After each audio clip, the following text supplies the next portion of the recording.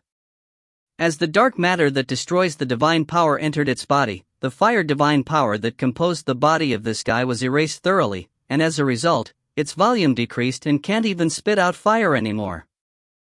It is a mystery how it got several times as small as this, but it is the type of mystery that doesn't matter. I have already completely erased the fire god hearth that was inside of it, and it can't release heat anymore. We splendidly achieved the subjugation of the fire cow Phalaris. Because of this guy, our city was almost about to be destroyed. Mirek. Mirek runs towards it with anger seething. I will be finishing it. Bringing an end to the monster that has been destroying this land for so many years, that's my duty as the fire hero. Mirek. The arm that was equipped with the knuckle was the very definition of a blunt weapon. Even if she didn't concentrate divine power in it, if she were to punch with something like that, it would easily destroy the cranium of Phalaris, who has become as small as a calf. That's why, I grab her arm and stop her. Wait. Killing it would be a waste. Haine. What's the meaning of this? Why did you stop me? Mirek. The fire cow Phalaris has already lost all of its destructive power. The massive fire divine power inside of it has disappeared, and with this small body, it won't even be able to step on a dog. In other words, it is in a state that's completely harmless. Haine. And what of it? Even if it's harmless, a monster is still a monster, Mirek. That's exactly why. How about exhibiting it and show it around the normal populace? Haine. Not only Mirek and Karen-san, even the related party was showing surprise as they opened their eyes wide. Monsters will disappear once they are killed anyways. Then, before that, showing a weakened monster like this to the people would make it easier for them to get a feel of it. That the monster has been defeated. Haine.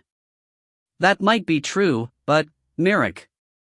It can turn into a good event for the church, and it can serve as publicity as well. It might increase the number of recruits. Haine. Wait. Dark God Entropy. Is your aim possibly Nova? At that moment, a voice I could only hear came from the inside of the fire cow Phalaris. What's inside this fire cow is the fire god Nova. Being seen as one of the 5 gods of creation, it arbitrarily got angered at the humans who had thinned their faith towards him and tried to bring divine punishment by reincarnating in a monster, in other words, an idiot. For that sake, he reincarnated in the fire cow Phalaris that he created himself and tuned to its very limits, but now that the transcendent power has been erased by my dark matter without leaving a single trace behind, the current him is lower than a cow. The soul of the fire god Nova probably already wants to be liberated from this useless body and return to the god realm. As I thought, you are really Nova. That's right. I won't be letting you go so easily, damn god. Your soul that has been reincarnated will not be liberated unless its vessel has died. In other words, until you die, you will have to continue living as a cow. Haine. As I thought. You intend to seal me in this cow body. This fire god Nova. Having you easily return to the god realm and have you scheme a new mischief would be unpleasant. So, calling it sealing is not that wrong. Fire god Nova who has his soul sealed inside a powerless imitation of a cow. I will count this as revenge for sealing me in the past. Haine. You damn ogre. Demon. God of darkness. Just kill me already. Kill me and return me to the god realm right this instant. This fire god Nova, one of the rulers of this world, living as a pitiful and powerless cow is just Nova. Well, if you don't like it, find an opportunity to kill yourself. I will be doing my best in stopping you every time you try it though. I will tie a rope around your neck and pull you as you go moo-moo in pointless struggle. Let's drag you back to the fire church just like this. It will be mostly by foot. Don't think you will be getting a favorable treatment like having you ride a horse carriage. Haine.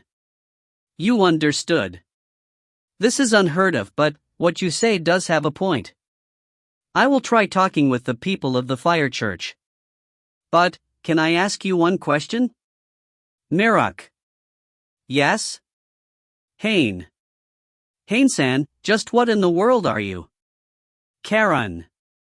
The one who asked me the question was Karen-san, who interrupted the words of Mirok. With an even more worried face than that of her recovered friendship with Mirok. I scouted you thinking that you could become a reliable comrade. But you have surpassed my expectations way too many times. Leaving aside your decisiveness in fixing my friendship with Mirok-chan, you blocked the heat flash of that gigantic monster and beat it up until it became this small. That's not normal. Karen. I also wanted to ask that. I only thought of you as a follower of Karen, but just what are you? At the very least, you are a hero or something that surpasses that. Moreover, that power I saw from afar, that thing that I can only describe as a pitch black something, it was not fire divine power or light divine power, it wasn't wind, water, and earth either. Mirok. Well, as expected, they could see how I was using my dark matter. How should I explain it? I reincarnated in this world and wanted to interact with it as a human, so I can't just announce that I am the reincarnation of the Dark God. In the first place, is the existence of the Dark God even known? Then, I will explain it. The voice of a third party resonates. 29, Light Princess, Dark Hero. Who is it?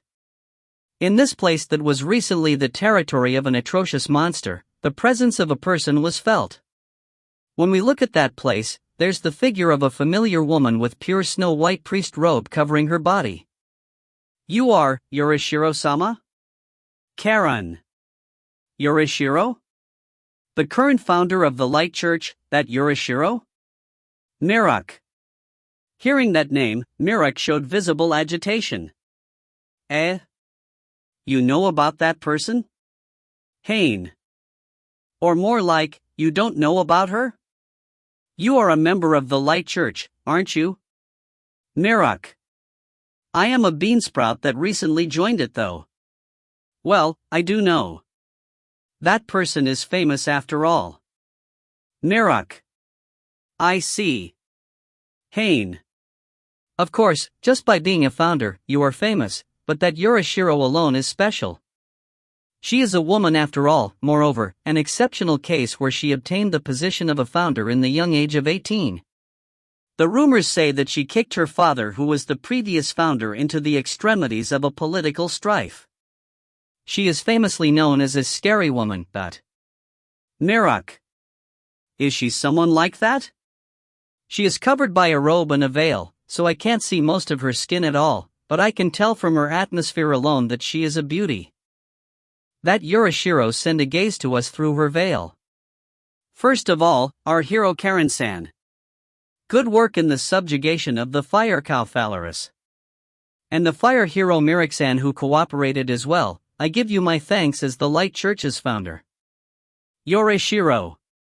Ah, well, Mirak. The characteristic solemnity that Yorishiro exudes is overwhelming Mirak as well. More importantly, Yorishiro-sama, what did you mean with those words just now? Karen. Karen-san, who is the one in this group that is the most acquainted with her, asks her boldly. I am also baffled by Yorishiro-sama being in this kind of place, but what you said about explaining, can I take it as you saying you will be explaining what Haine-san is? Karen. Of course, hero. For the sake of that, let me ask one question first. Hero Karen, do you know about the gods that created this world?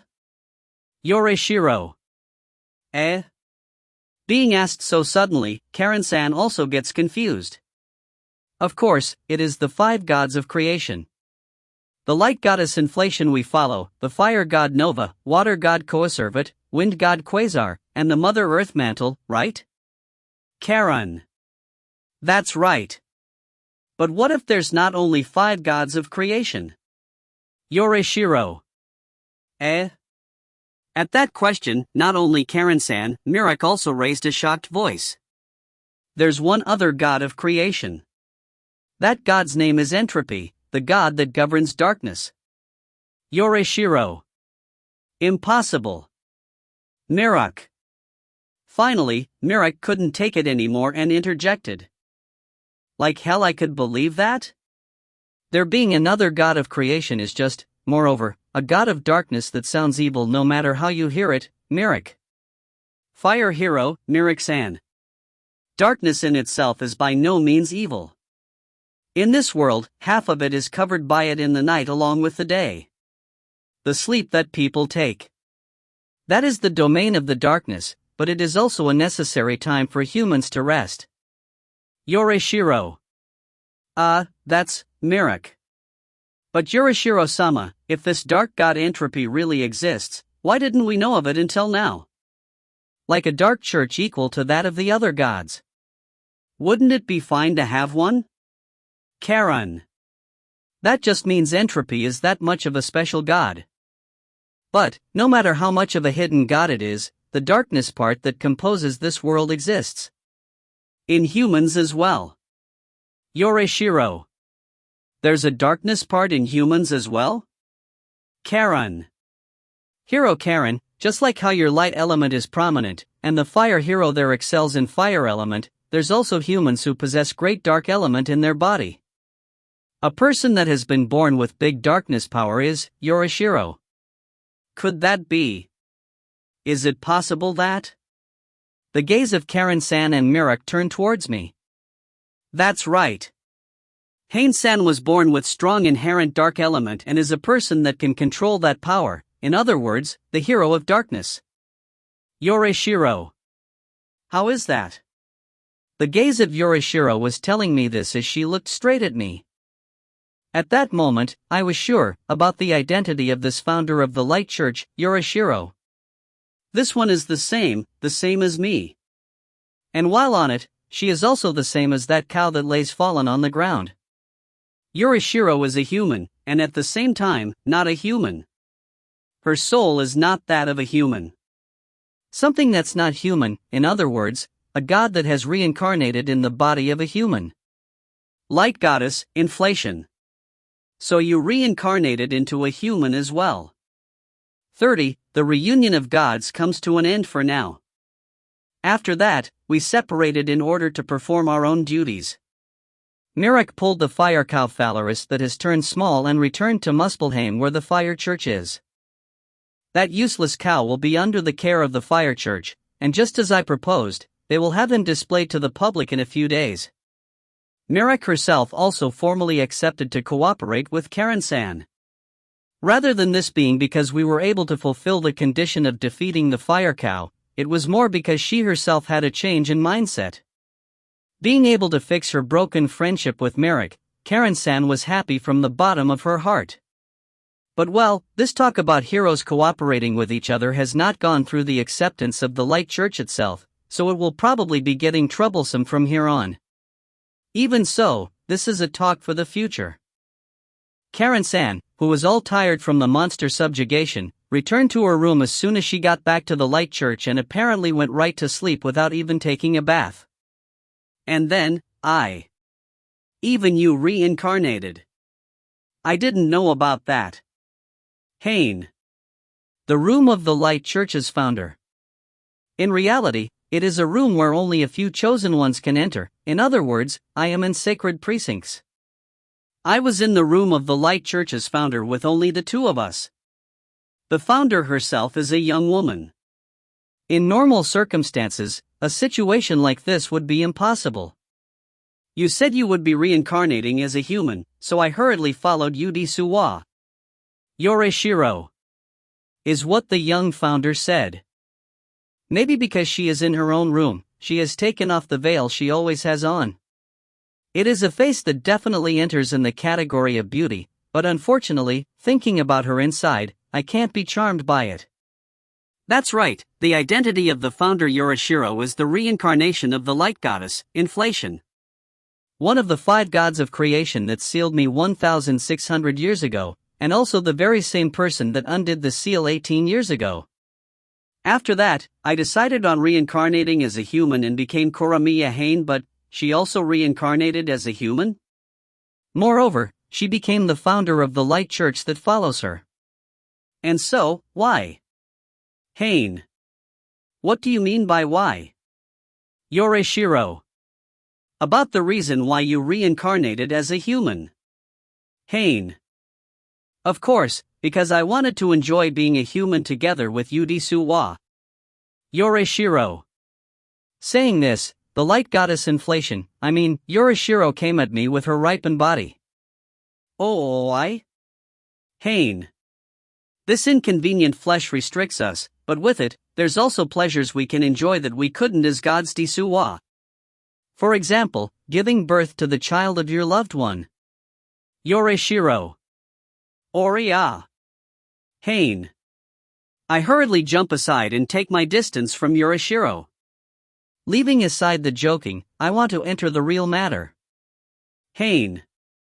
I was serious di Suwayo. Just how long have I waited for the day I would meet your human self? We will have to make the preparations for the wedding announcement, Yoreshiro. Stop it. Haine. This woman, did her animal instincts get even denser when she became a human? At any rate, I am surprised you were able to line up such a lie. That thing about being the hero of darkness. Haine. It is a setting I thought up since long before di Suwa. I thought that there would definitely be a time when you would gather the attention of the world. That's also the reason why I obtained the position of founder. Authority is the best catalyst to reinforce persuasion after all. Yoreshiro. It might be just as Yoreshiro says. The existence of the dark god Entropy, since the time I was sealed at the creation era, no one ever knew of me. And then, if after 1,600 years there's a shocking revelation like there being one other god of creation, it would be hard to believe. Karen-san and Mirak, who heard about it, were in part able to believe it mostly because those were the words of the founder of the Light Church. If I were to say this is an oracle from the Light Goddess, they would have obediently believed it. What innocent children di Suwa! Yoreshiro. Rather than an oracle, they are the words of the person herself though, Haine. At any rate, thanks to Yoreshiro calming down the situation, I was able to evade the questioning of Karen-san and Mirak. But it is not like I have avoided all the questioning. It has been revealed that there's the power of dark matter after all. Haine. Isn't that findy soka?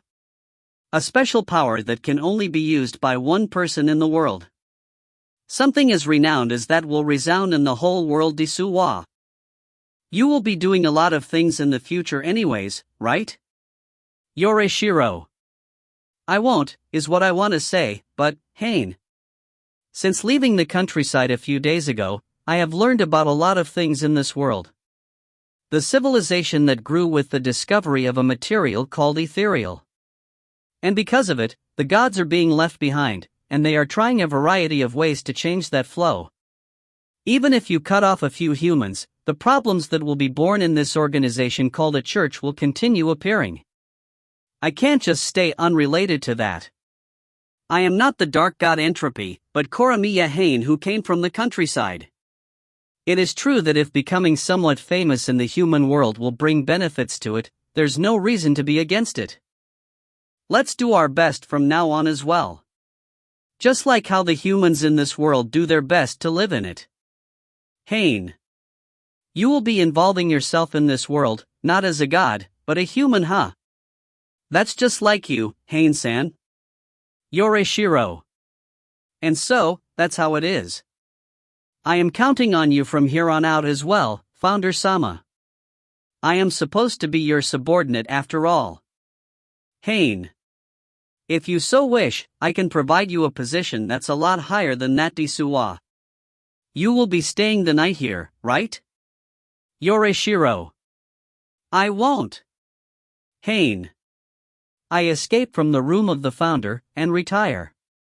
And so, like this, my life as the human Coramiya Haine genuinely begins.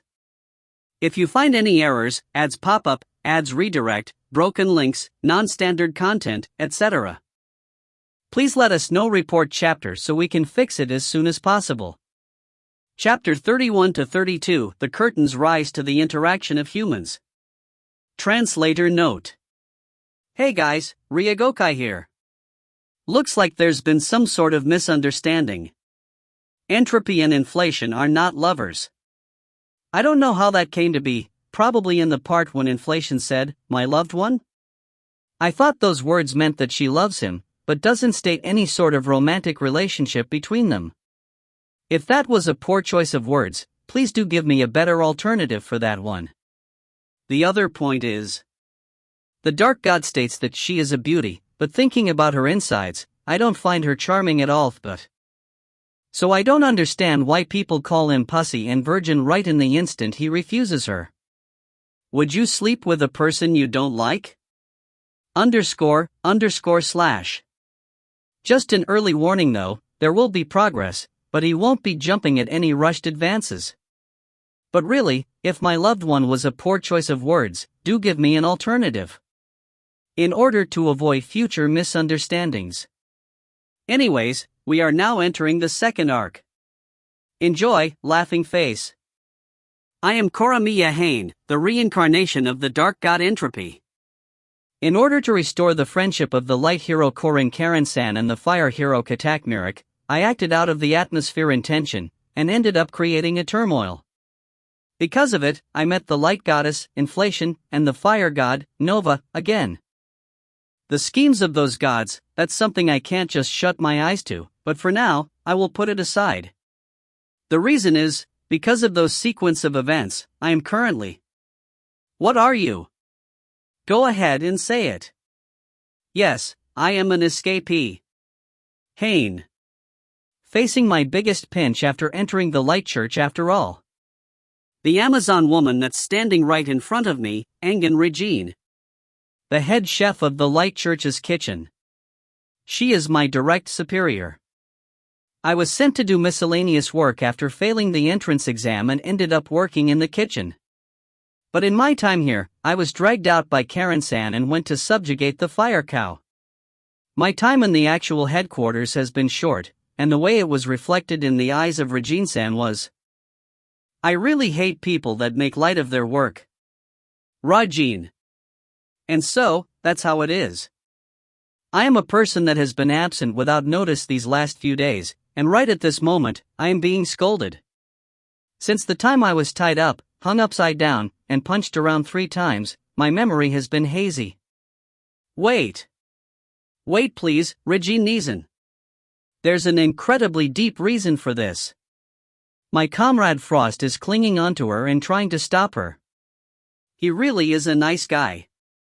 The sad part is that it isn't helping a single bit in stopping Regine-san. Whether he has a reason or not, it doesn't matter. The problem is that this beansprout made light of the kitchen work, and he angered me. That's all there's to it. Rajin. No, that's not it, Suyo. If you hear him out, you will definitely understand, Sue. That's why, please hear him out. Frost. At this rate, I will definitely be killed by Regine-san. Even though I didn't have such a clear image of death when I was fighting the fire cow Phalaris the fire god Nova Dash, for some reason, when the opponent is Regine-san, I do see it. But my fate doesn't end here. If Vice Captain Grades comes, he should be able to manage something out. He is the Vice Captain of the Aurora Night Corps after all. Even someone like Regine-san would most likely listen to a person of his class. Vice Captain Grades should know about a variety of things, and he shows his face a decent amount of times in the kitchen, so if he heard about this uproar, he should be. Wait a moment, Miss Regine. Like I have been saying, please listen to what I have to say. Haine was absent because of unavoidable circumstances. I will explain it, so please, stop punching him. Out of the way, Vice Captain Grades. Regine. I am done for. Now that I look properly, at Regine-san's right leg, there's Frost, at her left leg, there's Vice Captain Grades. But they are unable to stop Regine-san at all. Or more like, if even a Vice Captain of the Night Corps can't stop Regine-san, just how much of an Amazoness is she? The guys that have a contemptuous attitude like it is only cooking I have without exception sunk them in the sink. Are you saying this job is plain and stupid compared to being a knight? But you see, I am doing that job more seriously than anyone else. Whether it is the Vice Captain or the Captain, I have no intentions of letting them get in the way. Regine. I am already on a sure path to being punched till death. Mother, father, I am sorry for not being able to come back, is what I was thinking, when. In that case, I will be the one getting in the way. A new person appears in the kitchen. And this person was so unexpected that everyone who saw that person raised voices of surprise. Hiro-sama? Hiro-sama? Hiro Karen-sama? The light hero, Karen-san. What is the representative of the church doing in this kind of place, is what would normally cross one's mind, but there's no other reason but me. Karen-san confirms my hung upside down state. And then, she saw the figure of Regine-san being clung onto by two people and soon understood the situation. Regine-san, I am truly sorry. Karen. Saying this, she lowers her head deeply. With only that, everyone in the place was overwhelmed. I was the one who dragged Haine-san out while he was in the middle of his work. The assistance of Haine-san was necessary. If you are to blame someone, please blame me. Karen. Then. Regine. As expected, even Regine-san isn't that brash as to talk big when the hero is lowering her head. She falters and is at a loss of words. Haine-san is a necessary talent for the future of the Light Church. I have no intentions of looking down on your job, but can you please hand over Haine-san to us on that basis? Karen. Can't be helped. Regine. That scary pressure draws back as if it had been a lie. Being asked by the light hero, I can't just say no. This is the Light Church's kitchen after all. Regine. Thank you very much. Karen. Karen-san turns towards me who was in joy and unsheathes her holy sword. With one swing of that holy sword, the rope that was tying me was cut down. Wah! Of course, there wasn't a single wound in my body even when the rope was tied tightly around my body. It would be unthinkable, but at times, Karen-san is plain scary. Then, I will be taking Haine-san with me. Thank you very much for everything until now. Karen. Wah! With those words, I was dragged out from the kitchen. And then, from there on, there was never a second time I would be stepping in this kitchen as an apprentice cook. 32. Conferring of decorations. Me as a knight? The first matter I was told about after being taken away by Karen-san was that. Knight as in, a knight of the Aurora Night Corps, right? Haine. Yes. I have not heard of other Night Corps here after all. Karen. That's not what I am trying to say. What I mean is it okay? I don't have a single drop of light element, you know. Haine. That's fine.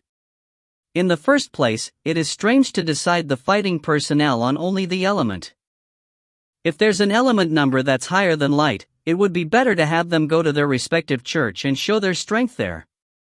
That would help everyone, and yet, increasing the military power of other churches is the kind of reason they use to keep them in place. Karen. I did think that was the case, but it seems that really was the reason why the people who failed the exam were made to work in miscellaneous jobs and being kept here. But there's currently no church that is related to Haine-san's dark element, that's why it is better to have you work here. Oops. Karen. Karen-san places her hand on her mouth as if she just remembered something. This was still supposed to be a secret. Karen. Right. I don't know how to announce to the world the existence of the Dark God, and it has been 1,600 years since those damn 5 gods sealed me. Rather than saying me, my very existence as a Dark God completely disappeared from history. Compared to the other gods that have created churches and are worshipped by the humans, I am in a situation where my existence is not even known. I am thinking about tackling some old books in order to investigate the details of this Dark God. If the existence of a 6th god of creation is confirmed, it will definitely become big news. Karen. Why is Karen-san in such high tension? Sorry, I derailed the conversation. We were in the middle of our talk about Haine-san joining the Knights, She derailed the conversation herself, and she returned it to its trajectory herself. This tension really is abnormal. At any rate, Haine-san joining the Knights is something that the Founder-sama already allowed to begin with, so no one will be able to complain even if that person is the Knight Commander. Karen. That person, I feel like he would really want to complain though, Haine. Yes, but we won't allow him to. Karen. You are in perfect form, Karen-san. Haine. And so, about the post you will be taking, Haine-san, Karen. Hero's assistant. A thing like that was newly established. Karen. Hero's assistant, Haine. With Haine-san's specialty, it would be hard to get used to the normal missions of the Knight Corps, and most importantly, I scouted Haine-san to do things normal knights wouldn't be able to do anyways. If we don't create a new post for the sake of that, it wouldn't be effective. Karen. Now that you say it, there was that. Haine. Most of the job is just as the name states, assisting the hero, which is me. Since this is a unique post, there's quite the extensive authority to it. The treatment will be like that of a vice captain. But the only ones you have to obey orders from are the founder and I, and in principle, it is okay to not obey even the Knight Commander. Karen. That's good to hear. You can't have direct subordinates, but in emergencies, you can be given the commanding rights to a platoon. For now, this much is what has been stipulated, but from now on, depending on the needs, we intend to increase the authority even more. Karen. Why are you filled with so much ambition? I want to live as peacefully as possible, you know, Haine. That's because. Karen. Karen-san suddenly holds my hands. She holds both of my hands tightly. I want to change this world. Into a world where people don't have to get attacked by monsters, a world where we can live at ease.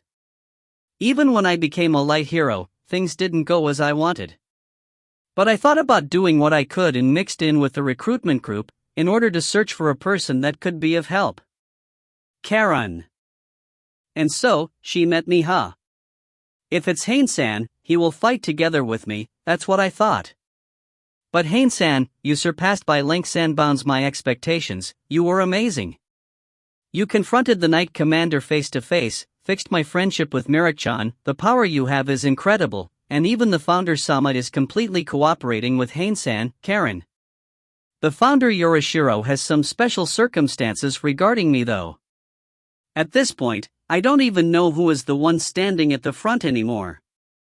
I once again ask of you.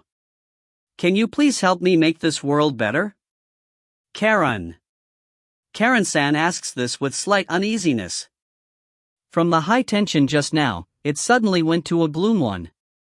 It is only proof that she can think of other people's feelings. I bent my knees and knelt in front of Karen-san. If I am to become a knight, I would need a knighting ceremony, right? Haine. Haine-san, Karen. Koramiya Haine humbly accepts the post of hero assistant. I swear by this sword? Haine. I said whatever knight-like thing came to mind. Karen-san simply looked happy, and a single tear flowed down her eyes. If you find any errors, ads pop up, ads redirect, broken links, non-standard content, etc., please let us know. Report chapter so we can fix it as soon as possible. Chapter 33 to 35 Raid of a Spoiled Brat. Having become a knight officially, there were a number of people I had to show my face to. Let me say this first. One of those was the founder of the Light Church, Yorishiro.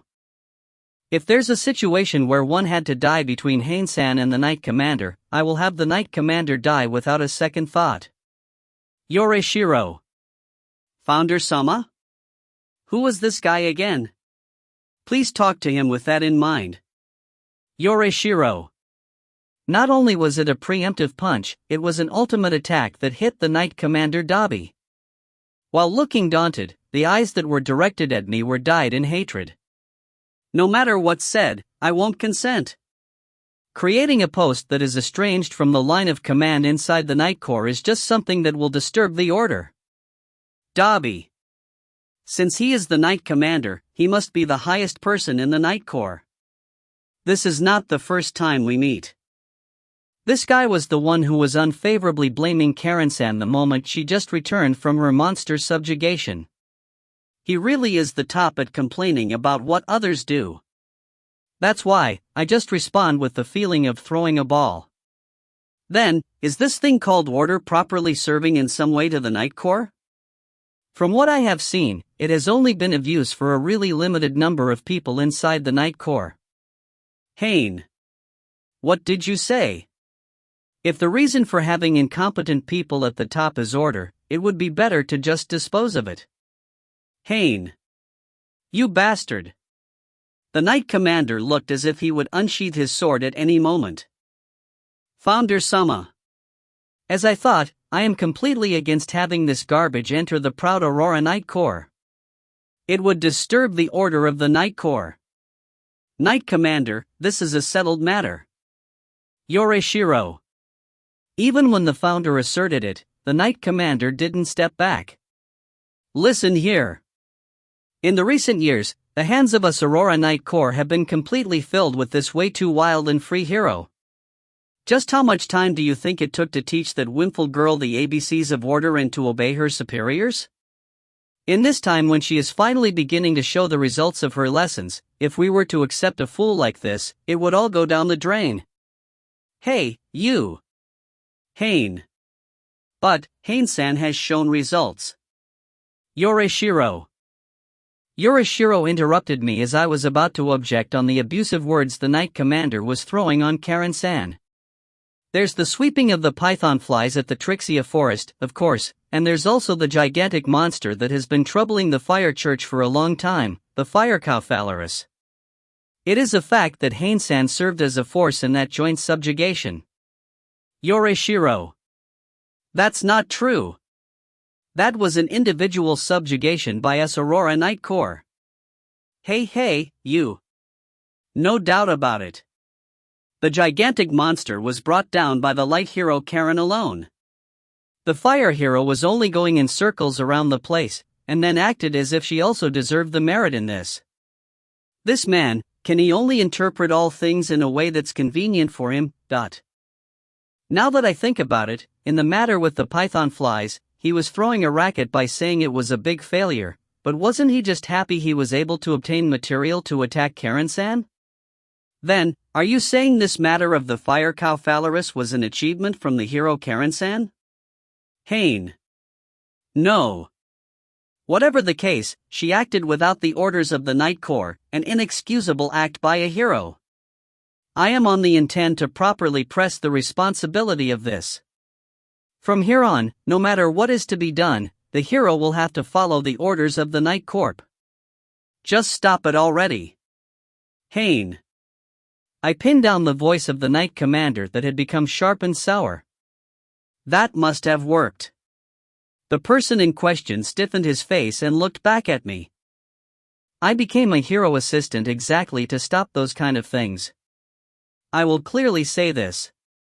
Now that I am here, I will not let Karen-san be ordered around on your own convenience. I won't let Karen-san become your puppet. Remember that. Haine. What did you say, you impudent brat?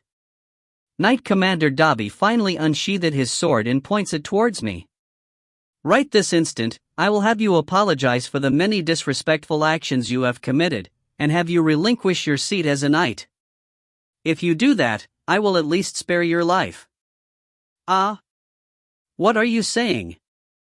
After unsheathing your sword, what comes next is attacking me, right? Come at me. Haine. Was he thinking I would be scared after getting threatened with a weapon? Seeing me prepared to go at it, the Knight Commander was bewildered since he didn't expect this. Do you think this is just a threat? How stupid. By the time I slice you in two, it will be too late. There's no way a weak posture like that will be able to slice a body in two. Don't worry, I intend to settle it with just beating you up until your face swells.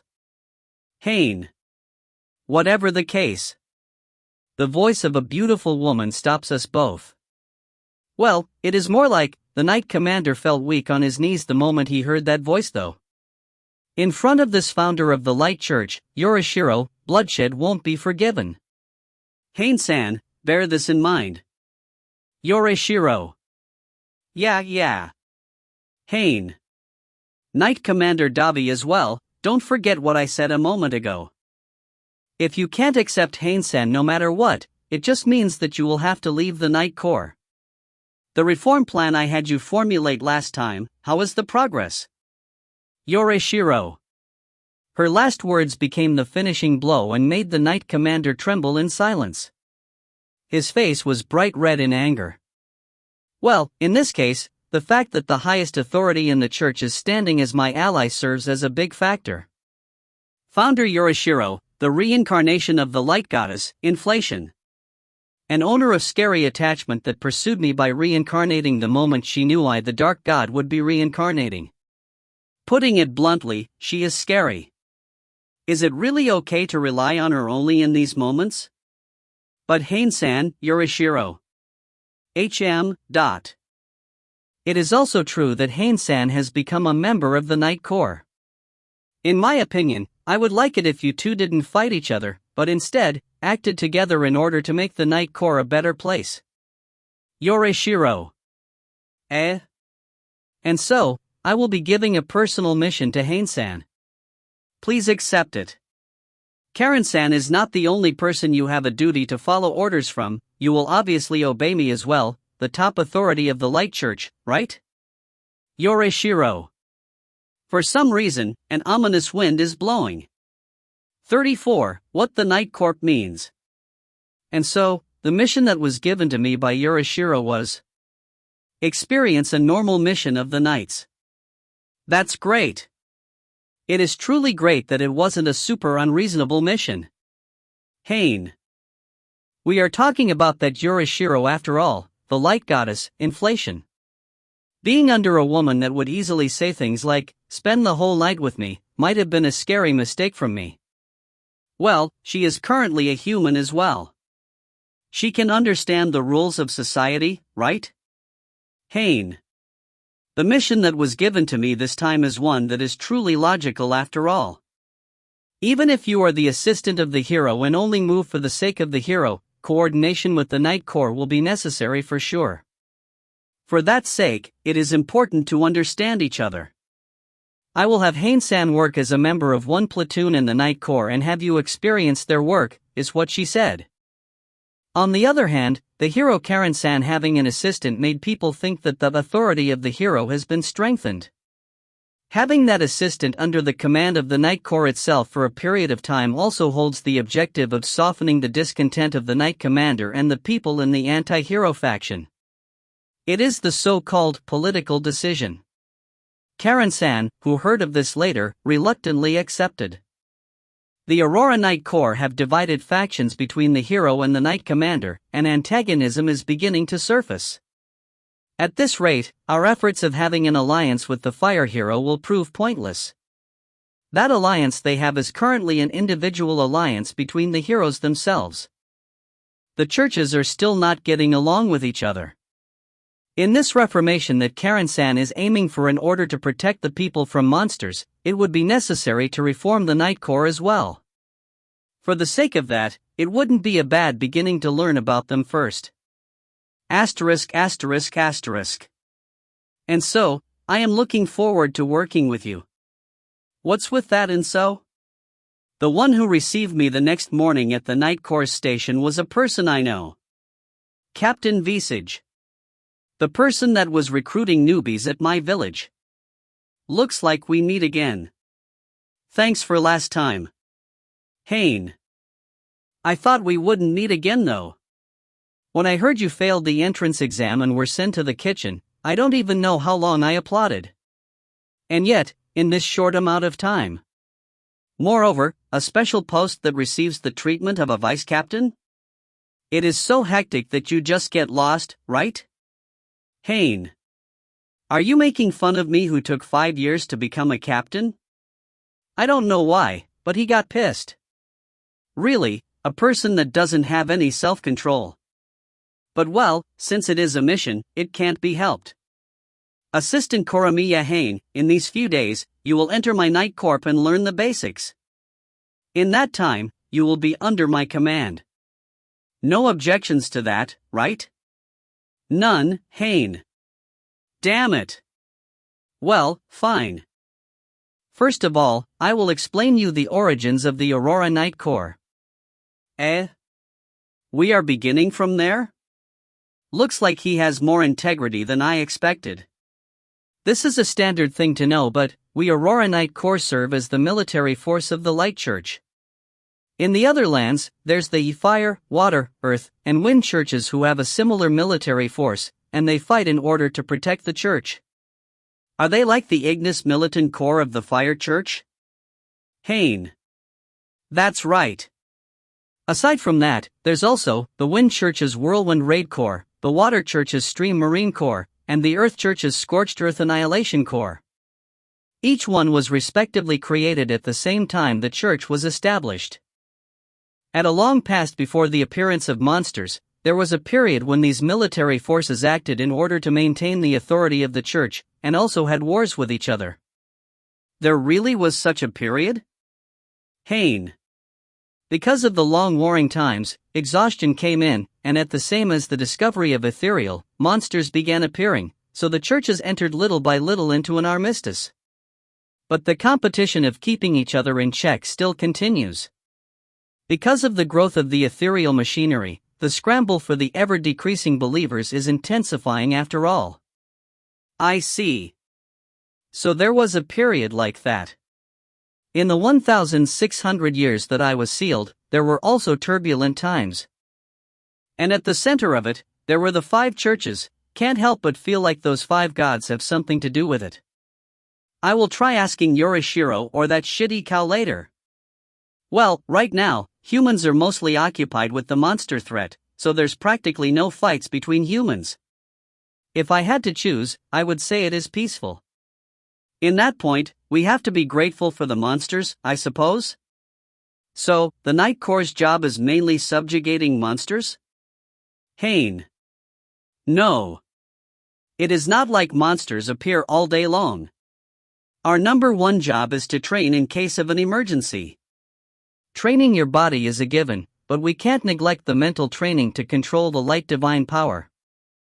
Even if it's not on the level of the hero Karen-sama, the holy light bullet that us Aurora Knights shoot is a deadly weapon against monsters. Ah, but that didn't work against me at all, Haine. Well, excuse me for lacking in training.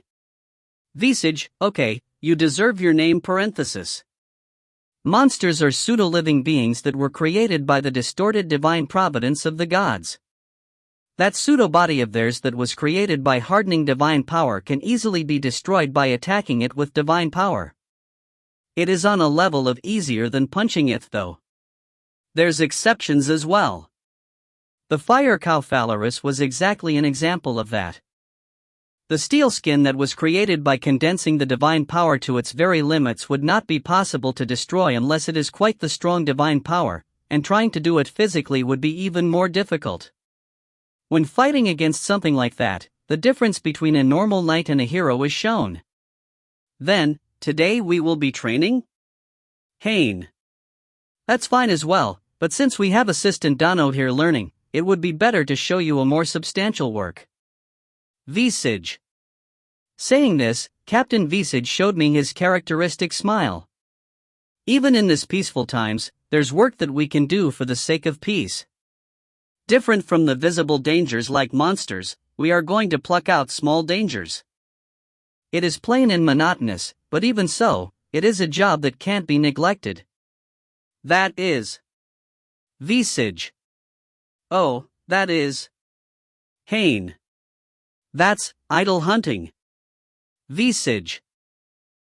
Sorry. Can you repeat that? Haine. Idle hunting.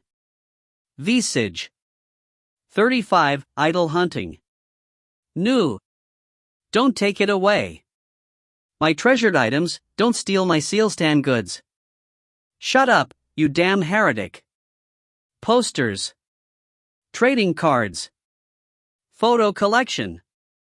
Even the debut songs and newest songs, there's figurines as well? Isn't this all highest grade heretic material? Visage. I don't understand this well. From inside the house that Captain Visage intruded in, there were things that I haven't seen before being confiscated one by one. The owner of the house that seems to be a male of around 20 years old was protesting as he cried, but Captain Visage was not paying him any attention. To summarize, I don't understand anything at all. Captain. Have a look at this. A knight that was searching the premises along with Visage was agitated. This is a live stage limited printout? That means, you bastard, you participated in the live? Visage. That's not it. This is something I bought from a Comrade Sealstan fan. But it is a treasured item, please give it back. Not only in heretic but illegal dealings as well? Looks like there's even more reason to confiscate it. At this rate, there's probably more to be found here. Even if you have to rip off the alcove slabs, search every nook and cranny. Visage. Roger, Captain. Looks like his subordinates are filled with motivation. Now then, it is about time to Captain Visage, Haine. Anyways, what an unbelievable amount of material. Looks like this will become the best mountain of things I have confiscated. Visage. Captain Visage, Haine. Search more. Wait. This is a membership card of the Sealstan fan club? Visage. Oi, Visage. Haine. Ha ha ha. Finally, undeniable proof has come to light. You damn heretic. Capture him. I will have this guy spit out everything he knows about this fan club. Visage. I was getting pissed, so I aimed at the knees of Visage and kicked him. Go ho? Ouch. What are you doing, Assistant Haine? Are you going to interfere with our mission? Visage. What part of this is a mission? To me, it only looks like you are invading the house of an innocent person and messing up his room though? Haine. What are you saying? This and that as well. It is filled with idle goods to the point that he can't make any excuses. Moreover, their preservation state is super high. Visage. Saying this, he pushes onto me one after the other those unknown things that they have been digging up like crazy for a while now. With the growth of ethereal machines, this kind of things are now easy to produce and distribute. Photos, records, printed goods. All of these are heretic items that corrupt humans. By combining the fearsome element called idol into it. Visage. No, well, as I have been saying, what in the world is an idol? Haine. Ha! Ha! Ha! Every single person in this place went ha. Not only Visage and his subordinates, even the victim as well. Assistant Haine, you don't know about idols? Visage. Stop with those pitying eyes. Haine. Well, you are a country bumpkin that just got here a few days ago after all. It can't be helped that you don't know. Then, I will personally teach you. You see, idols are. Visage. Idols are? Haine. Girls. Visage. As I thought, I don't understand. Girls are idols? Then idols are everywhere, Haine. You fool. Don't put Sealstan in the same standing as those common women out there. You see, idols are cute and beautiful girls. Visage. Even so, aren't there quite a good amount of them here and there? Karen-san is also on the cute and beautiful side after all, Haine. Goo-boo. Visage. Visage suddenly collapsed? Haine, you bastard. Visage. And then got up? An idol, Karen-sama, just how fearsome of a thing have you imagined? I was about to lose consciousness there.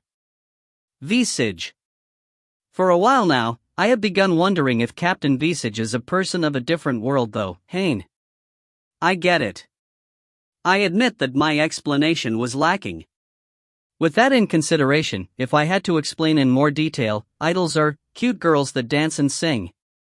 Visage. Like the dancers at the bars? Or those troops? Haine. In the time I lived in the village, I have seen it a number of times when I was accompanying father to the neighboring town. And in the villages that have festivals, there was a time when a troop came. When I remembered this and tried saying it. Don't put Sealstan on the same level as those rundown entertainers. I will beat you up. Visage. Shut up. Don't make fun of others' jobs. Haine. I didn't understand even more now. Asterisk asterisk asterisk. It took several minutes more to tie up the situation. In other words, idols are young girls that revitalize people with their appeal and do that as their job? And so, as a part of it, they sing and dance? Haine. Let's leave it at that. Why is it so tiring to explain just that? Visage. That's what I want to say. The knights and even the owner of the house were collapsed on the floor with the same tired faces. But why are the Night Corps supervising this? From what I hear, it is a terribly good job. They revitalize people, right? Haine. That's the problem. You see, Sealstan is a powerful idol that can revitalize all the people in the world. That's why she is a scary enemy of us, the Light Church. Visage. Ha! Or more like, Captain Visage, I feel like for a while now, you have been the one that has been the most passionate about this Sealstan person. Is Sealstan the name of the idol? For a while now, it has been Sealstan and it is getting annoying. But, why does revitalizing all the people in the world make her an enemy of the Light Church? Are you afraid she will steal away your believers? Haine. That's right. That's exactly how it is. Visage. If Sealstan was only a normal idol to the very core of the word, there would be no problem. But that's not the case. Sealstan real name, Celestus John, has one other face. Visage. The number one most important truth was announced here. Celestus John is the water hero. Visage. If you find any errors, ads pop up, ads redirect, broken links, non-standard content, etc., please let us know. Report chapter so we can fix it as soon as possible. Chapter 36 to 38 Idol Hero. I know her, the water hero, Celestis John. When I return to the Light Church, I report to Karen-san about what happened today. Karen-san answered with a bitter smile. She is an incredible person, right? She fights monsters as a hero and also works as an idol, was it? The job that you sing and show people you're dancing, right? I really respect her. Karen. What she is doing is not such an admirable thing like that. Mirak. At the sight of Karen-san, there's Mirak that's irritated as she fans her tea. That's right, that Mirak. What they are aiming for is something more sly and wretched than that. It amazes me just how stupid men are for being deceived by that surface cuteness without knowing anything. Mirak. Mirak-san? Haine. What? Mirak. The fire hero, Katak Mirak, answers. You are acting as if it's extremely natural to be here, but what's going on? This is the Light Church, you know? Haine.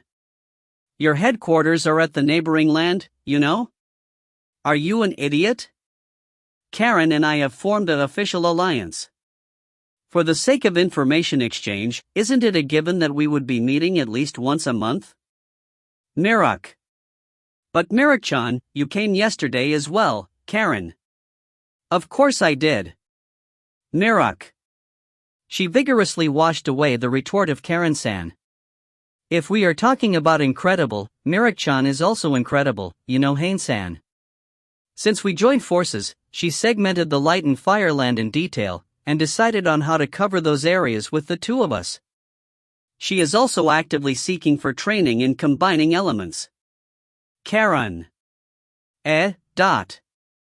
This girl that was shouting repeatedly that all heroes aside from me are enemies not that long ago? What? Do you have a problem? Mirak. No, not really. Mirak-san has cute parts as well, huh? Haine. Those words, I will take them as a declaration of war. Mirak. Well, it is a good thing that the two who were in a stormy relationship are now able to get along like in the past. Anyways. About the talk of the water hero Celestis, even within the heroes, she is one of the foulest women. Mirak. Looks like the fire hero still has more bones to pick. Why? Is working as an idol that bad? Haine.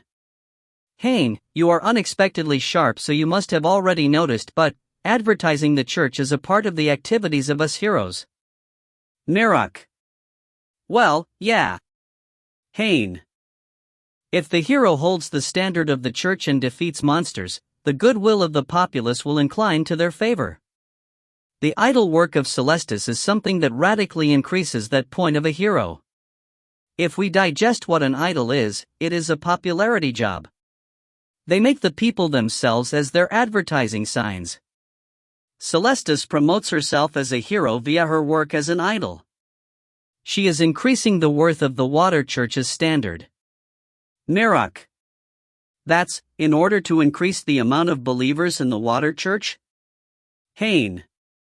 Of course. And in reality, there's certainly fans of Celestis who have joined the water church just like that. Moreover, rumors say that it is quite the number. Mirak. Seriously. It is true that when I look at Karen-san and Mirak, I can understand that the heroes are the face and standard bearers of the church. But the water hero Celestis didn't stop with that, she went further ahead and increased her worth to get more believers.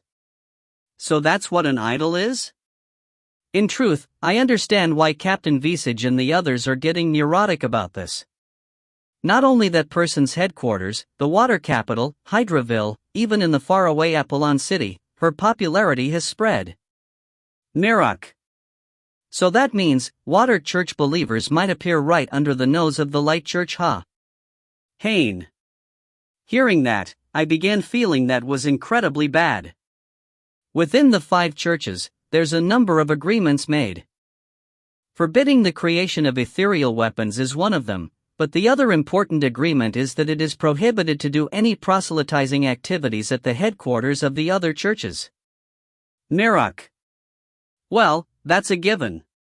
The 5 churches scramble for the limited amount of believers, in other words, they are business rivals.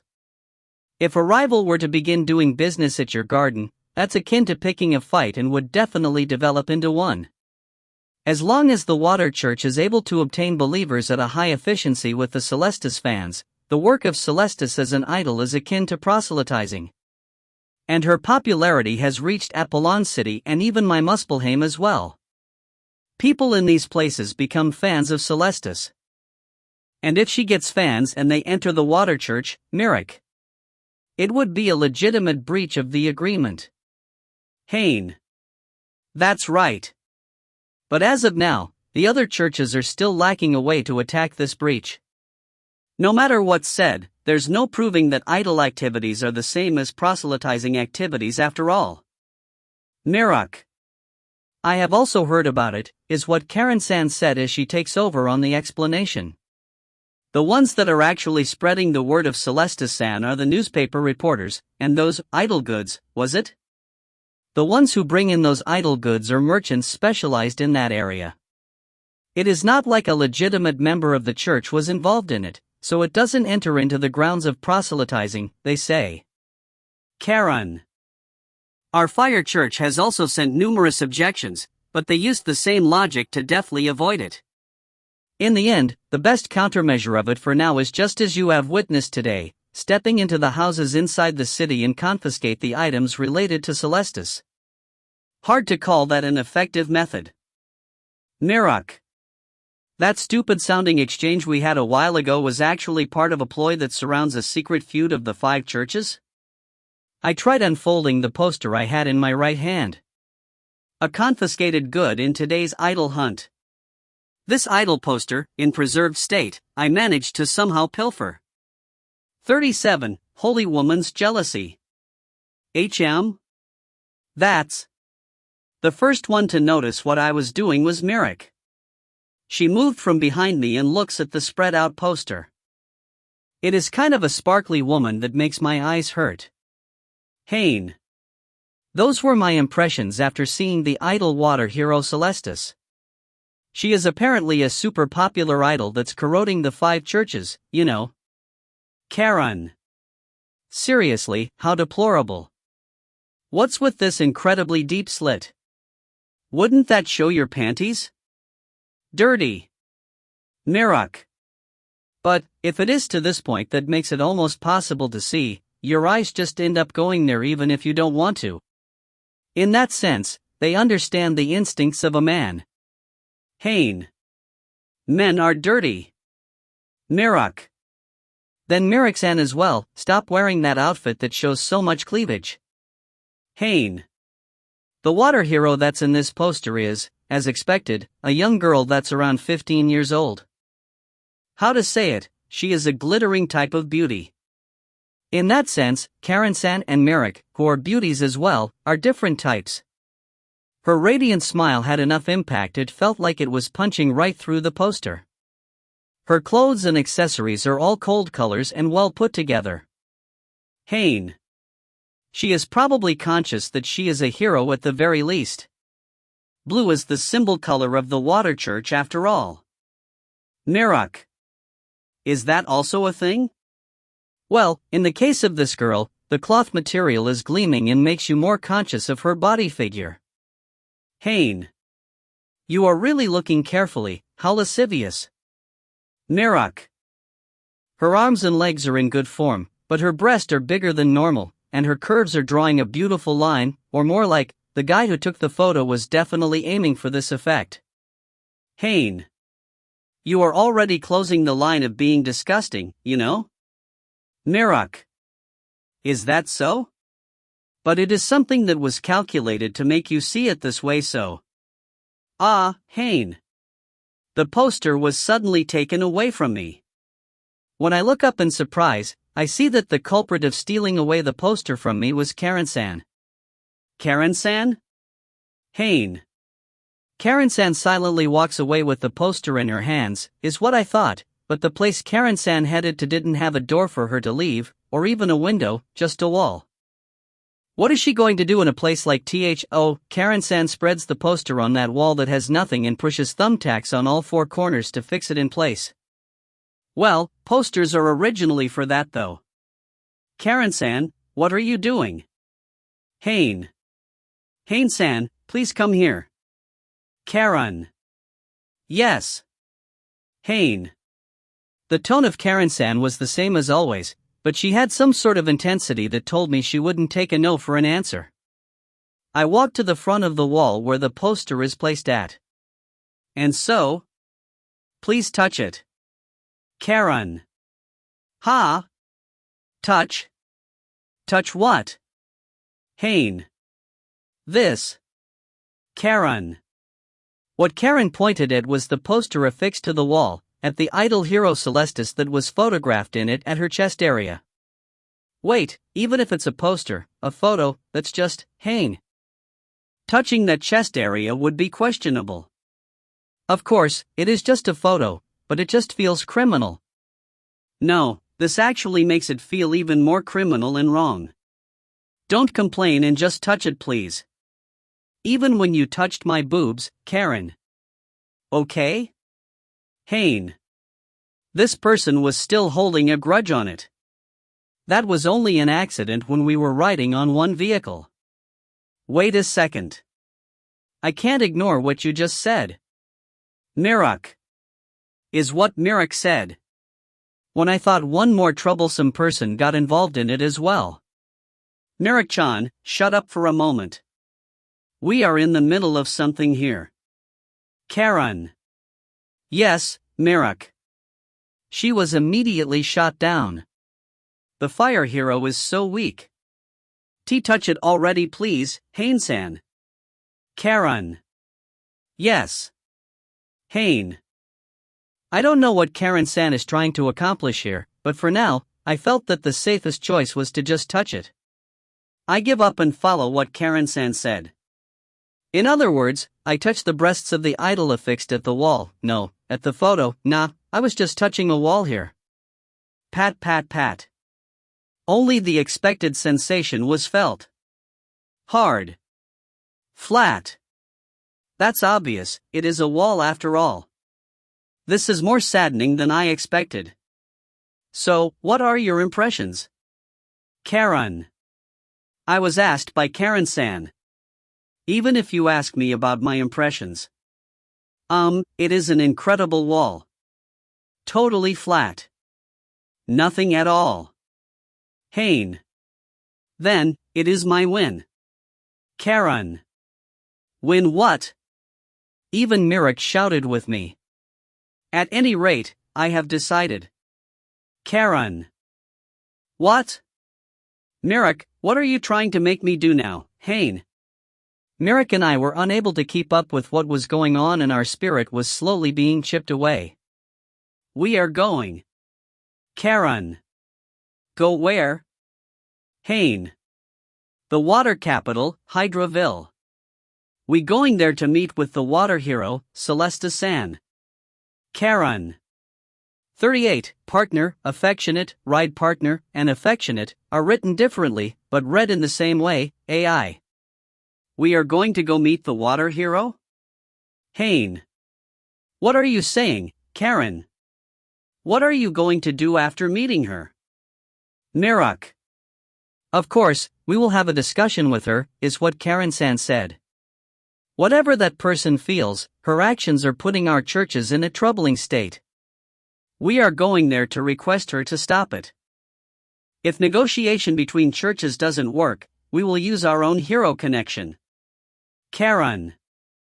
No, well, if something like that was enough to make them stop, the church would have brought us out already, right? Like, you guys say something too. They are not idiots, you know? Mirok. Is what Mirok-san says. It looks like she is desperately trying to restrain the eccentric action of Karen-san. Have you forgotten, Mirok-chan? We have joined forces. Karen. We have joined forces. Mirok. That's right.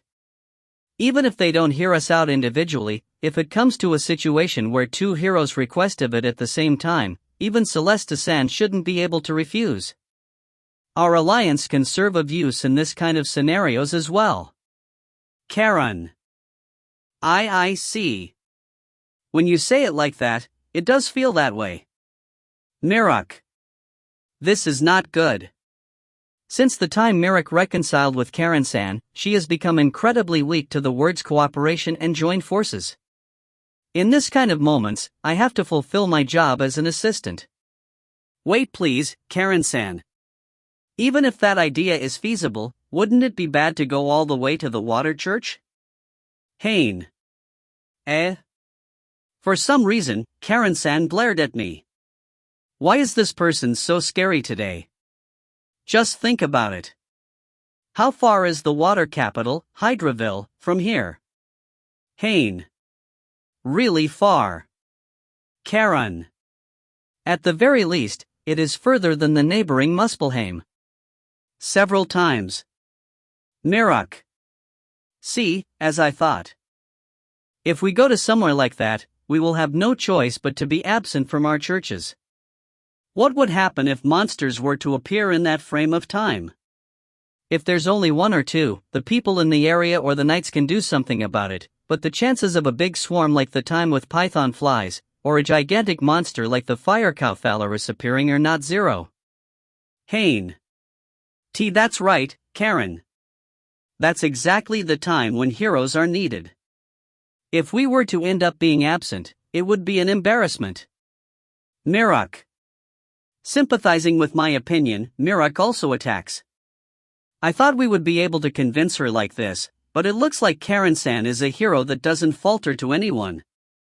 If it is that, there's no problem. Karen. Asterisk. And so, we were brought to the extended section of the Light Grand Church. This is the place that has been completely established at the hangar of the small flying machine.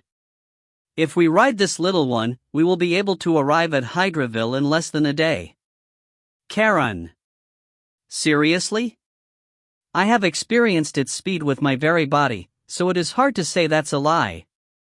After this, we just have to take this long-distance ethereal communication device with us.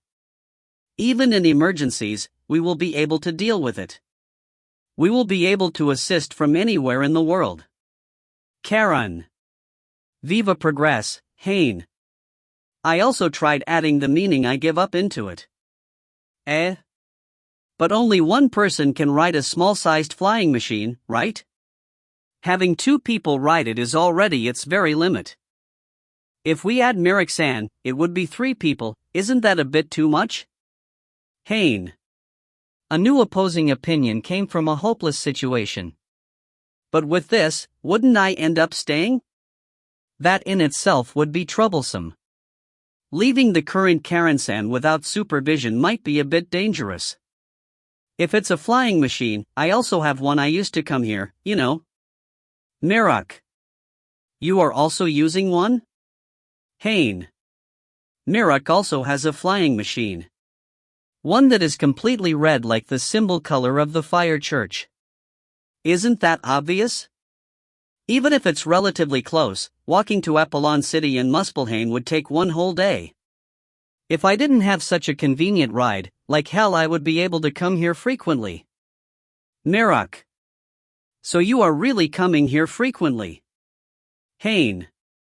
But with this, all obstructions to head to Hydraville have disappeared. If I had to set one thing, it would be that I don't have my own flying machine. Maybe, I really will be staying behind? Let's go, Haine-san. Please ride at the back. Karen. As I thought, it really ended up like this. Haine. Karen-san had already straddled on the flying machine, and her back is facing me. As if telling me to sit there. But just a warning. No pretending like you are clinging onto me and then grab my boobs, okay? Definitely a no, okay? Karen. Just give me a break already. Haine. I am beginning to feel like this will be haunting me for life. Hey you guys, that talk has been coming out pretty frequently for a while now. What's that about? Don't tell me, you really touched them? Mirok. And once again, the Karen-san Love girl enters the fray. Don't joke around. Like hell I would let a guy like that ride at the back of Karen. Just leave a guy like that here. No, a great idea came to mind. Haine, you ride my flying machine. I will be the one riding at Karen-san's back. Mirok. Mirok-chan, shut up. Karen. Yes, Mirok. The fire hero is so weak. Haine-san is my assistant, so it is a given that he will be accompanying us. Just get on already. Don't touch my boobs like last time, okay? Karen. Yeah, Haine. Don't touch them, okay? Karen. Why are you separating the words like that? Being told this so insistently, it actually feels as if touching them is the right answer. How strange. But at the same time, it feels dangerous. I don't know why, but since the time the idol poster was spread, I am not allowed to bring an incorrect answer with this ill humor Karen-san. Now then, let's go. Karen. My journey to the water capital, Hydraville, began with endless worry. If you find any errors, ads pop up, ads redirect, broken links, non-standard content, etc., please let us know. Report chapter so we can fix it as soon as possible. Chapter 39 to 41 Water Capital's Daily Scenery. We have arrived. This is the water capital, Hydraville. The city where the water church's headquarters are located. What a beautiful scenery this city has. There's canals and waterways here and there in the city, and on top of that, there's several tourist-looking people that have been passing by us on board of gondolas. Hydraville is a port city built on the sea. Because of it, within the 5 churches, this is the wealthiest one. Karen. Since the time the ethereal technology developed, their amount of goods transportation and the scope of it has increased drastically, and its worth as a trade port has increased drastically as well. In those points, the water church dealt with it in a flexible manner. The tolerance of ethereal machines is number 1 in this place. Mirok. Cargo ships that run with ethereal energy have been created, so there's no need for the assistance of the waves and wind anymore after all. But I like this city as a sightseeing city, you know. Those gondolas are incredibly cute. Karen. I have heard that the maintenance and the sightseeing places are mainly managed by the water church. Mirok. Even if I compare it to the few places I have seen until now, I can tell that the water capital, Hydraville, was built with a clear policy in mind. But this sagaciousness, it smells a lot like that person. Water god, Coacervate. He was a cunning and clever god. In the Genesis era, the one who formed the network of 5 gods and defeated me was him. And this place is the water church's headquarters, and the church that follows Coacervate. Are the believers of the churches influenced by the god that they worship? And so, we are going to go meet the water hero Celestis now, but how do you plan on meeting her? Haine. Let's go to the headquarters of the water church, the Water Grand Church. It is normal for the hero to be there, and even if she is not, we should be able to obtain some sort of clue. Karen. Just like in my case, you guys really like to charge in without making any appointments, Mirok. Ignoring what Mirok said, I confirmed the map in order to head to the water church's headquarters. The shortest route would be to go straight here and Haine. Ah, Haine-san, they say this viaduct is a famous place. Let's go check it out. Karen. We aren't here to sightsee, you know? Haine. Is what I say when. Dondoko dondondokadon dondoko dondondon. Dot. Asterisk dondoko dondondokadon dondoko dondondon star. A strange noise was approaching from somewhere? What's with this noise? A musical instrument. A drum? Mirok. Haine-san, at the canal. Karen. Looking at the place Karen-san is pointing at, I could see a drum floating on the water. No, that's not it. There were a lot of drums on top of a big ship, and these drums were being beaten by many men. The ship was wide, enough to occupy half of the canal. The gondolas that were passing by its side were in a tight state. They might crash with a single mistake. The ship's height was also proportional to its width, and it was so high that even us who were looking at a slightly elevated area had to look up. And on top of it, there's men beating drums. Dandoko dandan dukadan dandoko dandan. What's that? Haine. I don't know. Karen. Like hell we would understand this. Mirok. Not a single one of us understood what was going on. And, without a single care about our confusion, the situation headed onto an even more confusing one. Everyone. I will be intruding ya. A loud voice, that felt as if it was pressing onto the inside of my head, pierced my eardrums. In the middle of the men that were beating the drums, a part that we were unable to see from our position had lifted high up probably by the use of some sort of mechanism and became a stage. Moreover, there was one girl standing on top of that stage. The water hero, Celestis? Haine. There was no difference from the poster. That's why I could tell. Things like the sleeve and the skirt's hem were fluttering about, and the places that must be concealed are dangerously open, a sly outfit. With only slight movements, the outfit moves a lot which attracts the eyes. And as a finishing blow, that sparkling smile of hers, it was as if she was utilizing 100% of her face's muscles. An announcement. I have come to announce the live that will be held tomorrow. Celestis. Dandoko dandan dukadan dandoko dandan. The drums were interluding in good tempo. Cleaning everyone's gloom, the pure stream water songstress, Hero Celestis, and her many drummers to sue. Celestis.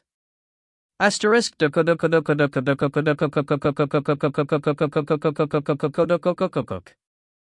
Star. I don't understand anything anymore. An additional public performance has been decided earlier, and from tomorrow on to 3 days, there will be live concerts. This time's venue is incredible, you know. The stage is floating on the sea. No doubt it will become a specialty of Hydraville. If you don't come see the sea stage, you will regret it for the rest of your life. If you don't come, Sealstan will smush you into soup. Celestis. Yup, not one word at all. 40. Emergency announcement. Flame burst. A hellfire attacked the advertising ship mercilessly. The culprit is, of course, this person that controls fire. Mirok-san? What are you doing? Are you an idiot? Haine. Don't blame me. You are also unable to take any more of this odd atmosphere, right? Mirok. Well, that's true, but, even if that's the case, turning into an arsonist because of that is questionable as a hero. Don't worry. For her, this doesn't even amount to a fart. Mirok. When I look, the fire, that was supposed to be chaotically spreading in the place, was devoured by what seemed like an even bigger monster and was extinguished. That giant monster that devoured this fire was water. The water below the canal rose up like a snake, lunged onto the fire, and devoured it completely. What's this, seriously? Even if you get incredibly excited, please don't throw things to the stage, Customer-sama, Celestis. On top of the stage, the beautiful girl fluttered her blue garment. That garment, that looks like a dancing outfit at a glance, is actually the strongest divine relic of the Water Church, rivaling Karen's Holy Sword St. George and my Fire Fist Barbarossa. Mirok. You serious? Naturally, looking at the affinities between our elements, that person is my worst opponent. Water extinguishes fire. For her who is the water hero, extinguishing that level of flames is nothing. Mirok. Mirok looked as if she had snapped, but it seems she actually thought it out before attacking. No, she wouldn't have attacked if she didn't snap in the first place. Well, it can't be helped. Faced against such a mental corroding attack. And so, this flashy fire and water clash gathered even more of the attention from the people, and it also drew attention to us. Oi, isn't that the fire hero, Katak Mirak-sama? And there's even the light hero-sama too. I am from Apollon City, so I know. The attention is increasing. Now then, how do we calm this down? It is not on the level of Celestis, but Mirak and Karen-san can also be considered the face of their respective church. I wouldn't want to have us retreat in a way that would worsen the view the populace has on them. Everyone, the special guests have appeared. Celestis.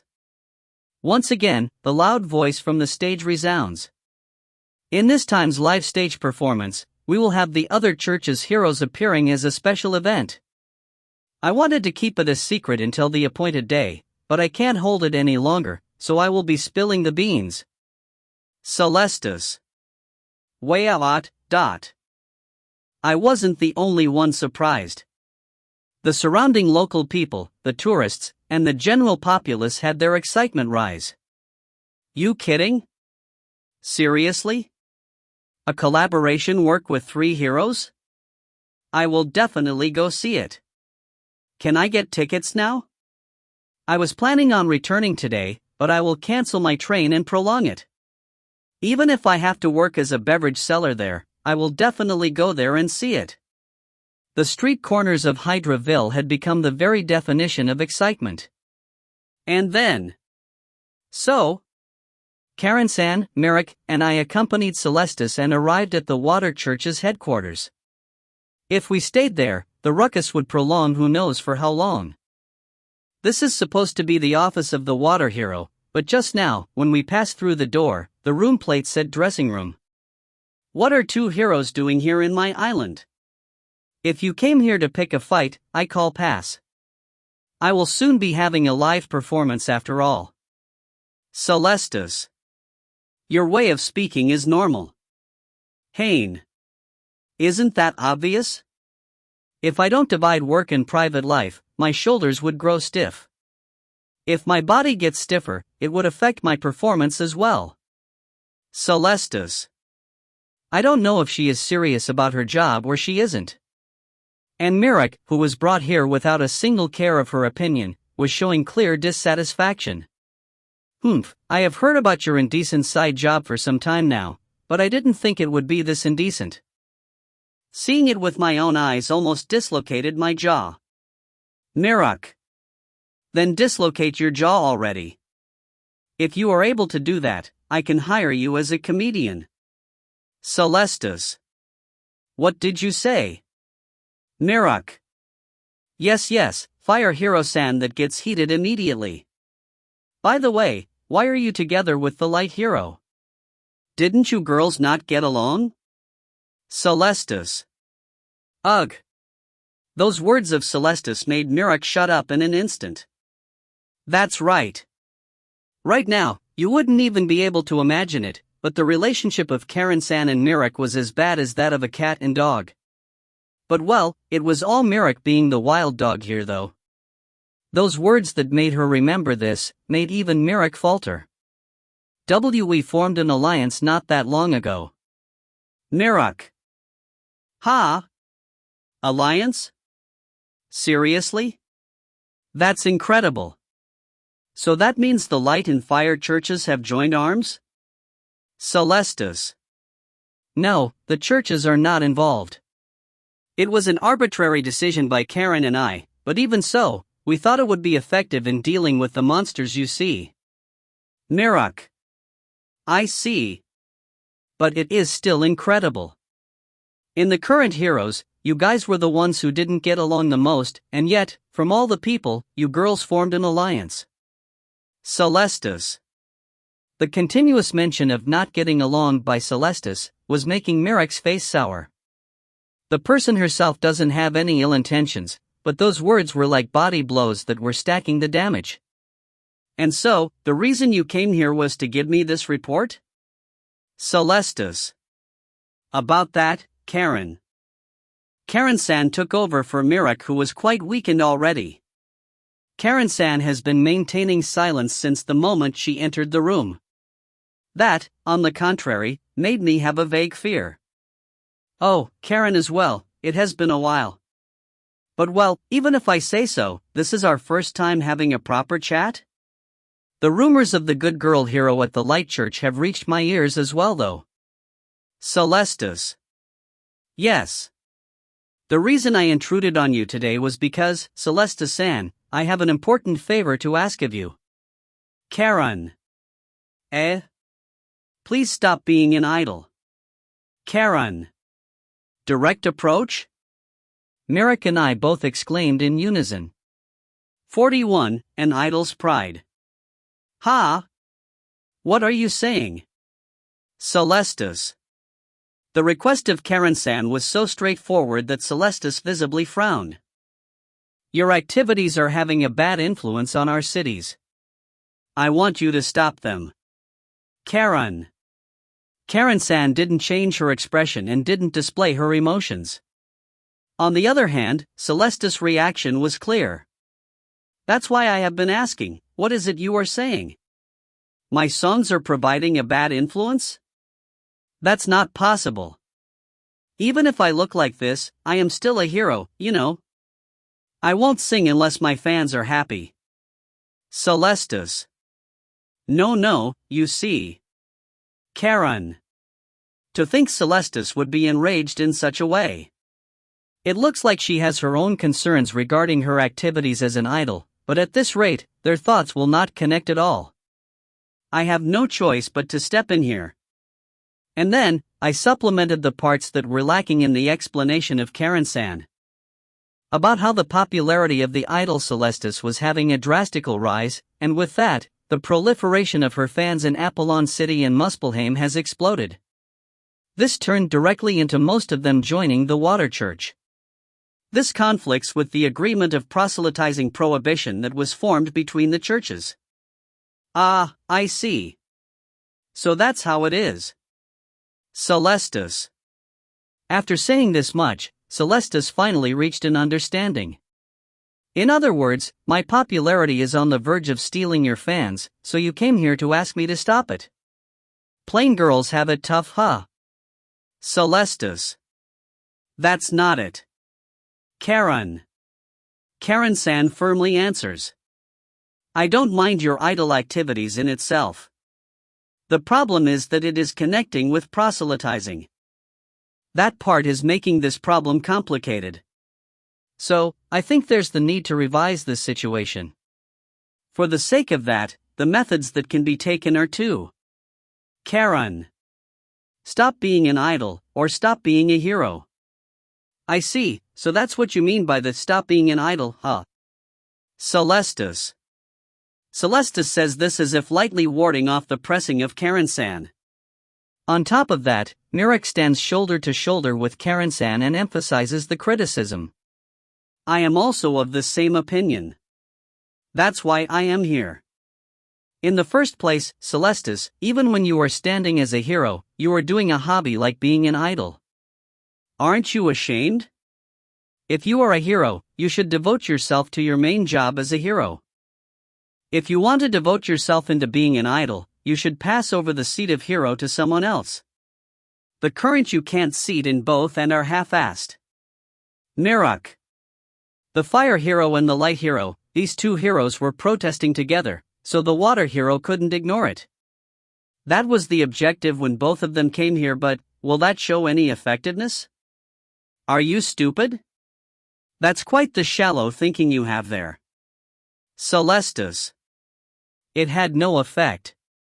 Then, I will ask you this as well. What is the job of a hero?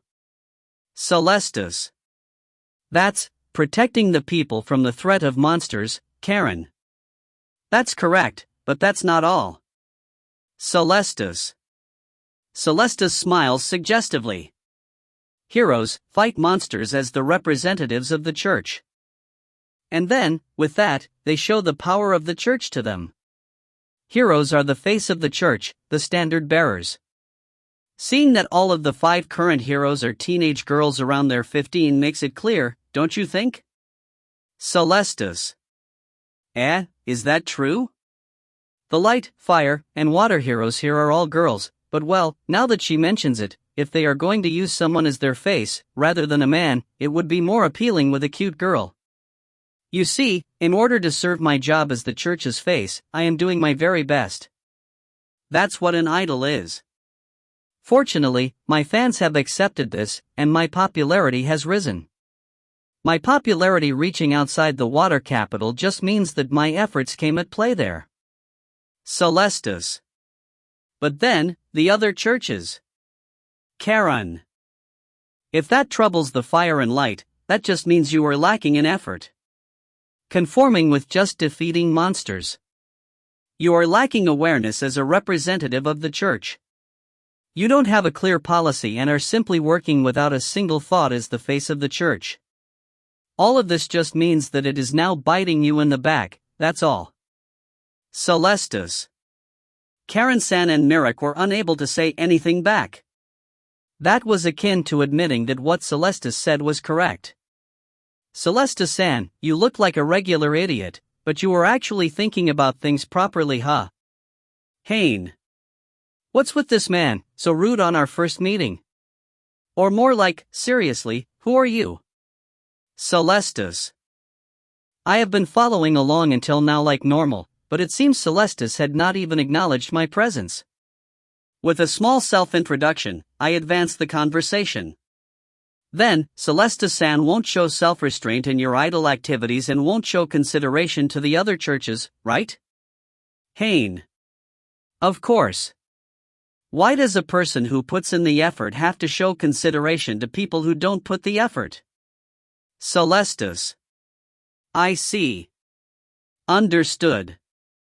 Then it can't be helped. We are leaving. Haine. If you find any errors, ads pop up, ads redirect, broken links, non-standard content, etc., please let us know. Report chapter so we can fix it as soon as possible. Chapter 42 to 43. If pushing doesn't work, pull. Sponsored chapters. An extra juicy amount of chapters coming right up. Thanks to the donators and Patreons for making all this possible. DDDDD. Enjoy. My announcement of leaving left Karen-san and Mirak surprised. What do you mean by that, Haine-san? We are leaving already, you say? Karen. Just as I said. We have no room to refute Celestis-san at all. So, persisting anymore is a waste of time. Let's leave right this instant. Haine. I push the shoulders of the two and head to the exit. Ho-ho, Assistant Kuan seems to understand the most out of the group. Celestis. Is what Celestis said with a grin. Are you serious? After being told all that, leaving now is just. Mirak. That's right, Haine-san. If we talk for a bit more, we might be able to find a point of compromise. Karen. Looks like Mirak and Karen-san have still not given up, but even so, I push the two of them. No, you two have already gone through so much asking her. Knowing that there's no hope for it, we can't just continue staying here. Even a second is valuable. Let's return right this instant.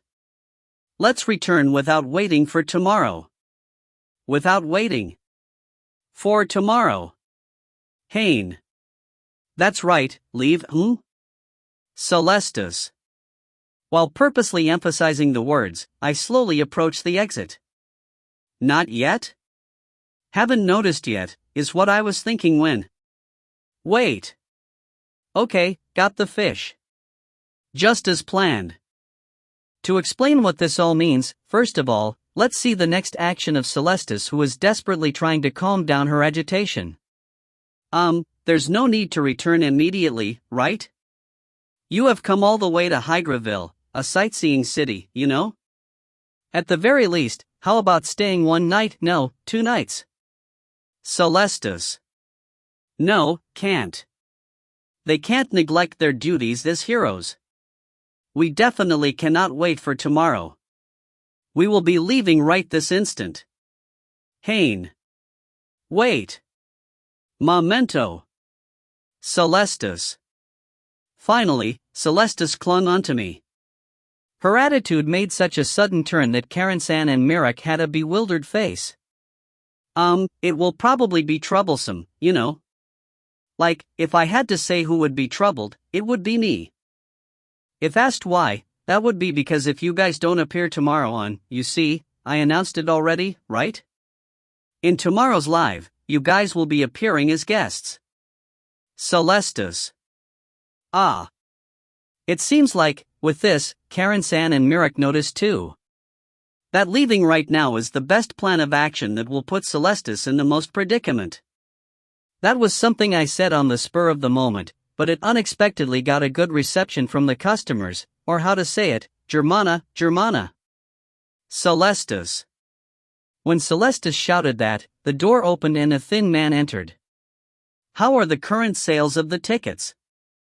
Celestis. Well, since the time you finished your advertising and returned, sales have increased in an explosive rate. The extra area we prepared just in case was also instantly sold out. Even so, the inquiries are not dying down, and I don't know if the increase of seats will make it in time. Planning department is considering the idea of adding one more extra area. Germana, anagram for manager. Wah! It jumps up that much just from announcing that there will be 2 hero guests? As expected, heroes are incredible. Celestis. Also, the mass media has already caught on to this and is applying for interviews on this matter. Germana. With a single ad-lib, it created such an upheaval. My talent is scary. But if Mirak and Karen are not present that day. Celestis. A storm of booings. Haine. The short words I stealthily whispered to Celestis had frozen her. False publicity, betrayed fans, cursing that covers up the venue, customers that leave in the middle, floods of protests, trust that won't return, popularity drop, becoming an idol that has fallen, the office will throw her away, beginning to think all those things. Jaya. It surpassed what her brain could handle. And then, she unsightly clings onto my leg. Stop. Please don't go. At least till tomorrow. At least for one day, participate in the live. Celestis. Even if you ask me that, the ones who are going to be participating are the heroes, I am a mere assistant, Haine. What are you saying? Acting as if you are an assistant or a subordinate, but in truth, you are actually the one holding the reins. I have already seen through that. If you say yes, everything will be yes, that's how I have seen it. That's why, please nod. Celestis. No, Haine. No mercy. Because, our request was also rejected with no consideration. Since the talk is over, there's no reason for us to stay here, right? Even if you have a reason for us to stay, we don't, right? Haine.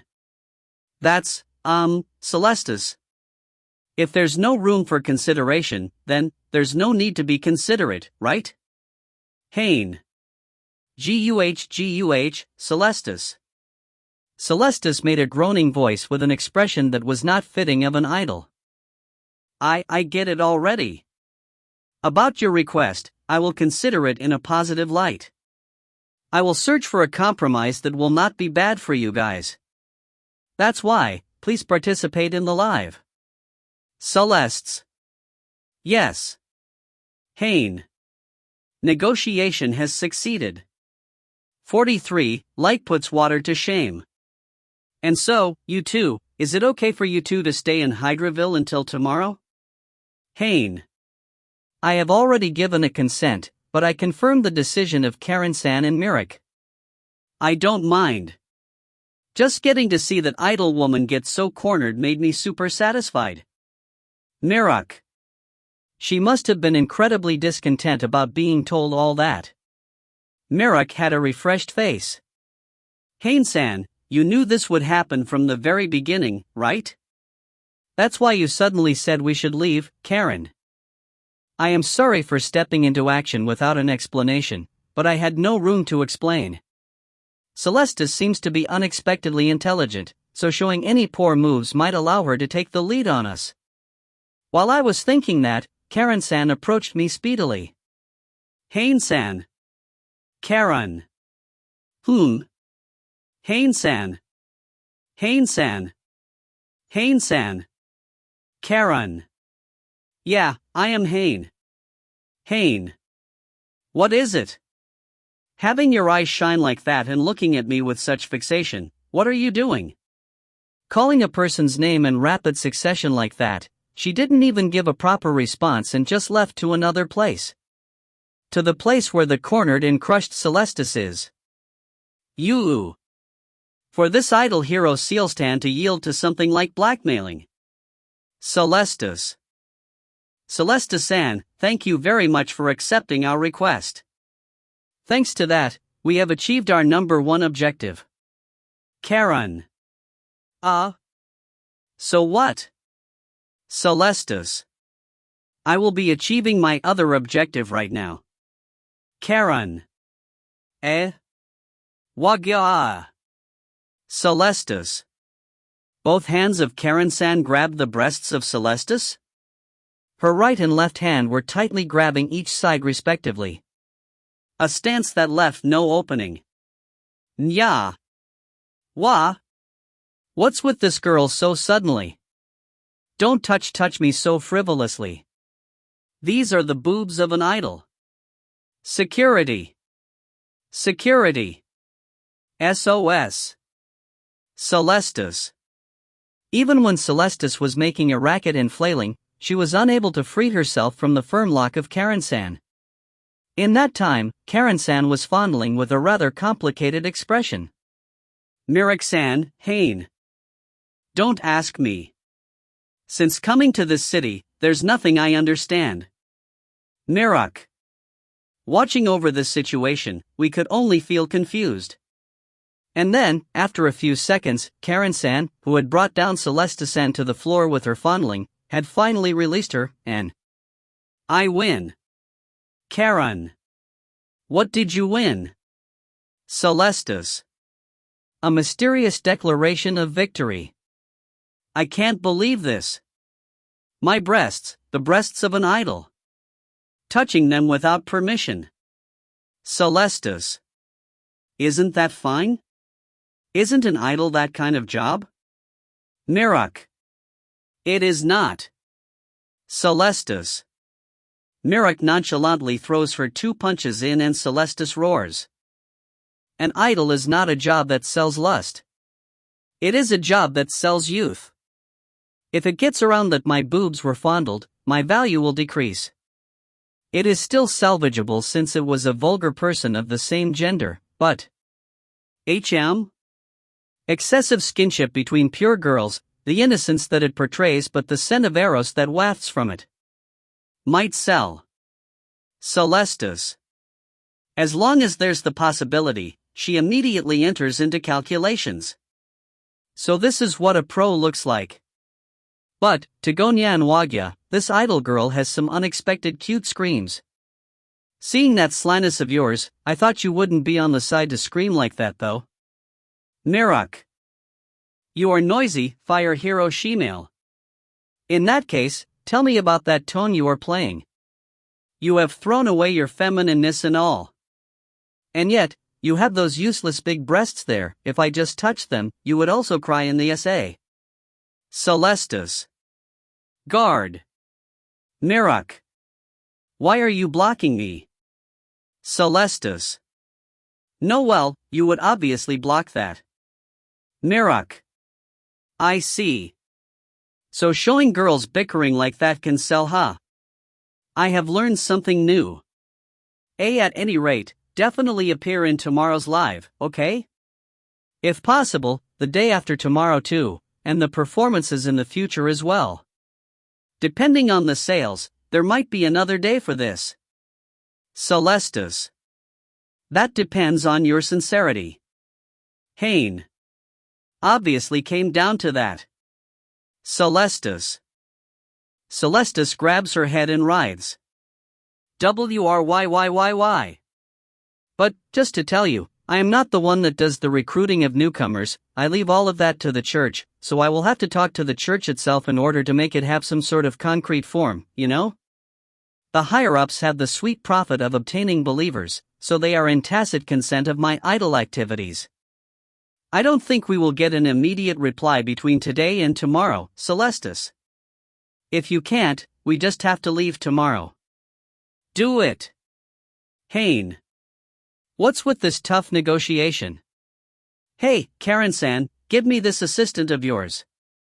I want to hire him as a negotiator in difficult situations. Celestis. And then, Karen-san once again grabs the breasts of Celestis in silence.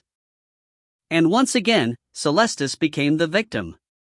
But really, why has Karen-san been persistently fondling the breasts of Celestis? Haine. I don't really want to say this, but, Mirek. Mirek says this with a somewhat heavy tone. It must be your fault, Koramiya Haine. Karen became weird since the time you spread that poster of Celestis. Mirek. Her competitive spirit came out.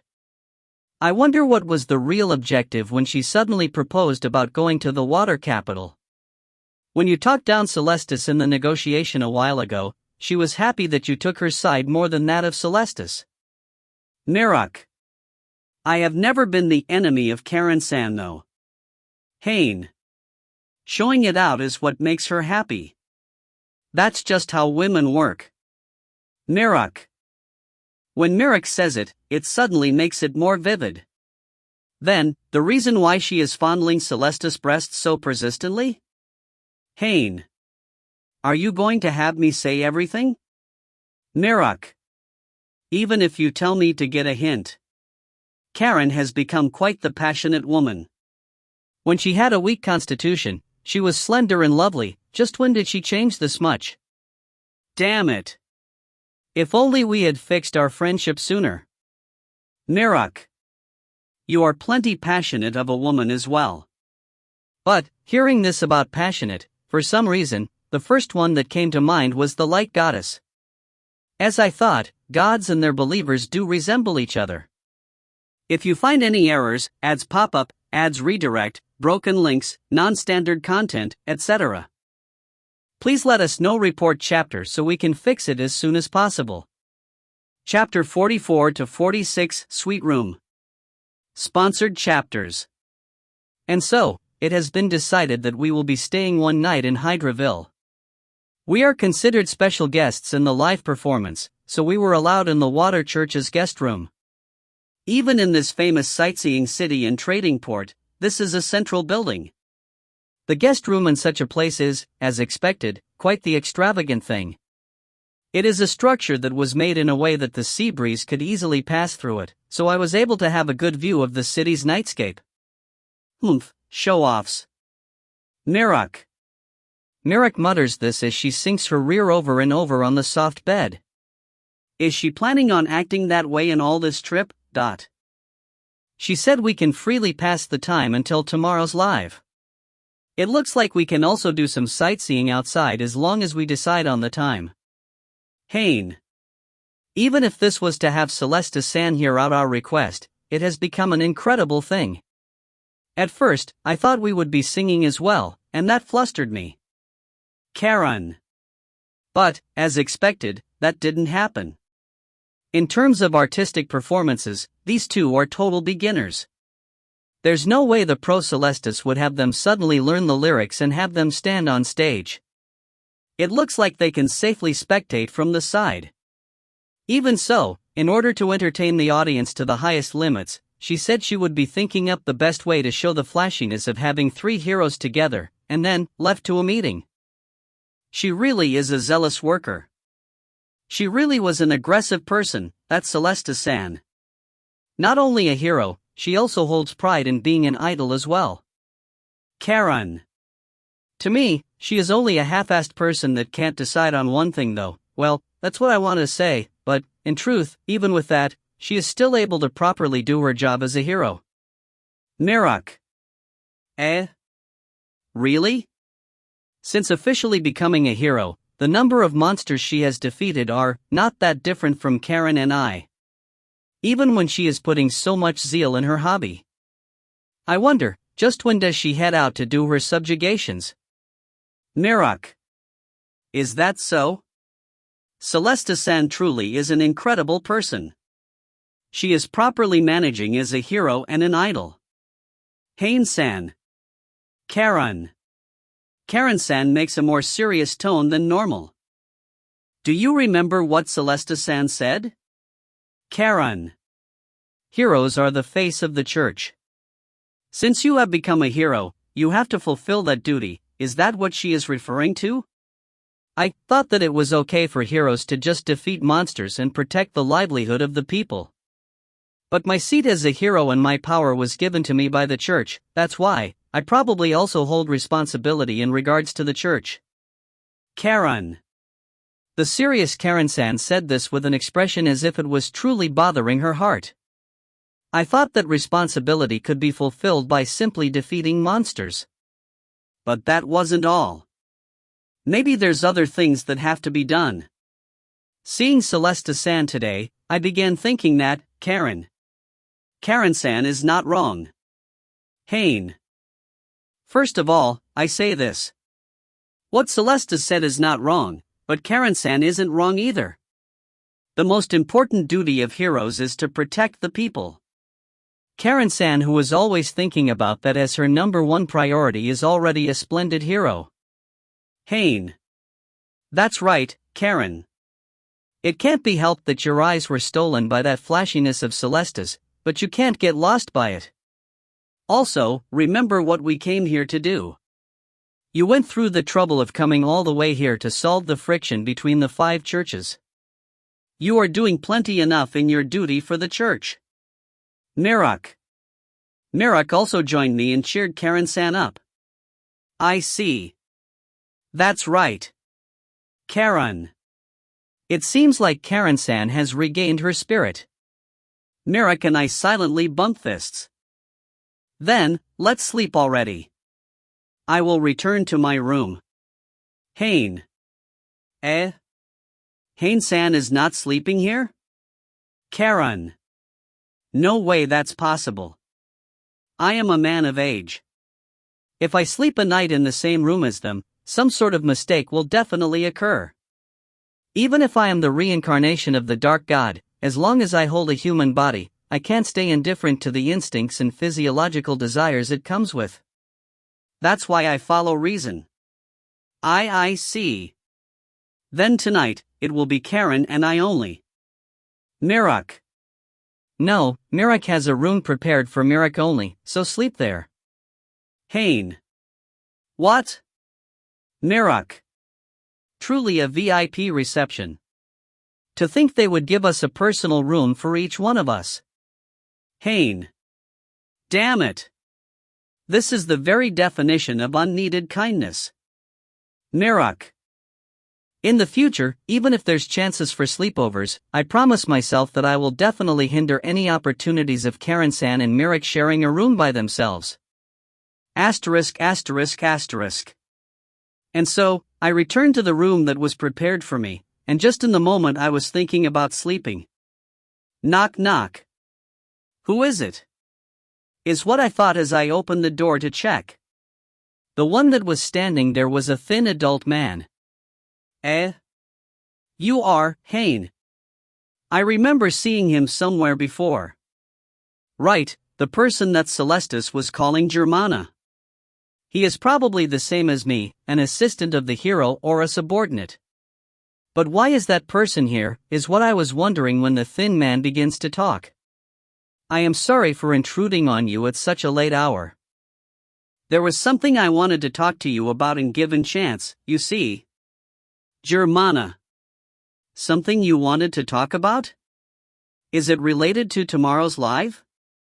Haine. I have no other idea but this. Something to talk with a person that he met for the first time today, the only thing that would be is work related. It is already related to that, but there's also one other thing. Germana. First of all, I have to introduce myself here. I am the manager of Celeste-sama's idol activities, but... Manager? Not your mana? That's only my assumed form. I am actually the reincarnated water god, Coacervate. It has been a while, dark god, Entropy. 45. The stupid legend of the water god. What an ill-natured joke. Haine. Oh? Are you saying I am lying? If it is a lie, just with the point that you are talking about being a god when you are a human would already make you ill-natured. If it is true, the point that you are mixing in with the human society and scheming something unpleasant is already enough to call it ill-natured. Whichever it is, you are an ill-natured person. Haine. Sadly, the moment my identity was revealed, I understood that what he said was the truth. An inhuman part of me was reacting. Water god, Coacervate. One of the 5 gods of creation, and the god that rules over water. Water washes away impurities, and purifies the world. But once the stream stops, the water will stagnate and be contaminated. Water then turns into an impurity that rots the world. The Coacervate in front of me is truly the personification of that kind of water. Stagnated water that has been contaminated. So you also reincarnated. I am surprised. That means most of the gods have descended to the surface world? Haine. There's not much to do even if I stay in the god realm after all. By the way, it wouldn't be recommendable to talk about things like this in the corridor. Isn't it about time you let me enter your room? If possible, I would prefer not letting a person like this in my room, but with our identities clear now, I can't just let him go without knowing what this guy is planning. I reluctantly let the man into my room. Seriously, as a visitor late in the night, he really is not a partner that makes my heart dance. The current figure of this guy. A man in his middle 20s. I have described him as a thin man for a while now, but that's how it made me think with that well-formed and slender face of his. The only thing is that he is not that handsome to remain in the head of someone, which makes it even more detestable. His outfit is probably a formal outfit in this world. It is well made and truly shows class, but aside from that, there's no other impressions of it. In other words, whether it is good or bad, it doesn't fall into any of those categories in the impression area. It truly makes me see him more and more as that god. Well then, let's celebrate our reunion, Dark God Entropy. How did you feel when reincarnating? Coacervate. Don't call me by that name. Right now, I am Koramiya Haine. Haine. That's your name as a human, right? Coacervate. But I am surprised you were able to notice my identity. I wasn't able to tell your identity until you told me. Haine. Let's just say, it was thanks to a certain simple-minded cow. Coacervate. Cow. The fire cow, Phalaris. In other words, the reincarnated form of the fire god Novaha. I also took notice of the short-circuited and violent plan he had, so I already had surveillance set up for him, you know? And just a few days ago, a mere amount of 3 humans appeared for this so-called fire cow subjugation and managed to accomplish it. But, to my surprise, there was one person there who could control dark matter. Coacervate. At that moment, I understood everything. The one who released you was the light goddess, Inflation, right? For these few hundred years, her movements have been unclear after all. Coacervate. And what about it? This time you are thinking about beating her up? Reproducing the same method you used 1,600 years ago, that is. Haine. When I am talking with this guy, I end up remembering even when I don't want to. In the battle of gods that occurred 1,600 years ago. All 6 gods created the world at the beginning of it all. Created the sky, sea, land, and then, the vegetation that grows above it, animals and insects, and in the end, we created humans. The trigger of that battle were those humans. Within all the things that the gods created, the humans had unpredictable possibilities compared to everything in nature. That's why, the dark god, Entropy said this, humans are interesting living beings. Let's give them freedom and see what they can accomplish. And then, the first one to directly object to this was the fire god, Nova. There's no better living being than the gods. And humans are just lower life forms that are under the servitude of us gods. The light goddess Inflation didn't say who was right or wrong, and only said, I will follow what the dark god Entropy says. Even in those days, she was someone I didn't understand well. The wind god Quasar said, whatever the case, this is stupid, and the Mother Earth Mantle said, both opinions are important. In other words, over half of the gods had not shown any clear sighting at first, and in that instance, it was still unknown how it would turn out. However, when the fight begun, it had turned into a one-sided battle of 5 versus 1. The one who orchestrated this is the person right in front of me. The one that never showed his opinion until the very end, the water god, Coacervate. No, well, you see, I chose the best route, you know? Coacervate. Coacervate probably noticed my criticizing gaze. As always, he is sharp in this kind of areas. Whatever claim were to pass, the fight of the gods would intensify, and if it were to become a messy fight, the surface world would also be enveloped by the chaos, and life would have died without leaving a single trace behind, wouldn't it? In order to reduce the damage to its minimum, a fast ending to the fight was necessary, don't you think? Coacervate. And because of that, you coaxed the gods that were keeping their neutrality and placed them in the same side as you and Novaha. As expected of a scoundrel, it comes with being good at making up excuses. In all situations, you spout sophism and make it so you are not the bad guy. Haine. Oya, so harsh. Coacervate. So? How about you talk already? Why did you reincarnate as a human, and what are you planning this time? Haine. 46, Water God's Speedy State. Water God, Coacervate. This guy is currently not a god, but a reincarnated human. Just like me. The reason why I reincarnated as a human was purely because I wanted to enjoy the world after 1,600 years long. If I want to observe the human world, being a human myself is the best option. By the way, the reason the light goddess Inflation reincarnated into a human was because I want to give birth to your dark god, baby. A reason that's hard to understand, or more like, I don't really want to understand. Both of us may have some pretty fuzzy reasons, but the one in front of me is different from us. Coacervate never does things without a reason. What he does is always connected to troubling someone, and he never does anything that doesn't. That's why I ask him. Why he reincarnated into a human. You are quite direct, huh? It is as if you are thinking I am someone that has to be scheming something all the time or I will die. Coacervate. And that's just how it is, right? Also, it makes it even more suspicious since you went through the trouble of revealing your identity yourself. For you, secrets that the other party has not noticed are the best trump cards, and until the most effective moment to reveal them, you will hide them even if it's through sheer obstinacy. Haine.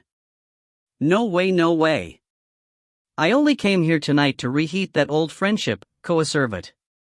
A dark stare is one of the reasons, but there's also one thing I wanted to ask of you, you see. For the sake of that, I had no choice but to reveal my identity. Coacervate. What the hell are you scheming this time? Haine. Right, in order to do that, it would be best to tell you from the beginning. Haine-san, what do you think about this present world? Coacervate. Coacervate directed that face of his to the window. A gesture saying, look at the world, huh? This world has changed quite a bit from the Genesis era, right? A material called ethereal was discovered and the civilization grew, machines and magic began to mix in the cities of humans, even things like monsters began appearing, and the fighting has grown sporadic. Coacervate. You gods were the ones who created monsters, right? Haine. Is that how it was? Well, that's right. Coacervate. For someone like him, this was a rare moment where he actually spoke with a decisive tone. I was the who proposed the idea of creating monsters. Coacervate. As expected. I did think that was the case. Haine. Oya, you are not surprised? Coacervate. That's really an underhanded method fitting of you, that's all. Creating these enemies called monsters, you make them attack humans, and make it so humans once again cling onto gods. Underhanded. Truly the underhanded water god. Haine. But, don't you think that's also the fault of the humans? Even though we are the ones who gave birth to them, just because their lifestyle got a bit more convenient, they forget about their true parents. Monsters might be the screams of us gods' hearts saying that we don't want to be forgotten. Coacervate. Your sophism is getting annoying already. Haine. Anyways, when ethereal was discovered in the human world, the other 5 gods aside from you might have convened and thought up countermeasures? Coacervate. At least be more decisive about something like that. Haine. And so, the decision called monsters came out. Nova, Quasar, Mantle, and I created mother monsters that hold the element of their respective element. I wonder where they are now. At any rate, as long as they are living in this world somewhere, I think they would create monsters infinitely? Coacervate. What about inflation? Haine. The great light goddess. Her heart can't be understood by someone like me. Coacervate. So he couldn't earn her approval, huh? And that's why there's no light element monsters. If there really are existences called mother monsters, it would be dangerous to blindly believe all Coacervate says, but it would mean that there's also a fire element mother monster and is still giving birth to more monsters. Looks like that event that was essentially like sealing the fire god Nova won't be stopping the appearances of fire element monsters. The hero plan was also my proposition, it seems. Coacervate. As I said, talk more decisively. Haine. The other gods also followed what I proposed and sent an oracle to their own church, and created this system called heroes, it seems? Thanks to that, a structure called World's Threat vs. God's Envoy was created and looks like this held back the decline of the faith. But I wonder if that satisfied everyone? Coacervate. Nova looked dissatisfied. That's why he reincarnated into a cow monster himself. Haine. Looks like he thought of something useless with the lacking brain he has. But there might be others who are actually thinking properly. Coacervate. Are you talking about yourself? Haine. After announcing my series of proposals, I immediately descended to the surface world. And then, without leaving it on the hands of the humans, I produced the hero plan myself, I think. But I didn't only have the hero fight monsters, I also created a number of policies, and increased the effectiveness. Thanks to that, it seems like my water church has a lot more believers than other churches. Coacervate. So after having everyone participate in his proposal, he alone went and put it into practice himself, huh? Really does sound just like him. And so, that plan of yours was this idle thing? Haine. The disgraceful behavior of the singing and dancing hero Celestis pops up in my mind. And so, this guy here is working as that thing called manager. A puppeteer that hides his identity while stealthily making his moves. I am simply utilizing plans that are effective for each generation of heroes. That's probably the best method for the current hero Celestis to obtain believers. Coacervate. That might be the case, but each generation, you say. Each time a hero takes over, you always do such commendable managing? Just how many times have you reincarnated? Haine. I have only reincarnated once though? Coacervate. Ha! Haine. But that's just... It looks like I have been living in this body for more than 100 years already. I don't think I have died even once or have been reborn in that time though.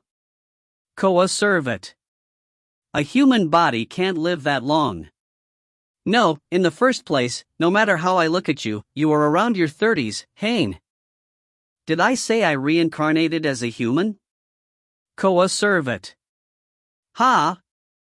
Alright, I have only revealed my identity, and haven't introduced myself yet, right? Let me do it now then. Coacervate. And then, he said. The name of this body is Water Demon, Mephistopheles. A water element monster that has the ability to mimic humans, you know? Coacervate. If you find any errors, ads pop up, ads redirect, broken links, non-standard content, etc., please let us know. Report chapter so we can fix it as soon as possible. Chapter 47 to 49, Water Demon God. And then, that guy visibly changed the shape of his eyes. His arms and legs stretched to abnormal lengths, scales surfaced from his whole body, and grew extraordinarily sticky. From the spaces in between the overlapping scales, some sort of viscous liquid was leaking, and they fell onto the floor. He was clearly not a human. If I had to describe it, it would be a merman. In other words, a monster. You were the same as Nova Haine.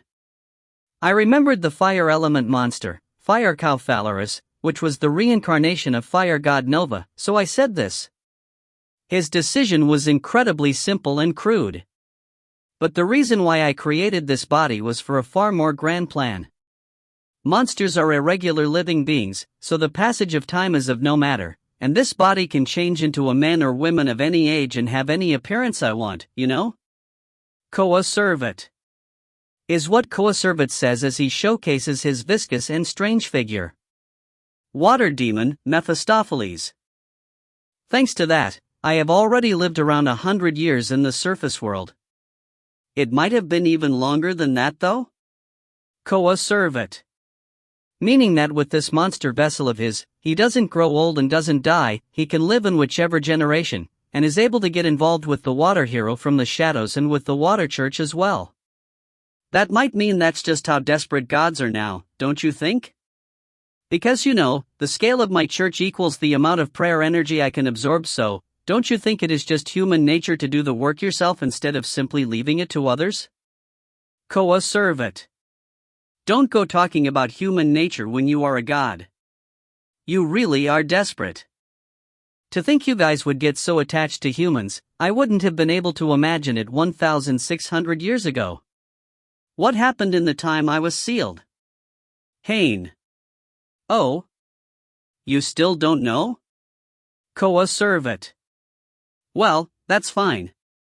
To put it briefly, in this 100 years since the time ethereal was discovered, I got desperate in the shadows and came out, and then served my church. If it's the kind Haine-san, you should understand my hardships, right? Coacervate. I don't. This is something you are doing for your own convenience, right? Haine. How harsh. But, after saying this much, I wonder if the preparations are enough to finally enter the real topic of tonight? Coacervate. Now that he mentions it, what did this guy come here to do? Saying he came here to warm up an old friendship, talking about his own circumstances, and showing his monster vessel, those are definitely not the reasons why. I will be repeating myself here, but, when this god moves, it is definitely for the sake of some sort of plot that will be troubling like crazy other people. To tell you the truth, there's something that I might want to ask of Haine-san? Coacervate. I refuse. Haine. For the sake of that, I might have one other thing I want to show you? Coacervate. I refuse. Haine. So we may have to move to another place. Can you come along? Coacervate. As I have been saying, I refuse. Haine. But seriously, this god really doesn't listen to others. He jumps out of the window. He flies as if swimming in mid-air. Ah, seriously. Haine.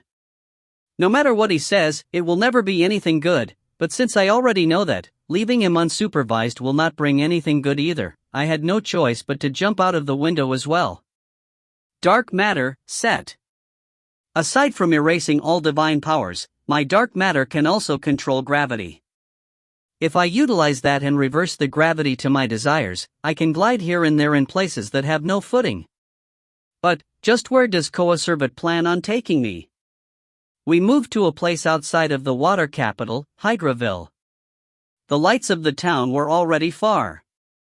After leaving the port area, what's next is the sea that reaches as far as the eye can see. Just what are you trying to show me bringing me all the way here? There's only the sea here.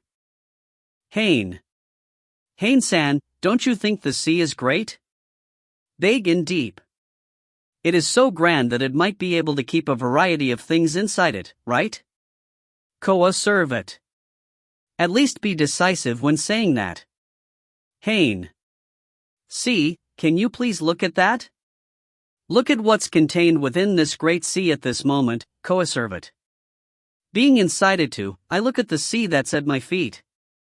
What's that? There's something there. Moreover, it is pretty big. Is it a whale? Or something on the scale of that? It is hidden in the sea, so it is hard to get a clear look at it, but it is a living being that has a completely different shape from that of a whale. An eel? A big eel that's similar to a whale. And it is not only one, there's 2, 3, no, there are even more. No, that's wrong too. As I thought in the beginning, it is only one. All of those are its heads and are connected to one body.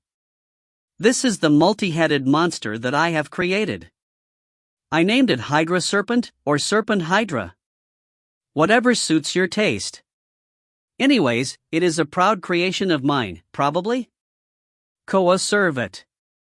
This Hydra Serpent seemed to be sleeping in the sea, it wasn't moving at all. I felt as if I was looking at a machine that didn't have its switch turned on yet. It is waiting for its moment of activation. Anyways, it is big. Its size rivals that of the Coacervate. Something like this is hiding in the sea and is close to the water capital.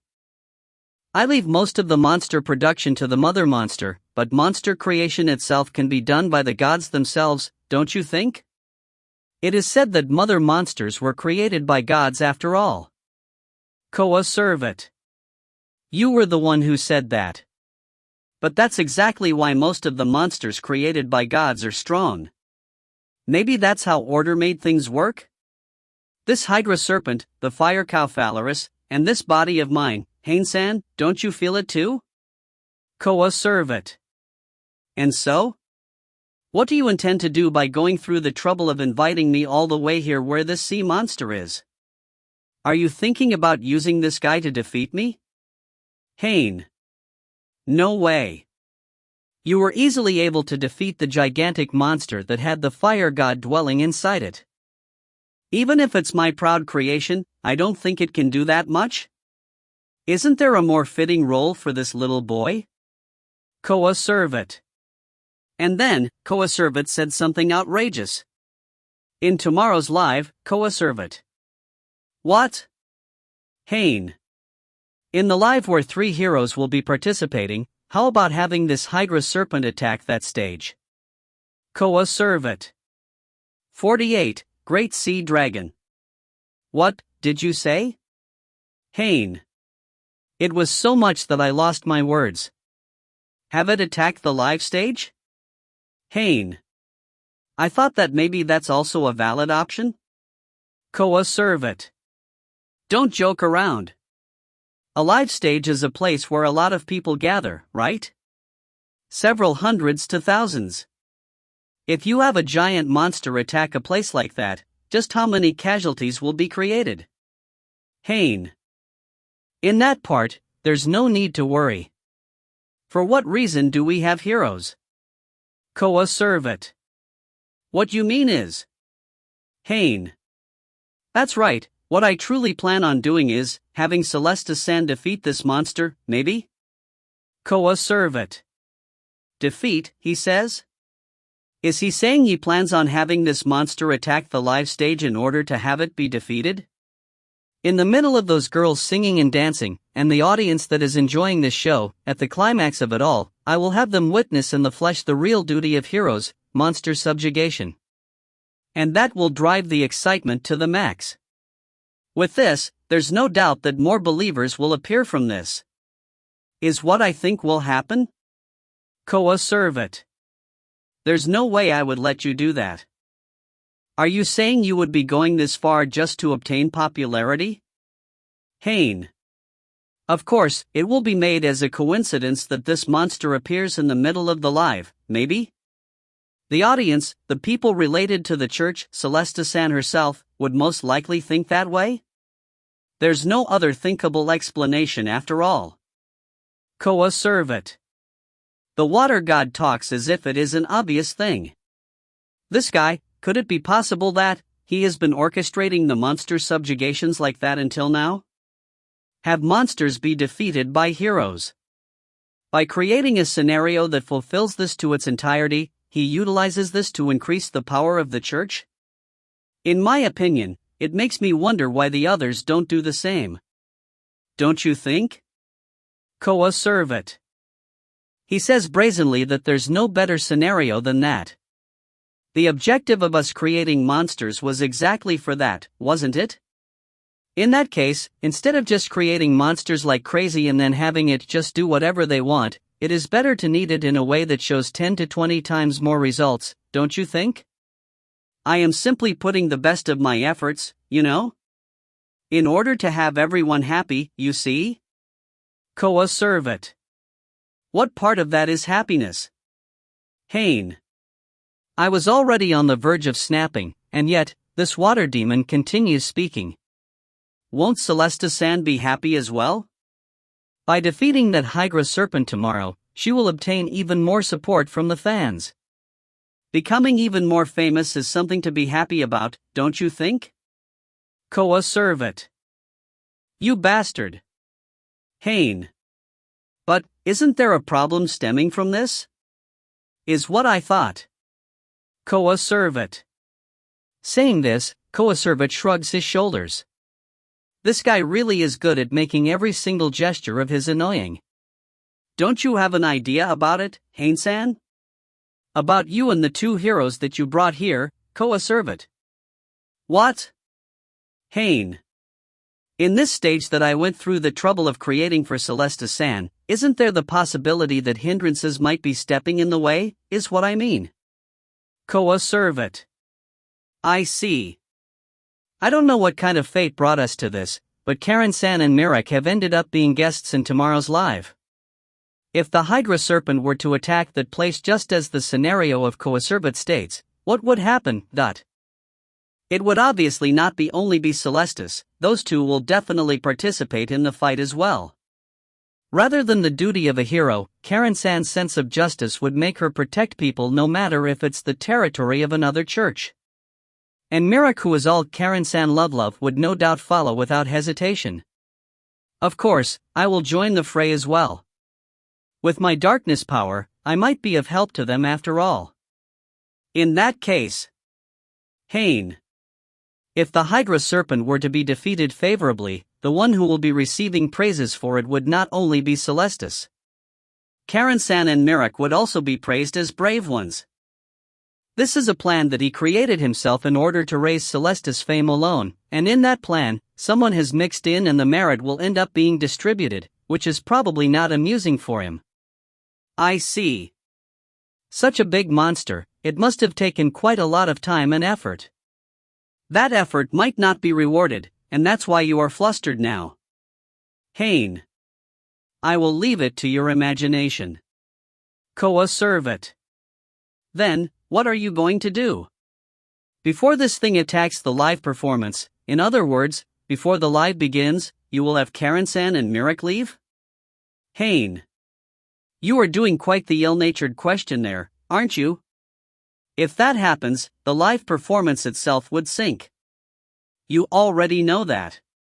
Coacervate. The expectations of the audience are still rising sky-high with the scheduled appearance of the three heroes after all. Then, I will give you an advice. Stop that scenario of yours and just let Celestis concentrate on her live. Have her sing and dance, have her converse with Karen-san and Mirak, and entertain the audience with this. Wouldn't that be plenty enough to get the popularity? Haine. And then, sink this giant sea dragon in the depths of the sea. No, wouldn't that make it way too safe? Don't you think that, since ancient times, strategists are the types that change pinches into chances? Coacervate. I don't know. Isn't it okay to be safe? Safety is best. Haine. It is okay to just kill the light and fire hero. Coacervate. The sudden words of Coacervate froze me. What is the meaning of this? This is how the rearranged scenario will go like, the live enters the final stage, a giant monster suddenly attacks, and the three heroes face it. In this fierce fight, two heroes die, and one survives, the water hero, Celestis. With the last bit of her strength, she defeats the monster, Coacervate. Saying this much, Coacervate makes a vulgar laugh. Don't you think that's a splendid ending? Don't you think this is even more thrilling of a scenario than the original one? With two heroes falling, the fearsomeness of my Hydra serpent will be deeply etched in them, and Celestis, who was able to defeat this fearsome monster, will have her fame climb up non-stop. This is truly the definition of changing a pinch into chance. Don't you think so as well, Haine-san? Coacervate. Don't joke around. Haine. So he is just going to use Karen-san and Mirak as fodder to feed his own objective? I was once again shown the deviousness and slyness of this damn god. For his own benefit and enjoyment, he would happily step on humans. Moreover, without dirtying his own hands. And then, he will watch from the shadows the people that are suffering, and chuckle without anyone knowing. That's the water god, Coacervate. Don't look down on them. There are three heroes, you know. They are the strongest divine power users that were chosen by the churches to go against the monsters. And there's three of them. Yet, you plan on deftly avoiding one of them while defeating the other two. There's no way you can do that. Haine. I think it is possible, you know? Didn't I tell you? That this is my proud creation. Coacervate. It is true that this one might be trouble. A special monster that was personally created by the water god, Coacervate. It rivals the size of the fire cow Phalaris, and it probably has comparable power as well. The fire cow Phalaris was an enemy that Karen-san and Mirak alone wouldn't have been able to lift a finger against. Even if the numbers were to increase to 3, I don't know if that would fill up the difference in power against an enemy on the level of Phalaris. But, in that case, your hero Celestis would also be in danger. Haine. I don't think that will be a problem.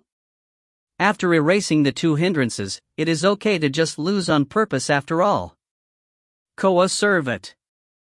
So he is going for a completely fixed game, huh? Just how rotten can he get? But, this is not over yet. I am here. Haine. That's right, you are here.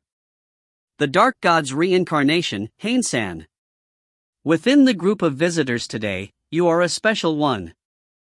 If it's the dark matter that you create, even if it's this proud creation of mine, it would probably disappear in an instant. Coacervate. That's right. The one who finished the fire cow Phalaris was me. As long as I am here, I definitely won't let him hurt Karen-san and the others. And so, we finally arrive at the main reason of my visit tonight. Can you hear me out? Coacervate. What is it? Haine. I can't hide the irritation in my voice. It is something simple. I have a favor to ask of you. In tomorrow's live, in the fight of the cute heroes and the great sea dragon, can you please remain as in spectator? Coacervate. 49, scum of a god. Spectate, you say? Haine. That's right. Can you please remain as a spectator? Coacervate. Coacervate continues speaking. If you just watch over without doing anything, my plan is as good as realized, don't you think? Because in essence, you are the only one who can actually defeat my Hydra Serpent after all. Coacervate. Do you think I will comply to this? Haine. Please do comply. It is a request from a god just like you after all. Coacervate. I refuse. There's a better way. Haine. Dark matter begins to gush out from both of my arms and swirl, erasing this great sea dragon, right here right now. Along with your disgusting self. That way, there's no need to worry about you scheming in the shadows, and we can welcome tomorrow's live in peace. Haine. I knew from the beginning that it would end up like this. Since the moment Coacervate appeared before me, I understood that I would end up fighting him. Even within the 5 gods of creation, this guy surpasses everyone by lengths and bounds in terms of cowardliness and unpleasantness. From the very beginning, it was impossible to get along peacefully with this guy. No, please wait. You have been quick-tempered since always. That's why you ended up sealed 1,600 years ago, you know? Coacervate. Like hell I care. Are you prepared, you shit god? I will erase that body of yours without leaving a single particle behind and return your soul to the god realm. Haine. This guy's body seems to be that of a monster mimicking a human, but in this occasion, that's favorable. Even if I kill him, I won't have to be burdened by the sensation of being a murderer. Good grief. Well then, in order to have you regain your composure, I might have to say the magic words. Coacervate. And then, Coacervate said. If you rampage here, humans will die, you know? Coacervate. Have you forgotten? This place is just right under the nose of the water capital, Hydraville. And that city has the world's most prominent trading harbor and sightseeing places. In terms of population density, it might be this world's number 1. If you were to fight in a place like this, I wonder what will happen. Coacervate. Terrible damage will ensue. If it turns into a fight, Coacervate will activate the sea monster below us and the two will definitely rampage at the same time. With the intentions of doing the thing I dislike the most. In other words, he would do it with the intentions of destroying Hydraville. I have confidence that I would be able to suppress one before they are able to reach the city, but if it's 2 at the same time, it is impossible. On one hand, there's a gigantic monster on the level of the fire cow Phalaris, on the other, the most shrewd god reincarnated as a monster. Even if I try to keep it to the least amount of damage, there will definitely be casualties appearing. Cook, Haine. As if showing my decision, the swirl of darkness disappears into nothingness. As expected of the dark god that loves humans more than anything else. It is worthy of admiration, maybe? Well then, I will say it once again. In tomorrow's fight, you will be remaining as a spectator, right? Coacervate. Why? Why is there the need to kill those 2? If it just defeating them, leaving them wounded would be enough, right? Haine. Even I knew I was making a pathetic question. But I had no room to go against him aside from that. It is simple. If those girls die, it might damage the Light Church and Fire Church. It is a present state where the 5 churches are competing for the low amount of believers. Wouldn't hurt weakening the rivals, right? Coacervate. You bastard. You bastard. Haine. My anger got so piled up that dark matter was leaking out from my hands. As if telling me to erase that guy. Oh ho, do I need to say it one more time?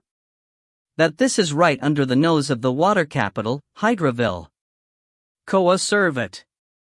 With only that, my movements were sealed. In other words, this guy was closing my choices. Karansan and Merrick, or the several thousands of people living in Hydraville. In order to save one side, I would have to abandon the other. But, it is exactly because of this that I will firmly promise you this. If you are to accept my proposal, I will not kill the innocent people in tomorrow's attack of the Hydra serpent, and I will not destroy any buildings.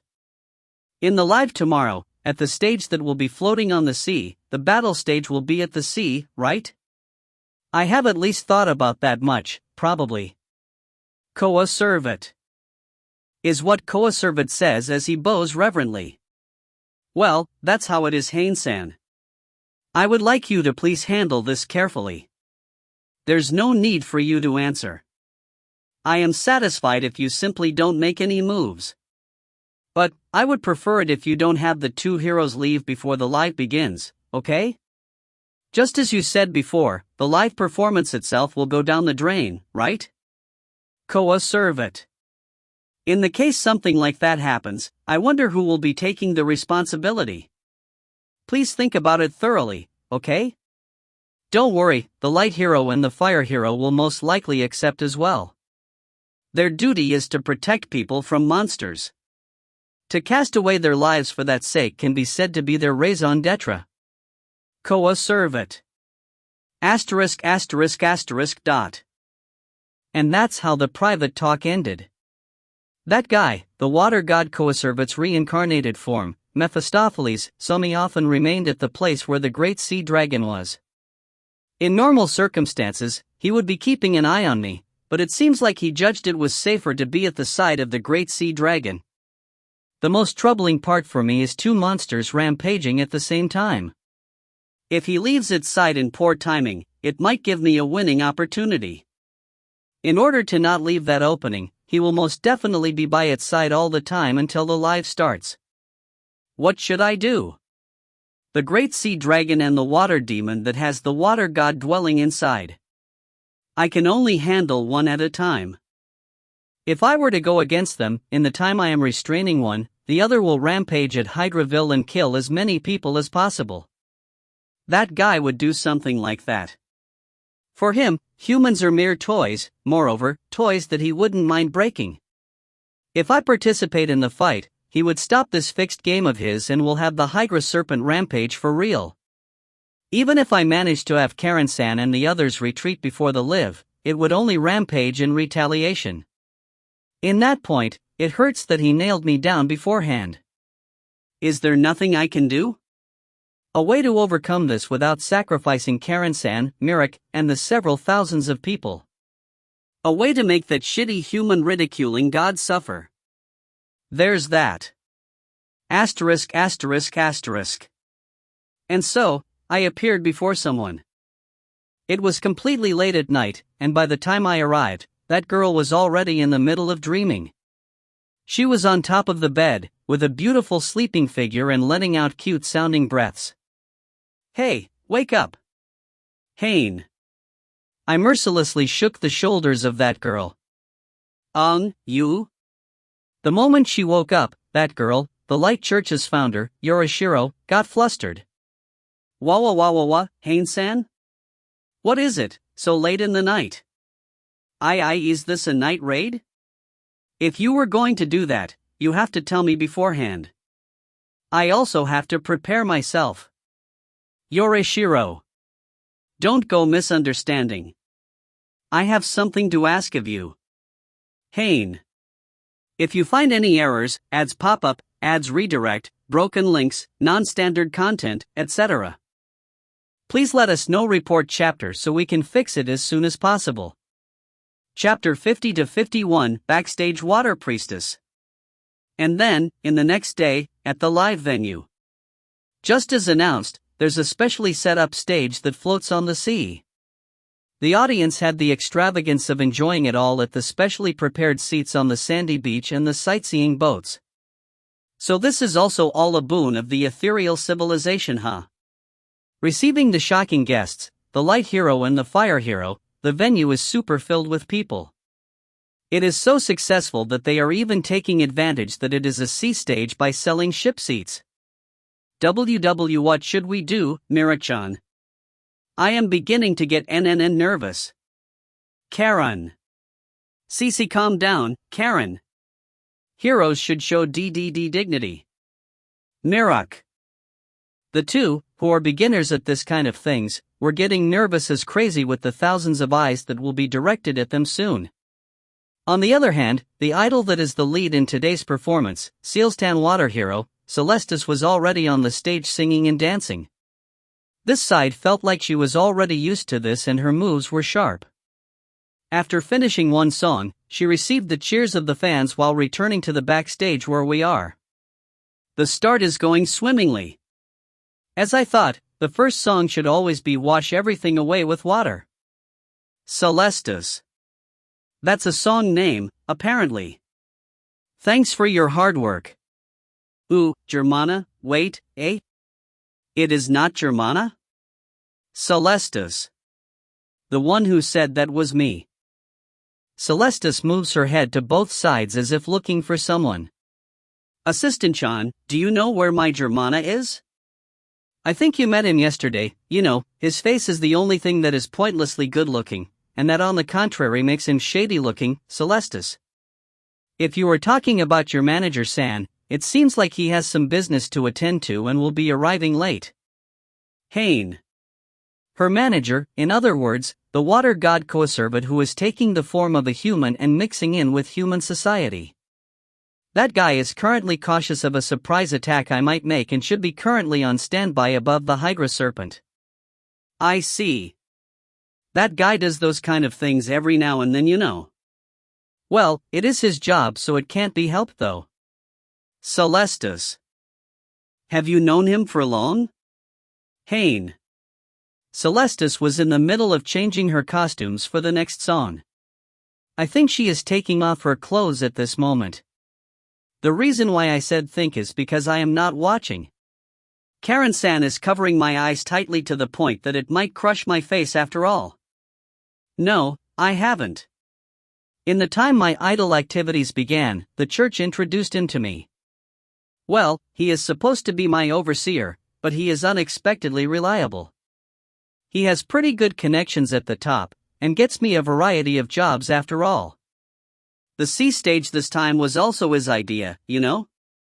Celestis. Must be.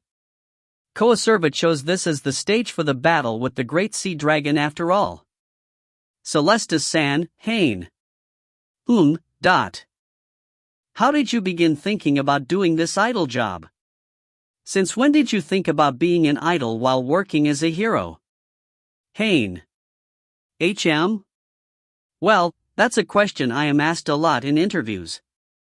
Even if I look like this, my starting point was as a person who desired to be a hero, you know. Entering the water church, training my divine power, and did my best with the mindset of if I am going to do it, I will aim for the top. Celestis. But, one day, Celestis thought something, why should I suffer for the sake of that? The training in the church was strict, and if it's for the sake of aiming at the top, that's a hero, more the case. The superiors that were instructing her said that training being painful was a given and that it is actually better if it is painful. The Celestis in those days was unable to accept it. Being a hero was a long dream of hers. Shouldn't this dream be something that is fun and heart-racing? She thought that if I am seriously chasing for that dream, shouldn't I be having fun with all the painful training and dangerous combat? And yet, she saw her training to become a hero as painful and difficult. Is that because she herself didn't have enough guts? Or is it because the hero she is aiming for isn't the same as the one that the church denotes? Is that why it is painful? This sense of discomfort became doubt, and this doubt was steadily chipping away her motivation. But you see, one day, I thought this. Celestis. What? Haine. There's no need to mind the eyes of others. It is fine to just become the hero that I envisioned. Since the time I decided this, the hero training made a complete turn. Because I wanted to do flashy things, I practiced dancing. After defeating monsters, I even trained a finishing pose in order to show the people I saved and my comrades. My superiors were obviously angry at this, but I didn't stop. Because everything was fun. Celestis. And then, for some mysterious reason, she gained more strength to continue her usual hero training, showed visible signs of growing stronger, and her ability became top class within the Water Church. Then, the previous hero retired, and a selection was made in order to choose the next one, but it was a clean sweep. The other hero candidates were nothing to sing about. The hero selection that normally takes a few days, or even months, was over in an instant. Celestus. And so, the hero Celestus was born. After that, the fighting continued. I didn't want to become a straight-laced hero that was pushed around by the church. I wanted to become a hero that would make everyone smile. That's why I did a lot of things that had no precedence, and I troubled my surroundings too. And then, the goal I arrived at was an idol. Assistant Chan. Celestus. Yes? Haine. I understand what you guys say. I understand that I am a strange hero. But you see, for me, this is the best and most fitting kind of hero. As a hero, it is a given to save people, but I don't want to hold myself back for the sake of that. If I am going to do it, I have to make the people and myself happy, or it would be a lie. Celestus. Yeah. Haine. That's why, I don't plan to stop being a hero or an idol. I will walk my own path. I have no intentions of handing it over. Celestus. I understand, Haine. I understand. Celestus and I get surprised by the sudden third party that jumped into our conversation. That was Karen-san. Karen-san has been covering my eyes the whole time so that I don't peek at Celestus changing. That's why, it is obvious that the conversation would reach her ears as well. I also get it. I became a hero because I wanted to protect the people that were in trouble, but the Light Church only thinks about their own authority all the time. When I talk to those people, I lose confidence in whether what I am doing is correct. But it is okay, right? It is okay to just do what you want to do, right? Karen. Why yeah. Celestus. Celestus had both of her hands held by Karen-san and was flustered. I understand now. Even if our directions are different, if we all see through it as the hero we want to be, the world will turn for the better. Celestus-san. Let's do our best together. Karen. Thanks, but, Celestus. That's right. Do you still remember? Karen-san was covering my eyes in order to not show Celestus who was currently in the middle of changing for the next song. And that Karen-san was currently holding Celestus' hands with both of her hands. And so, there's nothing covering my eyes anymore.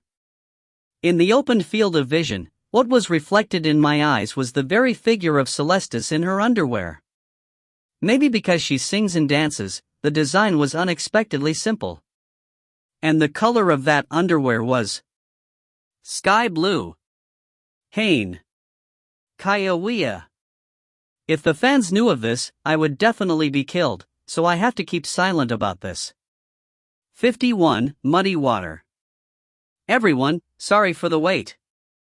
The next song will be Water on a Heated Stone. Celestus. As expected of an idol. Even after being peaked changing, she still manages to hide it with steel-like mentality. And like this, the live had a little accident, but continued favorably, and the audience was incredibly satisfied. Karen-san and Mirik appeared in the interval of the songs and properly did their guest talk. And so, I who had shamed the water hero Celestus with my eyes had received the Cobra Twist punishment of Mirik at the backstage. Cobra Twist is a grappling technique that's passed down in the Ignis Militant Corps. They are an organization that's supposed to fight with monsters, and yet, why are they learning grappling moves aimed for humans? Anyways, my back and sides hurt. Also, her boobs are hitting me. The only moments I am released from this are when Mirik herself has to enter the stage.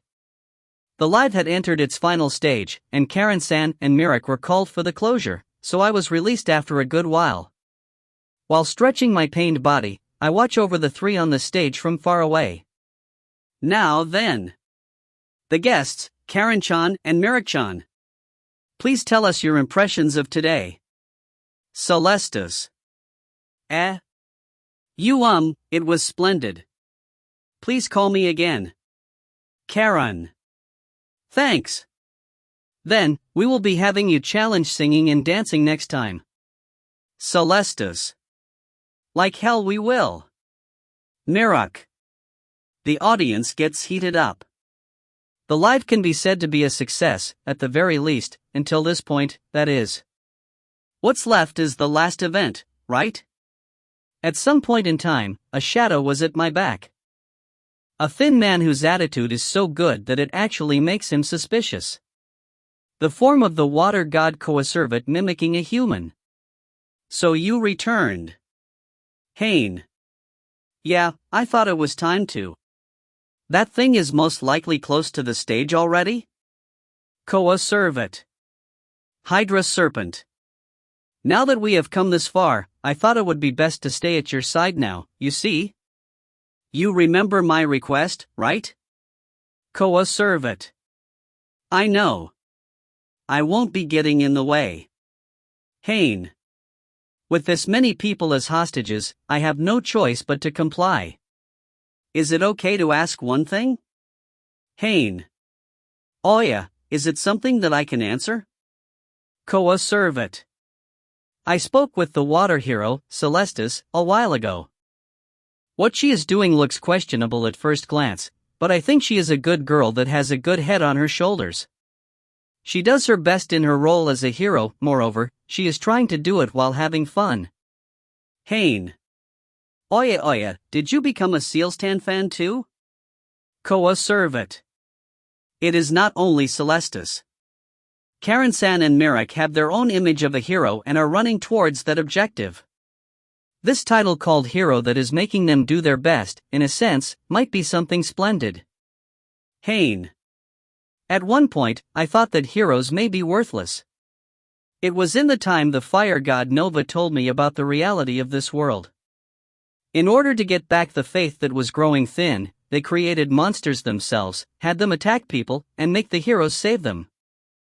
By doing this, the people will recover their reverence towards the hero, the church that the hero is related to, and the god that is worshipped by the church. I thought that maybe heroes are just tools utilized to dance with that logic. Aren't heroes only pitiful humans that are dancing on the palm of the gods? I couldn't help but think this way. But the earnest figure of these girls cleared away those thoughts. It doesn't matter if it is on the palms of the gods or whatever, those girls are doing their best living in the environment they are in. I think that figure of theirs is beautiful. Haine. That's what I wanted to say. When I finished, a kusukusukusu laugh came from my side as a response. Kukuku, seriously, you really intend to view humans as sacred no matter what? Well, I love humans too, you know? They are amusing after all. Coacervate. Amusing? Haine. Yeah, that's right. Just as you say, humans are earnest. Happiness, satisfaction, desiring those things, humans desperately struggle. That figure of theirs is truly, how to say it, fun. Amusing? Humorous? Pitiful? Pathetic? Coacervate. You bastard, Haine. It is the same for heroes as well, you know? They were simply catalysts in order to gather prayer energy from the humans, but my enjoyment ended up getting mixed in it too, you see? It isn't only with Celestus, there were many water heroes before her, but they all worked earnestly without knowing that I was pulling the strings from the shadows, zealously fought, and won. Coacervate. In the past, there must have been times where it was a completely fixed game from him just like now. A victory that was planned since the beginning was being given to them without them knowing. How laughable was that smile of theirs. Even though it was all part of my plan. Even though I had them win. Without knowing that, they misunderstand that it was because of their own power that they obtained victory. That proud figure of theirs as they bask in false glory, it is truly laughable. No matter how many times I do it, it just doesn't get old. It is truly the best amusement. Coacervate. That's the reason why this guy continues staying in the surface world. For him, humans are not on the level of slaves, they are lower than that, they are toys. He not only smears mud on the misfortune of people, he even does it on their happiness, taints it, and bloats himself in self-satisfaction. Utilizing the ethereal movement in order to have the other gods involved, created threats called monsters, and was making fun of the humans that were fighting them. That's all I wanted to hear from him. I was able to reconfirm it. As I thought, this guy is a piece of shit that plays around with humans. Now then, let's begin my enjoyment of today as well. Coacervate. The venue began to get noisy. At the sea surface far away, someone had noticed that something was coming out from it. The unrest was spreading to all the spectator seats in the blink of an eye. Today's event is even more extravagant than usual. After all, the sacrifice of 2 comrades will serve as the topping. I wonder if Celestis will cry in sadness. I wonder if she will be able to enjoy the taste of victory. That would be so funny and make it even better, don't you think? Coacervate. The unrest of the venue was beginning to change into chaos. The identity of what was coming out of the sea had been made clear after all. Karen-san, Mirak, and Celestis, who were at the stage, had noticed this abnormal event, and not only that, they noticed the identity of this abnormality as well. Everyone, please calm down. Please don't leave from your seats. Celestis. Mirak-chan, could that be? Karen. Yeah, I didn't expect a monster would come out in this timing. Mirak. The appearance of a monster. That truth had been confirmed and the venue falls into panic. But that only lasted for a second. Everyone, we are going for an encore. Celestis. The voice of Celestis reverberated through the whole venue and calmed down the fear and chaos of the people. An encore song has never been heard of before.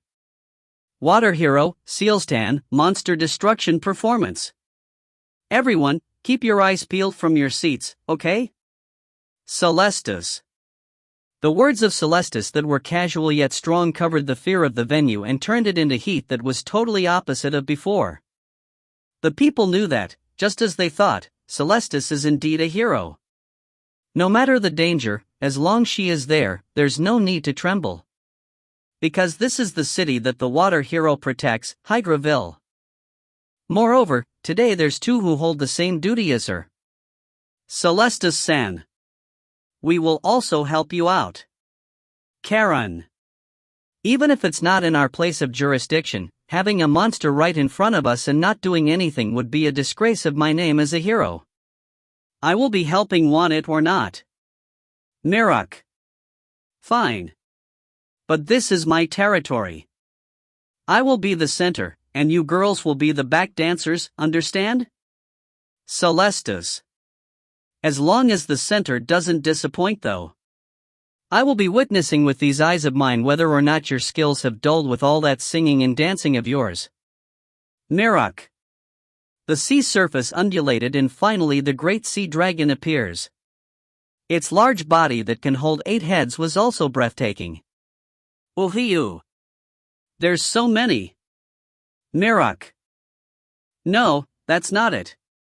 Look at it carefully. Those sea monsters are all connected to one body. All of those are one.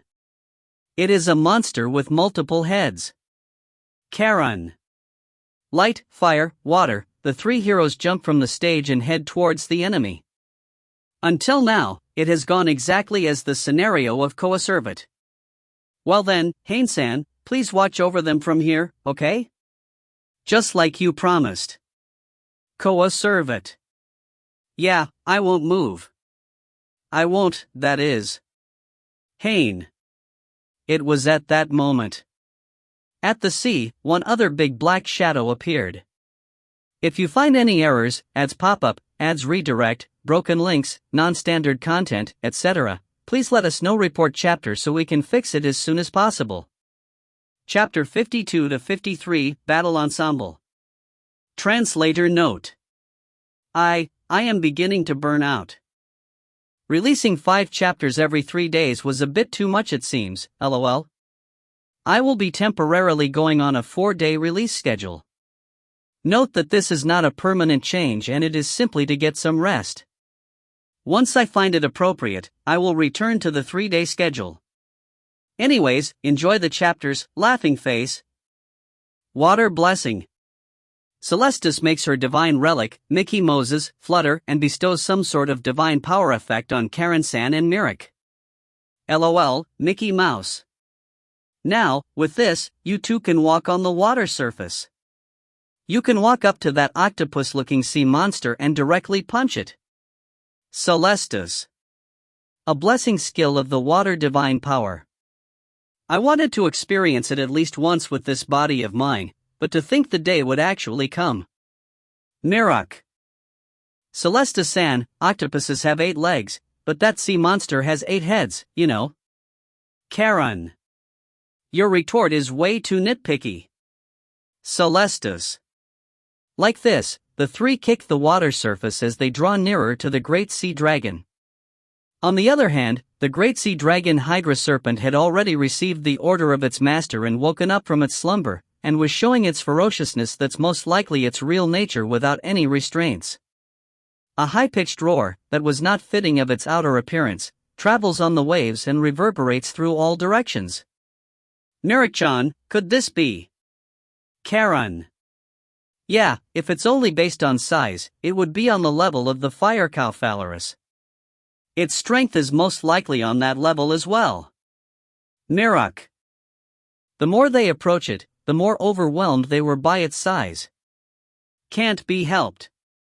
The Great Sea Dragon's 8 heads turn towards the 3 little preys. Even if they turn 2 heads to each of them, there would still be heads remaining. Thu you. This might be my first time fighting against something this big. Celestis. That shows your lack of experience, Celestis. We have experience, you know, quite recently. Mirik. On the other side, the venue was noisy with this unexpected event. The officials were suggesting them to take refuge, but there was not a single person who heard them out and stood from their seats. Everyone believes. In this crisis, their heroes will definitely break through it. By some twist of fate, there were 2 other heroes here as well. Is there any threat that 3 heroes cannot overcome? As expected, heroes are the very definition of hope for the people in this world. The despair of having their hopes crushed.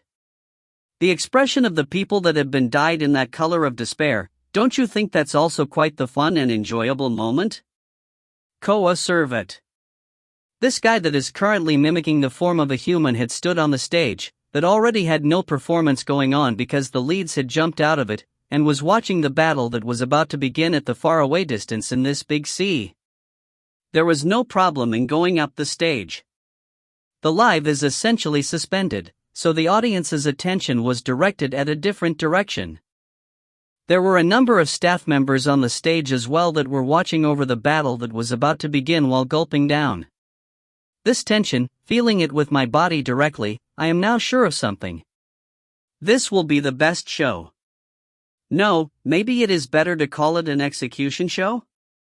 The execution of the light hero and fire hero, that is. Coacervate. Haine-san, I am repeating myself here but, don't move, okay? If you go, it would all go down the drain after all. Along with Hydraville. Coacervate. Yeah, I know.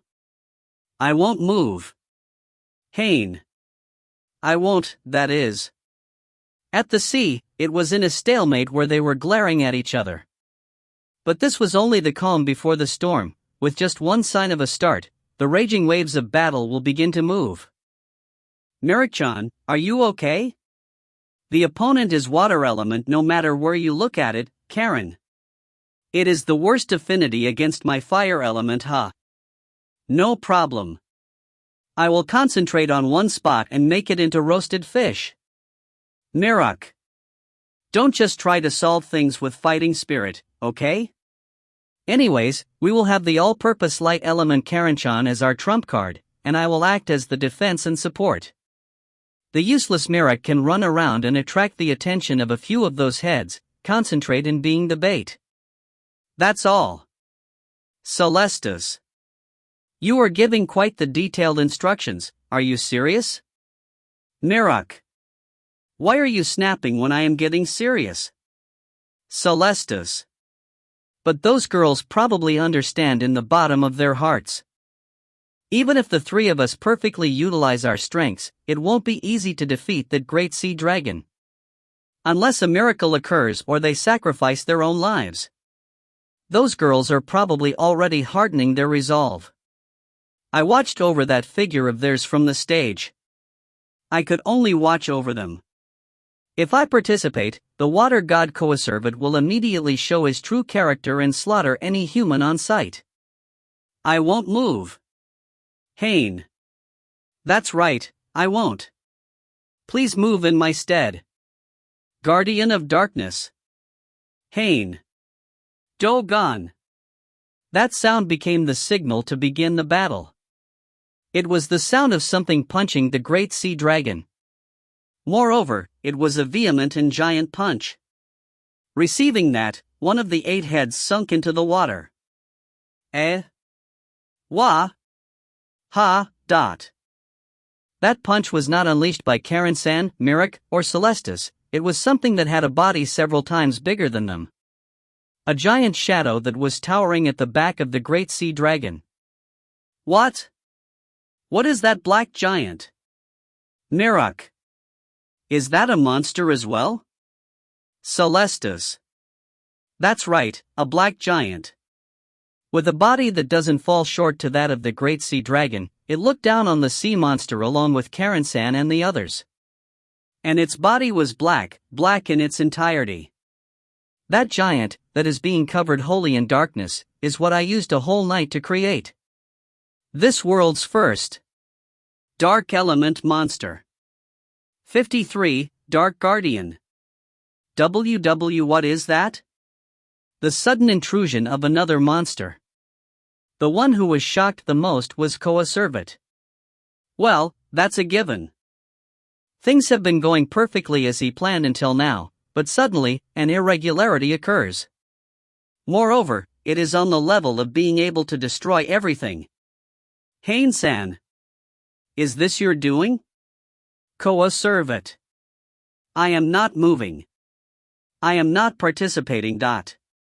Haine. Nonsense.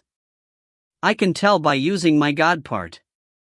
That black giant is a mass of dark divine power. In other words, a dark element monster. The only one who can create that is you, the dark god, isn't that right? Coacervate. You're being loud. The people around will hear you. Haine. But the people at our surroundings had their attention taken by the heroes, the great sea dragon, and the mysterious black giant at the sea, so the talk of the others was not entering their ears at all. That's right.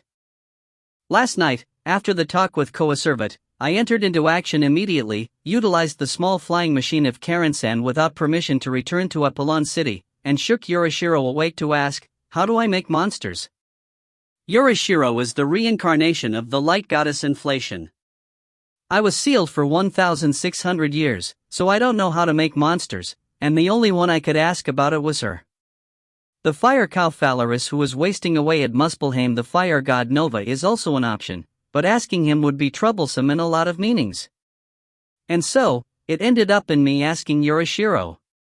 Maybe because of personal reasons, she is the only one who hasn't created monsters among the 5 gods, so there was uneasiness, but well, it somehow worked.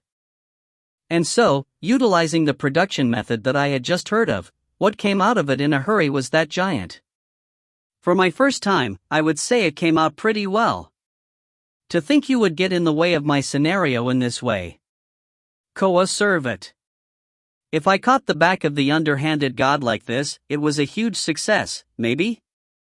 Haine.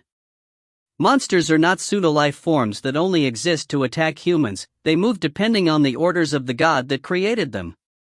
I ordered that black giant to defeat the Hydra serpent, don't attack humans, and that guy is loyally following that order and is currently fighting against the Hydra serpent. Giant monster versus giant monster. Even when looking at this fight from afar, it had incredible intensity. The black giant was taking advantage of its big body and grabbed 2 of the 8 heads of the Hydra serpent with both of its hands and tried to yank them off with brute force. That attack must have been effective. The Hydra serpent was writhing in pain, and with the remaining 6 heads, it wrapped around the body of the black giant and bites into it with their fangs. Instead of blood, pitch-black darkness came gushing out of those wounds. Looks like your monster isn't that big of a deal. My Hydra serpent is better. Coacervate. Coacervate said this with a relieved tone. Obviously so. Monster production needs a decent amount of time and effort. That simple-minded Novasan took 10 years in order to create the fire cow Phalaris that would serve as its vessel, and took another year to wait for its growth. My Hydra serpent is also something that took a decent amount of time to create, you know? Coacervate. I understand what he is trying to say. The black giant I created was a rushed work created in one night. Even so, in this short amount of time, you were able to create something of that level. As expected of one of the 2 poles that stand above the other 4 basic elements within the 6 gods. But you were a bit hasty, maybe? Looks like that impromptu work of yours was unable to defeat my masterpiece. Coacervate.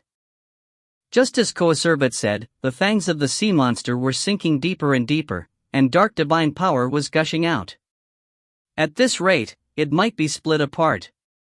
Thanks for the humorous pointless struggle, Haine-san. It was pathetic and worth the watch. Once that impromptu creation of yours is defeated, I will have those girls be Coacervate.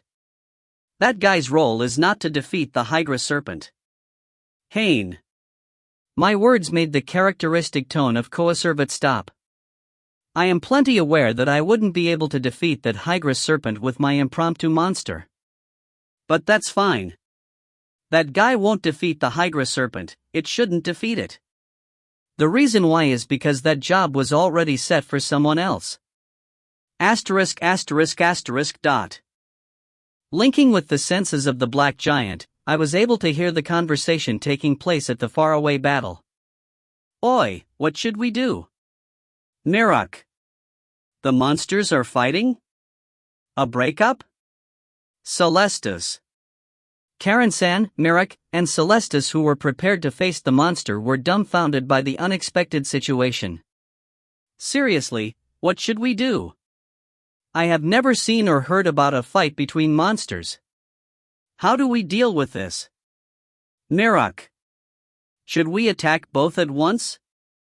No, both are giant monsters. Even against one, who would know if we would be able to defeat it? If we manage this poorly, we might provoke both of them to us. In this situation, we should wait for both to grow exhausted and Celestus.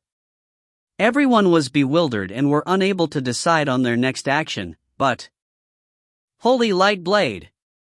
The light sword wave directly hit one of the necks of the Hydra serpent. It didn't sever through it at once, but water divine power was flowing out from the cut. Please attack the sea monster. Karen. Karen-san says this with her holy sword St. George in hand. Karen-chan? Celestus. Attack the great sea dragon? Then what are we going to do about that black giant? Are we going to leave it for later? Mirok. The black one is an ally. Karen. Ha! The words of Karen-san were throwing the two around. What are you saying, Karen? A monster is an ally? Did you receive some sort of confusion attack? Mirok. Monsters attacking each other is something that has never been seen before, but monsters taking the side of humans is something that will never happen. Get yourself together, light hero. As expected, in this situation we should retreat for now and Celestus. No. Karen. Karen-san roars. I can tell. That black giant is probably something that doesn't align with any common sense we know of. Because that one is most likely a dark element monster. Karen. Dark element? Mirok.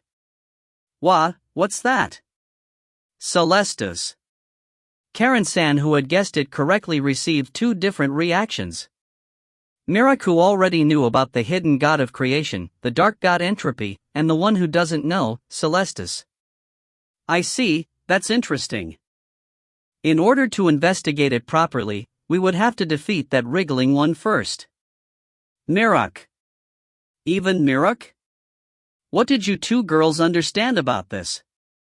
But well, it sounds like that plan would have a good reception from the audience, so I will do it too. Celestus. That's right, defeating monsters is not the job of monsters, defeating monsters is the job of heroes. If you find any errors, ads pop up, ads redirect, broken links, non-standard content, etc., please let us know. Report chapter so we can fix it as soon as possible. Chapter 54 to 56 Enthusiastic Performance at the Big C. Could it be?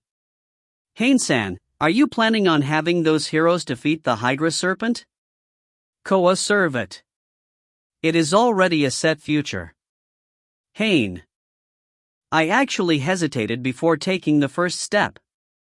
Before taking the first step in creating that black giant.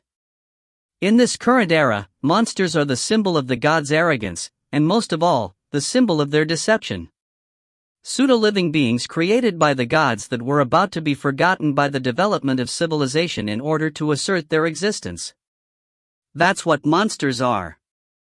Even if it's to protect Karen-san and the others from the evil designs of Coacervate, if I end up putting my hands in the creation of monsters as well, wouldn't I be doing the same as what those other gods did and end up being the same as them?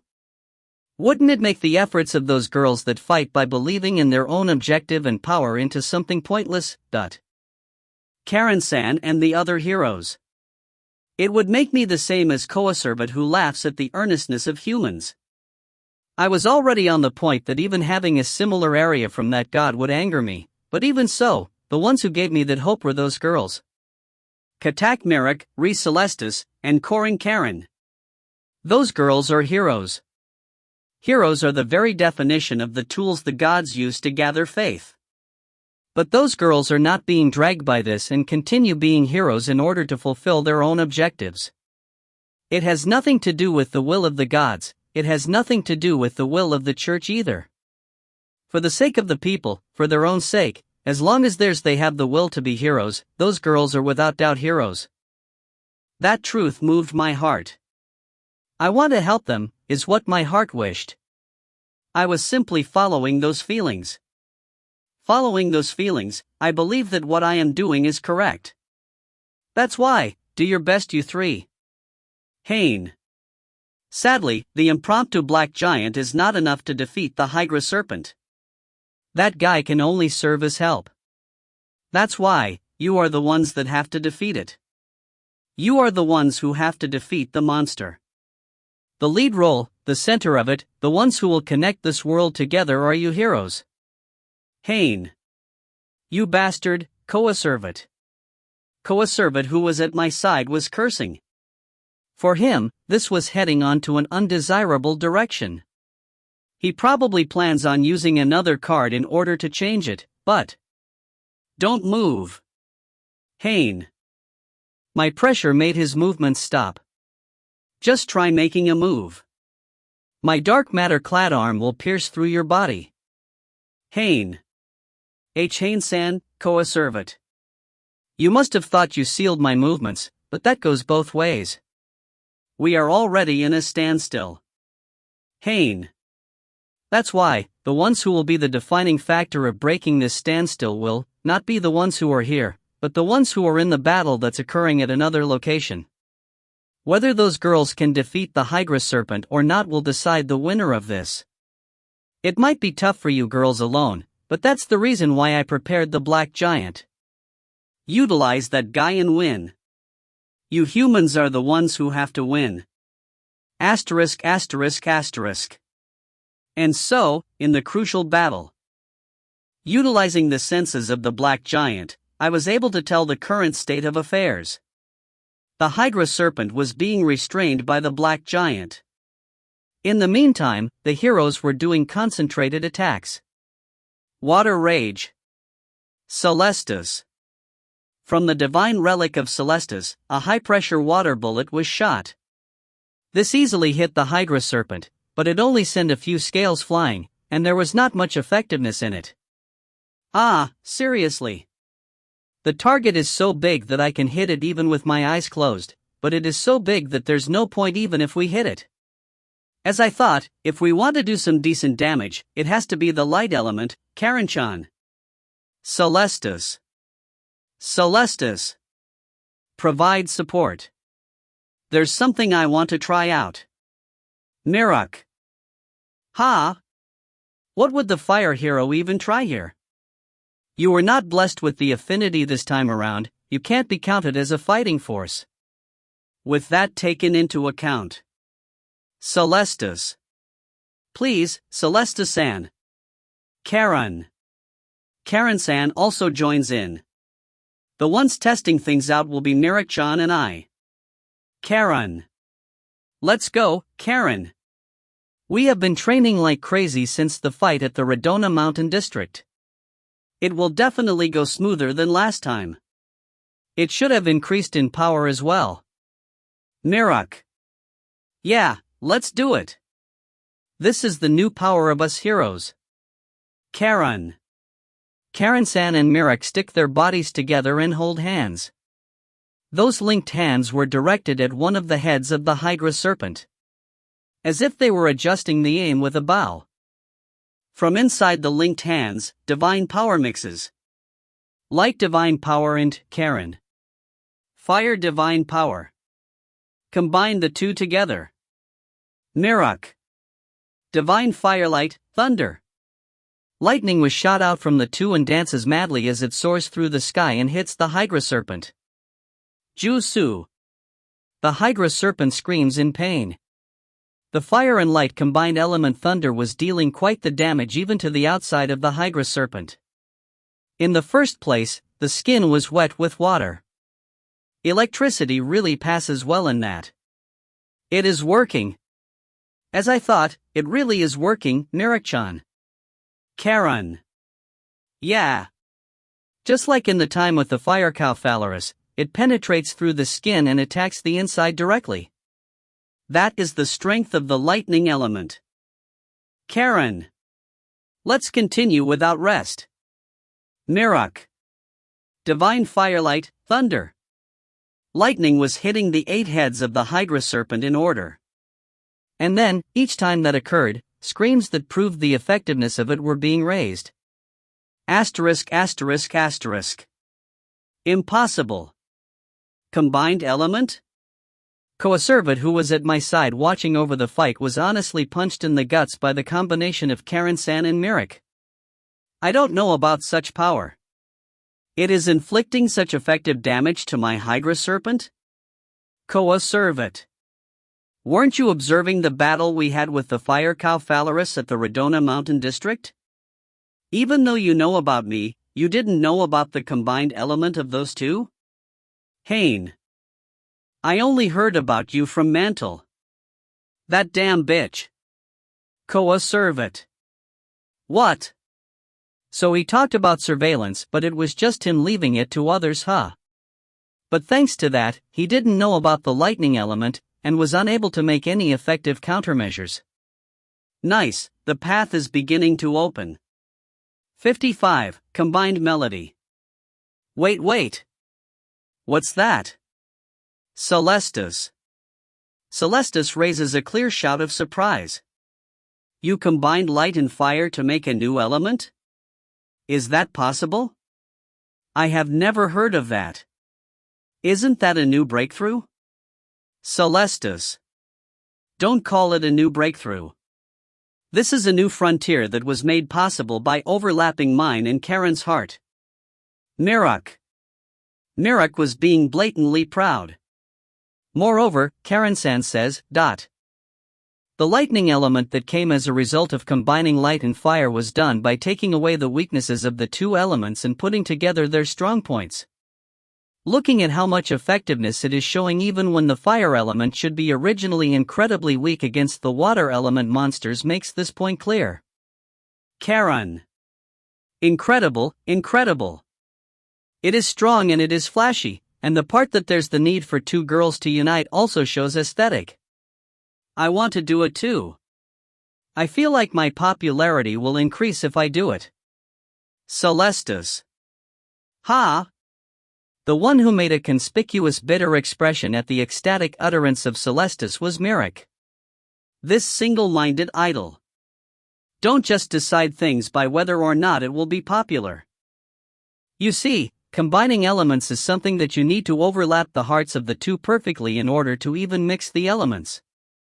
You need to have a long relationship with Karen just like me, and have to understand each other to perfection or dash. Mirek. If you girls who didn't get along in the first place can do it, I can do it as well. Leave it to me. I am good at matching the rhythm when dancing with others. Celestus. Ugh. Mirek. Celestus goes with the flow and takes the hand of Karen, who is close. Wah! Seeing this, Mirek burns in the flames of jealousy. If there's the need to overlap hearts, maybe it would be better to stick our bodies closer? Wrapping our arms to the waist like this, placing our chests together, era? Karen-san? Aren't they pretty big? Celestus. That's why I said, didn't I? That I win. Karen. Looks like Karen wasn't against the idea. Surprisingly, I could tell that the divine power of those two were mixing. The holy sword in the sacred outfit, with the divine power that was amplificated by those divine tools, it goes through the linked hands of the two and mix. But, in that time, the enemy wasn't just silently watching. The Hydra serpent, that had been cooked from the inside by the continuous lightning attacks, had turned a part of its hostility to the heroes and attacks them. 3 of the 8 heads had stopped wrapping around the body of the black giant and attacked the heroes. This is bad. Karen. And the other one. Run. Mirek. Mirek shouts, but the two who were concentrating on the technique wouldn't make it in time to evade it. Ripples that glitter on the water surface, break and turn into grains of light, Celestus. Become a mirror in empty space and confound the enemy, Karen. Mirage. The heads hit them directly, or at least that's how it looked like. The big jaw of the assailing Hydra serpent looked as if it had chomped Karen-san and Celestus, who were sticking together. But that wasn't the case. It looked as if they had been crunched, but it simply cut through the sky. It appeared as if the two were in between the upper and lower jaw of the Hydra serpent, but they actually disappeared like mist just before it happened, and the Hydra serpent literally bit on air. Wah! What happened? Mirek. Seeing this happen from up close, Mirek was also confused. Moreover, this phenomenon continued occurring. At the surroundings of the Hydra serpent, several tens of Karen-san and Celestus appeared and encircle it. Of course, the Hydra serpent reacted to this and bit on every one of them, but all of its attacks just cut through air and this fake image of them disappeared. That's right, a fake image. Light can't continue straight into the water and diffuses into a reflection, and then shows things that are not there as if they were. Karen. The combined element of light and water is something that utilizes that special characteristic to its very limit. Mirage. Can you find the realist from the projections that are all around the area? Celestus. Several tens of mirror images that have no substance had completely encircled the Hydra serpent. No matter how much it bit with that giant jaw, that lack of response was finally affecting its psyche, and even more heads had unwrapped from the black giant.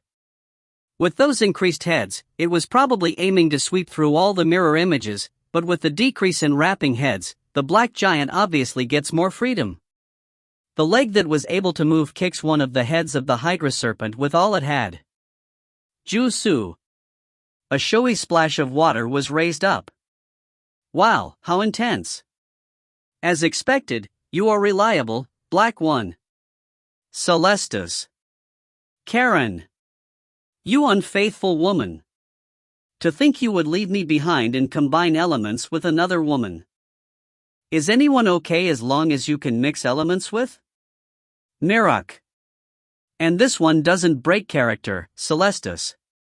With the illusion of Karen-san and Celestus, the tides had completely turned into their favor. Hey, you housewrecker. Now that it has come to this, you and I will be doing it as well. If I just consider you a shared equipment for Karen and I, my heart might be able to hang on. Mirok. Am I a tool? Well, fine. It was easier than expected, so it might work with you as well. Hug the she-male. Celestus. Celestus jumps to the direction of Mirok. Fire and water element, the phenomenon that occurs with both of these antithetic elements is steam explosion. The terrifying expansion of air blows away one head of the Hydra serpent and creates a thunderous sound. It didn't go as far as blowing it to smithereens, but it is certain that it dealt quite the damage. I see. The fire divine power boiled the water divine power and made the steam expand rapidly. With that force, it was able to blow the Hydra serpent as well. In other words, steam element huh? Mirok. Oh my, what's this? By mixing the violent fire element, my elegant water element became so brute. Celestus. I am just making your effeminate water element into a more magnificent one with my fire element. Mirok. At any rate, the combined elements had shown more effectiveness than expected and were slowly cornering the Hydra serpent. It was an unexpected dominance. My black giant restraining it also played a role, but the attacks of the heroes that were using this point to their advantage were also a big factor. Moreover, it was a successive display of combined elements. In this battle stage that was filled with things that had happened for the first time in history, the audience in the venue had surpassed the threshold of heated up and gone beyond that. There was already not a single person in the audience that feared the monster. They were all excited and admiring the heroes. Even if it wasn't exactly how it should have gone, it resulted in exactly what you wanted your scenario to do, Water God Coacervate. 56. More unreasonable than a natural disaster. Hey, Coacervate. Haine. At a corner of the audience area that was swirling with heat, I talked to the man that was standing at my side. It is the result that you were aiming for. The great efforts of the heroes are making the audience rise up in unison. Haine. Of course, I didn't say this out of sarcasm. The scenario he wished for was the sole victory of the hero Celestus.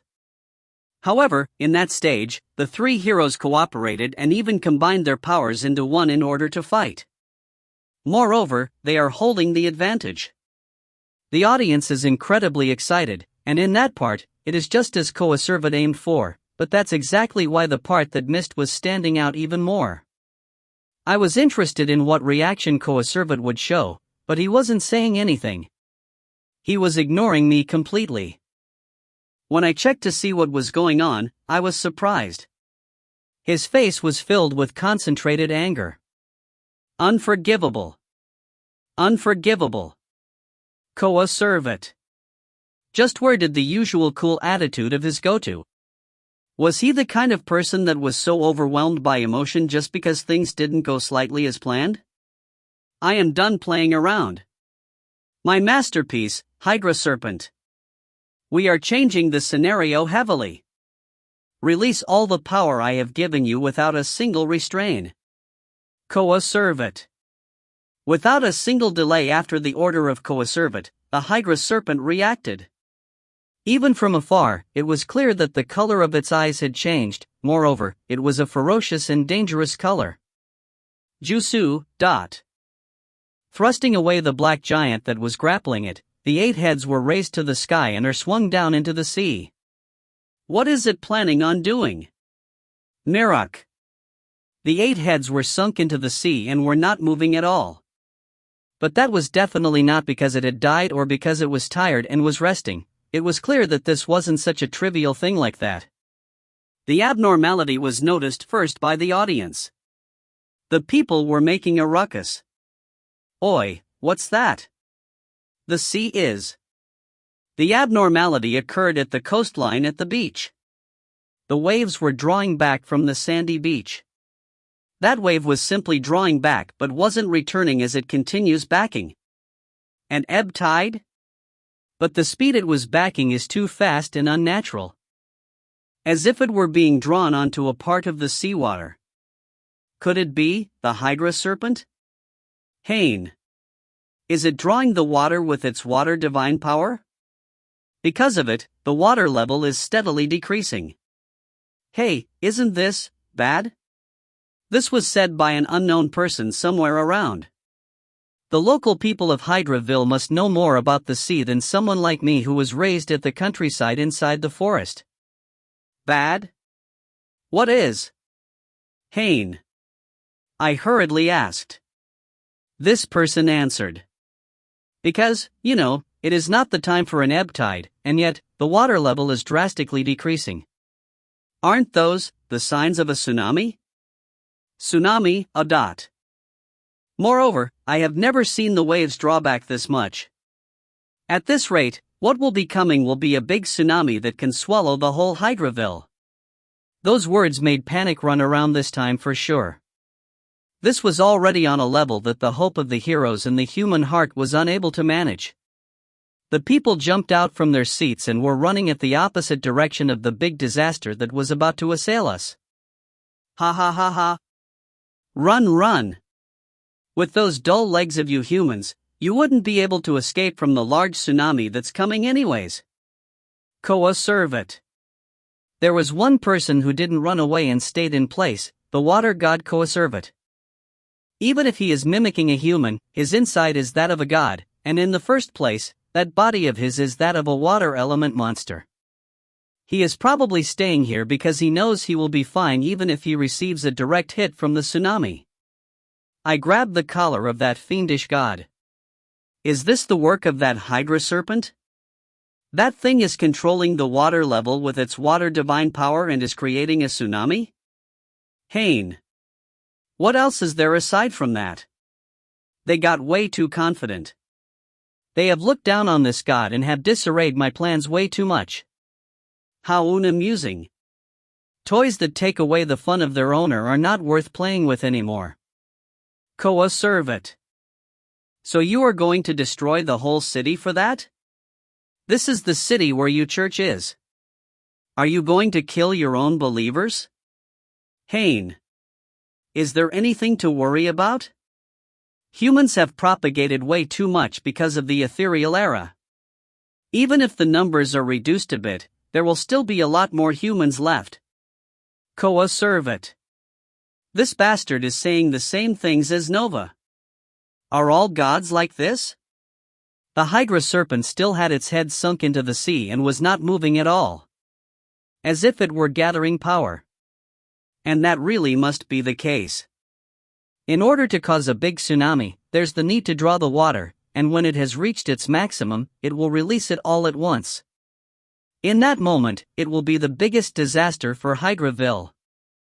Fa ha ha ha ha. The anger of the water god is the anger of the sea.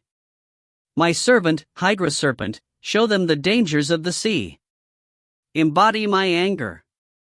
Coacervate. If you find any errors, ads pop up, ads redirect, broken links, non-standard content, etc., please let us know. Report chapter so we can fix it as soon as possible. Chapter 57 to 59, Trinity. Sponsored chapters. Hi guys, Ryagokai here. There will be 5 chapters today. The next 2 chapters will be counted as part of the chapters for tomorrow. These 5 chapters will be the closing of the second arc after all. Better to get them out on the same day. Anyways, enjoy. A tsunami is going to occur?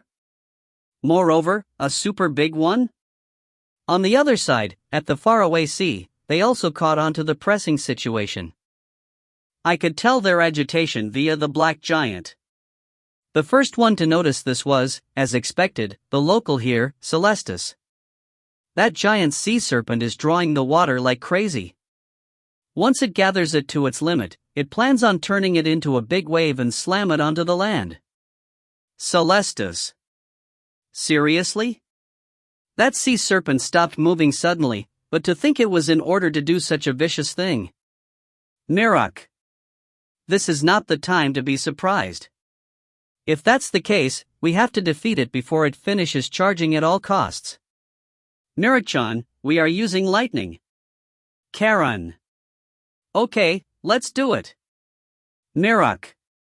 Divine F. Wait. Celestis. The two were about to shoot the lightning, but Celestis stopped them. Wait a moment. Even if you defeat it now, it might still be pretty bad. Celestis. Why? Karan. That guy has already gathered quite the amount of water.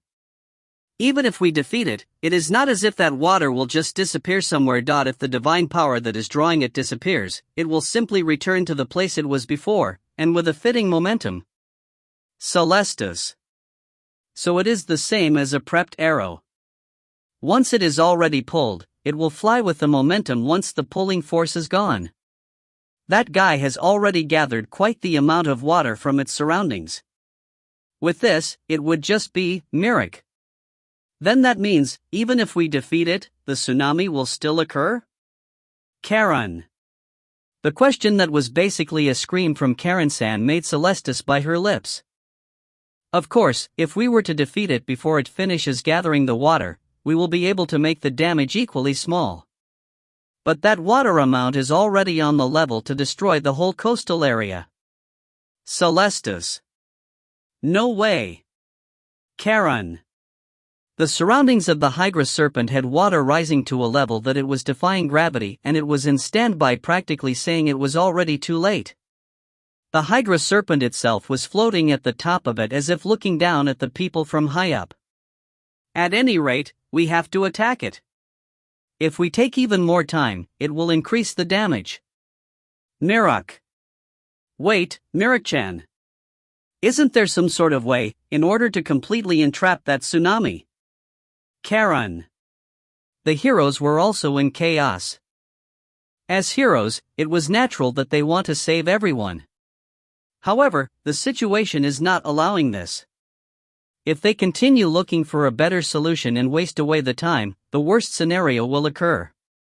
There's no decision as difficult as this one. But it is exactly in this kind of situations that you are there for. Ah. What's up, Karan? Mirok. The black, no, the dark giant is. Karan.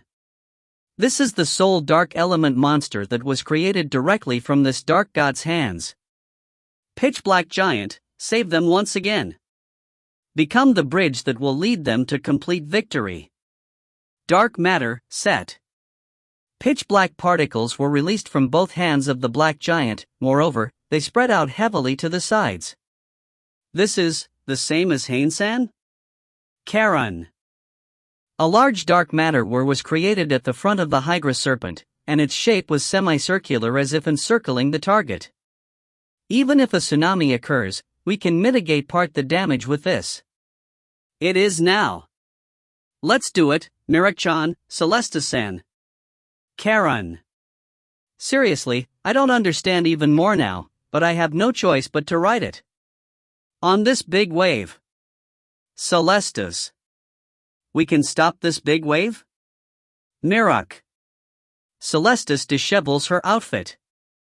No, we are going to create a wave. Water fury.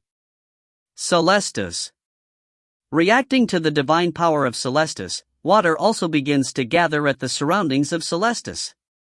The quantity is far smaller compared to the Hydra serpent, but it was plenty enough to make a small wave. Grab on, you two. With this, we will be rushing towards the giant eel. Celestis. Seriously? We are seriously going to ride a wave? Mirok. Celestis-san, incredible. Karan. Mirak and Karen-san quickly grabbed the waist and the shoulders to cling onto her and let's go! Celestus. The three ride the wave promptly and hurry on. Oi! By the way, how are we going to pass that black wall the black giant made? Mirak. Don't worry. Celestus. Understanding the intentions of Celestus, I use remote controlling to slant the black giant's posture a little forward, as if it were a hill road. Okay, let's go. Celestus. Celestus and the others get onto the black giant's leg together with the wave, slide till the back, and jump from the head. As if it were a ramp. The speed was higher than expected, easily jumped over the dark matter weir, and go even higher than the Hydra serpent that was at the top of the water mountain. The only thing left was for it to fall and arrive right on top of the enemy. What are we going to do now? No matter how you think about it, defeating the giant thing is next to impossible. Mirak. I already know where to aim. The connecting point of that sea monster's 8 heads, the core of it all. Celestus. I see, it certainly does look like a weak point. And so, how do we attack it? If it's indestructible power, it should be mine and Karen's lightning or the steam of Celestus? Mirak. Everything. Karen. While falling, Karen-san said. In order to defeat that giant monster, we have to join all of our forces or it won't work. Light, fire, water, everything.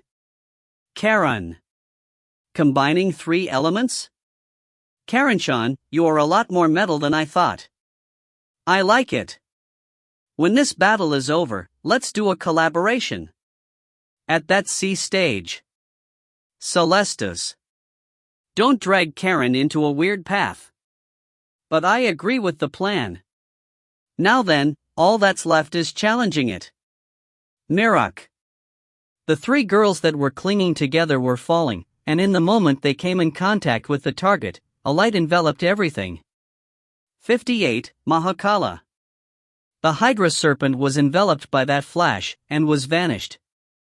I don't know in detail what happened there, but from what I could see with the vision of the black giant was the figure of Karen-san thrusting her holy sword St. George with the combined divine power of the other 2 towards the Hydra serpent. And then, after that instant, that flash enveloped everything. The flash that expanded like an explosion had swallowed the Hydra serpent, and the water divine power that its body was composed of was evaporated without a single trace. Is that a combined element from light, fire, and water? My questions had no end, but without giving me time to think of it, the next disaster was released. The parting present of the Hydra serpent. The seawater that this guy had gathered was already close to its critical point, and even if it was stopped in the middle of it, it was already clear that it would still be quite the big tsunami. If that were to arrive at the land just like that, half of Hydraville will be swallowed.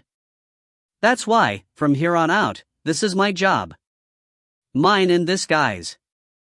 Isn't that right, my child, darkness giant? The dark matter weir that was built up largely on both sides was originally not the way dark matter is supposed to be used, but there was no other way around it, so it couldn't be helped. Believe in the power of darkness. The water and darkness clash.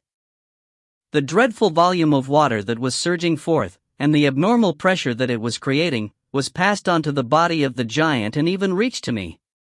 But, like hell, I will lose. Not only Hydraville, I won't let it swallow the sea stage either. Everyone will be doing their live performance here tomorrow after all. Darkness giant, ring out everything you have. It doesn't matter if you are a monster, right now, you are this city's guardian. Asterisk asterisk asterisk. The wave calmed down. After releasing all of its gathered up fury, it regained its calmness, and the water surface returned to its silently undulating state. Pua. Karen. I thought I would die. Mirak. Ui, are you alive? Celestus. When the sea level calmed down, Karen-san, Mirak, and Celestus showed their faces. That's great, they were okay. I was able to confirm the situation with the eyes of the black giant. When I was swallowed by the wave, I seriously thought I was a goner though. Mirok. It is great that the water embrace made it in time. With the water divine power, it allows you to breathe underwater. It also protects you from the water pressure to a certain degree. Celestus. At any rate, we were able to defeat it. What about the city? Mirok. There was no way for the girls, who were being jostled by the raging currents, to confirm the safety of the city in that state. But if it's the city, it is okay. Karen. Karen-san's gaze was directed at me. Accurately speaking, to the black giant that I was borrowing its senses from. From what I can see, this guy had already utilized every drop of power it had and was in the process of disappearing. In the first place, it was an impromptu monster that I made in one night, and I even strained it more than expected. I utilized way too much dark divine power to block the large tsunami, exhausted the divine power that composed its body, and is now unable to maintain its body. Parts of its body already have holes here and there, and it is a matter of time before it disappears. Karen-san was gazing at that pitiful figure. It protected us until it became this worn out after all. The city is okay. You did so much for us, so it is impossible it wouldn't work. Karen. And so, the limit came. The great dark giant had finished its duty and was returning to nothingness. Its eyes were directed at the heroes that had fought till the very end. Thanks. Karen. Within the fading senses, I clearly heard the voice of Karen-san. Asterisk asterisk asterisk. With the vanishing of the dark giant, my shared senses with it are gone, and I concentrate on the senses of my own body. I already have no way of confirming the situation on their side, but it should be fine already. The danger is already gone. Now we only need to wait for those girls to come back. And so, I still have one last thing left to do. We won. Haine. I said this to the man that was standing still at my side. Everyone aside from him and me had already run away because of the tsunami uproar. But the heroes won, and when the people hear that the danger is already gone, everyone will be filled with happiness and return. That's why, I will settle this before they return. They have won. Those girls have. And that also means, you lost. Haine. Water God, Coacervate, this is the time to settle things. 59, until no traces are left. It is your lost, Coacervate, and also, it is the victory of those girls. Haine. I once again said it. As if edging it deep into his heart. You prepared a monster in order to increase the fame of your own hero, and were planning on doing a fixed game. By killing the other heroes, you were aiming to increase the fame even more, but you failed in doing that. All of them survived. Haine. Karen-san, Mirok, Celestus, the victory of all three. They jumped out from the palm of your hand. Cuckoo, Coacervate. Cuckoo. Coacervate. Coacervate suddenly began laughing. His shoulders were shaking, his throat was shivering, and his whole body was letting out the sounds of laughing. I lose, you say? What are you even saying? This was all part of my plan, you know? Coacervate. What? Haine. Didn't I tell you from the very beginning? My objective was to have the monster attack the live stage, and have the heroes defeat it. Didn't that get splendidly achieved? Coacervate. Is what Coacervate said with a loud laugh. As if being proud of himself. Of course, there were slight changes in the scenario, you know? However, as long as the results are good, everything is okay. Better yet, Haine-san, your interference made the fight even more exciting, and have made that victory even more moving. With this, people that had their heart moved will join the water church and I will obtain a lot more believers. Really, thank you. Coacervate. Don't you get it? You did your best to have a clash of wits with me, but even that became profit for me. That means, you were dancing on the palm of my hand as well, right? Not only the humans, even a god was a simple piece in my game board. Coacervate. Well, it is true that the achievement will be split to 3 sides between the light, fire, and water, but even so, it's still balanced out in the end, don't you think? Because Haine-san made it even more exciting after all. Once again, thanks. You might be a business genius, you know? Coacervate. I am looking forward to working with you in the future as well, okay? As partner gods, that is. Coacervate. I didn't refute the claims of Coacervate, because I thought what he said was mostly correct. In the end, the details simply changed, but the result was not that different from what Coacervate was aiming for. The only loss he received was the Hydra serpent he made, but he planned on having Celestis defeat it to begin with. It is indeed just as planned. Coacervate received no damage. Everything went as this god that pisses me off on a fundamental level wanted. Everything. That's how it would make you think, but even so, you lose, Coacervate. Haine. Ha! That's not good, Haine-san. It is unsightly not to accept reality, you know? Fa ha ha ha ha. Coacervate.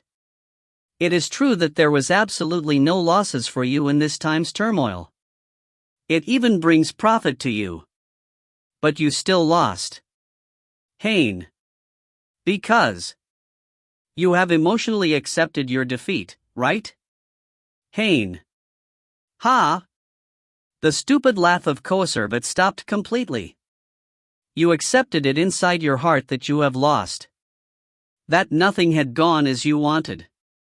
Your heart understands this completely, and yet, your head doesn't want to admit it. That's why you are lining up excuses from the bits and pieces, and persuading yourself. All you are saying are excuses. You are spitting out lies in order to deceive yourself. Haine. Emotions. Emotionally, you say? How stupid. The cornered ones always try to go for the spiritual part. I would like you to show more substantial proof than that, you know. Evidence that's actually visible. Coacervate. Evidence, huh? Haine. Then, I will say it. Your face is incredibly red, you know? Haine. That's right. For a while now, the face of Coacervate was completely red like a ripe tomato. His emotions had swelled so much that it made his blood rise to his head, and that color was visibly shown. It is not only that. For a while now, your eyelids have been twitching, veins are popping from your forehead, you are sweating profusely, and even your nose is dripping. Also, you have been spitting out saliva every time you speak. That's disgusting. Haine. Right now his body is that of a monster mimicking the appearance of a human. Even so, it really shows emotions well. It is so well made that it is plain visible that his pride was in shambles. You great god had your pride wounded because your own scenario was completely destroyed, and are currently filled with rage. In terms of feeling, you have completely lost. The one who knows this the most is your own heart. Haine. Shut up, you damn brat. Coacervate. Coacervate broke. He stopped mimicking a human and his appearance as a monster is revealed.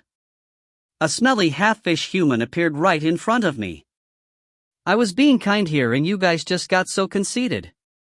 You damn country bumpkin that was sleeping for 1,600 years. You lost. You lost 1,600 years ago. A loser shouldn't be talking shit to the winner. Coacervate. That's true. I lost 1,600 years ago. And today, you lost. Haine. Shut up, you piece of shit. Understood. I get it already. I admit defeat. A god like me who has eternal life has no need to get angry at only 1 defeat.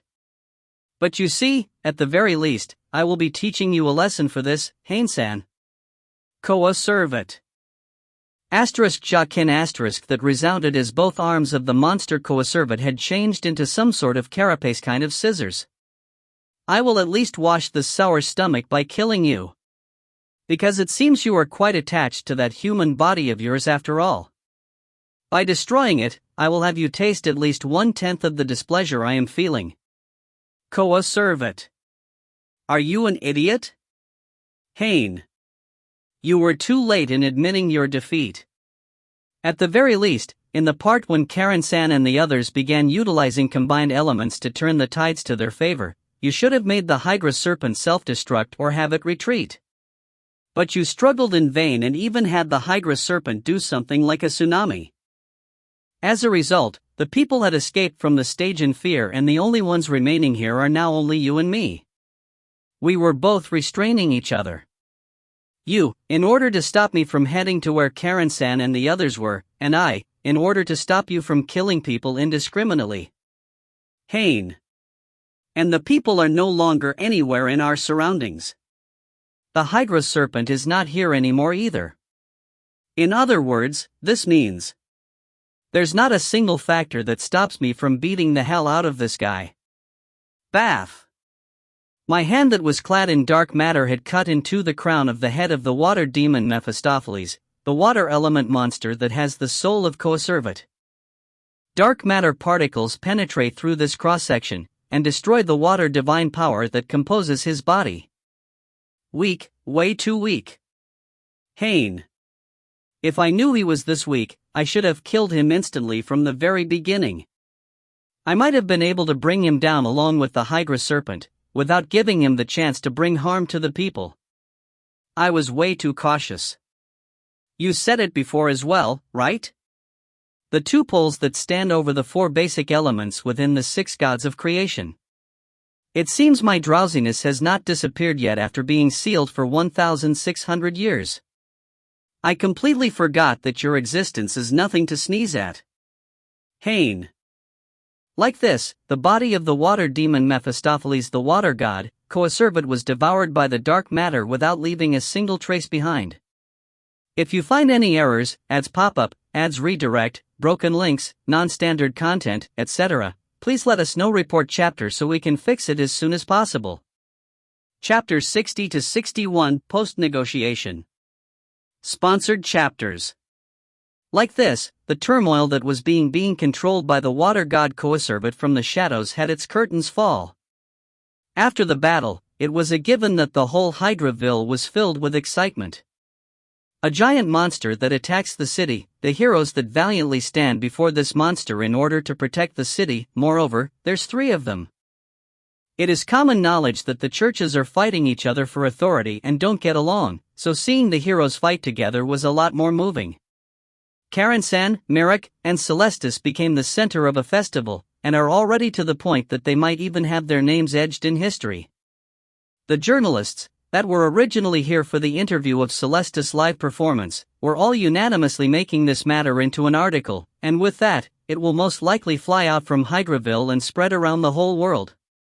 The 3 are not only heroes, they are already to the point that can be considered saviors. On my end, I knew I would have to handle matters regarding the disappearance of the surface world body of Coacervate, and I had my hands filled with it. His body was that of a monster mimicking the appearance of a human, so I didn't have to face the burden of becoming a murderer. With all the piled-up grudge I had towards him, I ended up kicking his ass. Even so, that guy took the form of a human, blended into human society, and had a decent amount of status and position, so killing him doesn't mean that's all that's needed to be done. While I was checking on what that guy had been doing as the manager of the idol Celestis, I also learned about several of his other crimes. Coacervate had a hold of the water church from the shadows, and it was completely under his control. He grasped the weaknesses of the current founder of the water church and the management, and even has taken some of their families as hostages in order to have them obey. On top of that, he also tailored the hero into an idol, has made fixed fights with monsters, and has used the church's believers to play around like crazy. But now that I have erased the body of Coacervate in the surface world, those people will be released from him. The higher-ups from the Water Church were truly relieved that the demon that had been controlling them from the shadows had vanished, and were happy to lend a hand in concealing his death. After that, I used the connections that Coacervate left behind to make negotiations with the Water Church's higher-ups and resolve the friction that the idol activities of the idol Celestis was causing to the other churches. To be more specific, remove all the many benefits that the Celestis fan club obtains from entering the Water Church officially, and don't do any open proselytizing towards the fans. With this, the Water Church believers and the Celestis fans were divided in a sense, and became separate existences. Of course, I don't think this will solve the root of the problem, but the rest can be decided by the higher-ups of the churches. The Water Church was surprisingly positive about this kind of reformation, and now that the influence of Coacervate is gone, they took the initiative to accept my proposal. They must have considered it a risk to use the singing and dancing of the hero to increase their believers, since it might make the image of the church be perceived as superficial. That's why I prolonged the negotiation for a bit more, because I had to bring it to a point where they assured me that Celestis will still be able to continue her idol activities. The time required for this was several days of discussion. In that time, Karen-san, Mirek, and Celestis participated in the extra live performances as scheduled, and it seems they passed a meaningful time. And so... that was tough. The fight with the Great Sea Dragon was really tough, you know. That's right. Ouch, ouch, ouch. My spine was creaking from the pain of the camel clutch. To explain what's happening, Mirek was straddling on my back while I was lying down, and just like that, she is pulling my jaw and forcefully turning it. The so-called camel clutch. It seems this is also a killer technique passed down by the Ignis Militant Corps. It is an incredibly dangerous technique that inflicts damage to the spine. That's why I was going ouch ouch when suffering from it. And more than that, the sensation of Mirek's crotch at my back. This sensation of pain and happiness, is she doing it while being aware of this? Did you know this, Haine? A big sea monster on the level of Phalaris was defeated by Karen, Celestis, and I, you know? It was a fierce fight. Mirek. Yes, I heard about it. Ouch, ouch, ouch. Haine. In that time, where were you playing around at? Mirek. Sorry. I am really sorry. Haine. Because I was absent in the Hydra Serpent incident, it ended up being seen as very disgraceful. There's no way I could say that Coacervate and I were keeping each other in check. Mirek also saw my ability against the fire cow Phalaris, so fooling her won't work. And so, I am in the middle of receiving a normal punishment for a truant. Why don't you spare him with that, Mirek-chi? Celestis. And the water hero, Celestis, was in the middle of spectating this punishment. I know that Haine-chi is incredibly reliable, but involving himself in a battle between monsters and heroes would be a bit too much. Moreover, it was a sea battle, and when you miss the chance of receiving the water blessing once, there's nothing you can do, right? Are you telling him to swim all the way there? Celestis. Shut up, Celestis. This guy is a lot more reliable than you think. Mirek.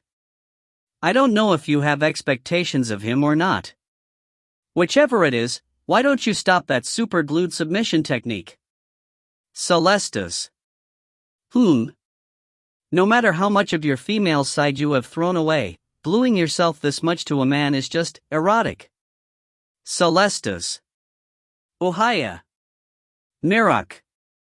Looks like she finally noticed her own lack of self-awareness. Mirek jumps away from me. I'm saved. A bit more and I might have split in two. Oh. Mirek-chi's girly scream, how rare. Thanks, Haine-chi, thanks to you, I was able to hear something rare. Celestis. I'm glad to see you are happy. Haine. Though, if the price of that is one spine, the rate is a bit too high there. By the way, the water hero Celestis announced in the ending of the live performance that she will be taking a temporary rest in her idle activities. With the disappearance of Coacervate, the water church did a coup. There's no way this wouldn't affect her as well. She was directly involved with Coacervate, who was posing as her manager, so there was the need to give proper explanations. Because of the confusion in the water church, the manager had hurriedly changed posts, is the excuse that was made, and for now, it seems she consented to it. In the first place, he was suspicious and wasn't a manager that was liked, so Celestis probably didn't have much interest in it. Until the next manager is assigned, it seems like Celestis will be taking a small vacation. By the way, Haine, I will be repeating myself here, but how about becoming my new manager? Or more like, become my manager. Celestis. As I have been saying, I can't. I am the assistant of the light hero after all. Haine. Also, why did you correct yourself and made it into an order? TCH, what a loyal one. With Haine's negotiation abilities, I thought he would be able to face those hard-headed people, you know. The church suddenly told me to restrain in the idle activities, and I just don't understand at all. Celestis. It probably just means that's how shocking the Great Sea Dragon turmoil was. They will most likely have you concentrate on your hero activities and prepare yourself in case of need.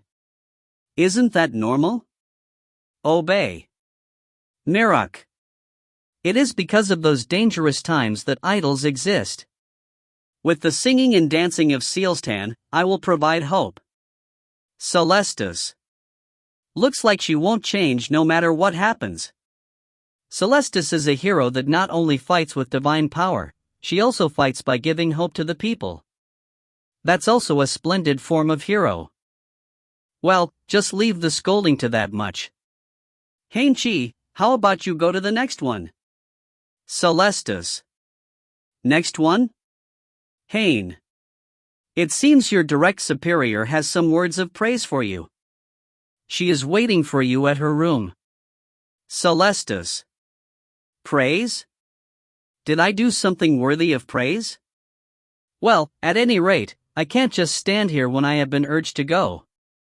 Let's leave the room for now. If I stay here doing nothing, I feel like the punishment of Mirok might resume. I head to the door, and when I passed the side of Mirok, I heard a low voice that barely reached my ears. Thanks. Mirok. I heard Mirok whispering to me, and it made me even more confused. Even so, I had no choice, so I left the room just like that. When talking about my direct superior, there's only that person, right? 61, the hero that became the reward. Karen-san, did you call? Haine. The place I arrived at is one of the guest rooms of the water church.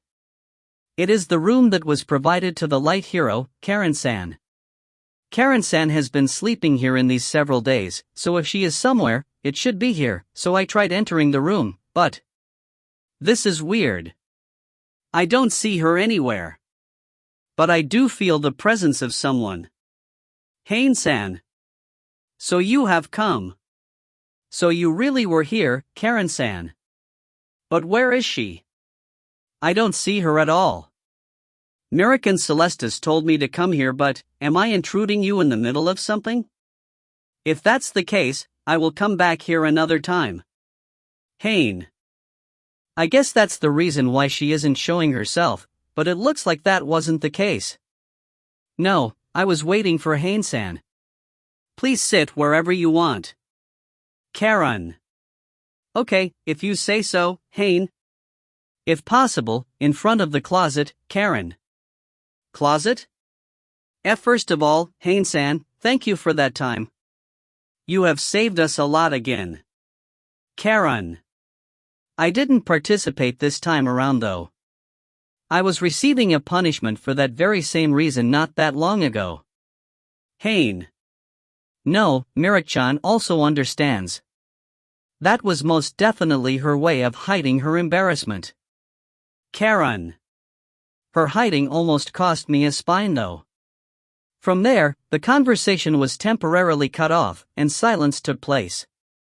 And then, the one who once again resumed the conversation was Karen-san.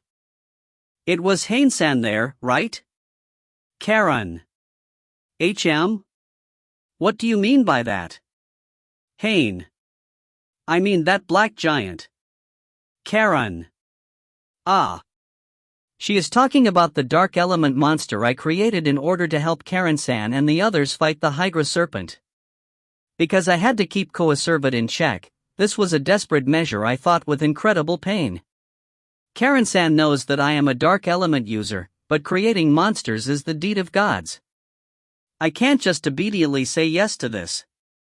In the end, that black giant was not only seen by the heroes, but also by many other people, but it only became the seat of much confusion, and with the hard struggle of the heroes, this other point didn't become the topic of talk.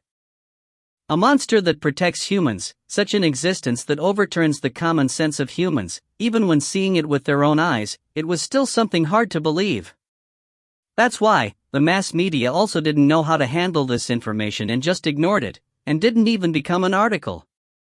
It is okay, you don't have to answer me.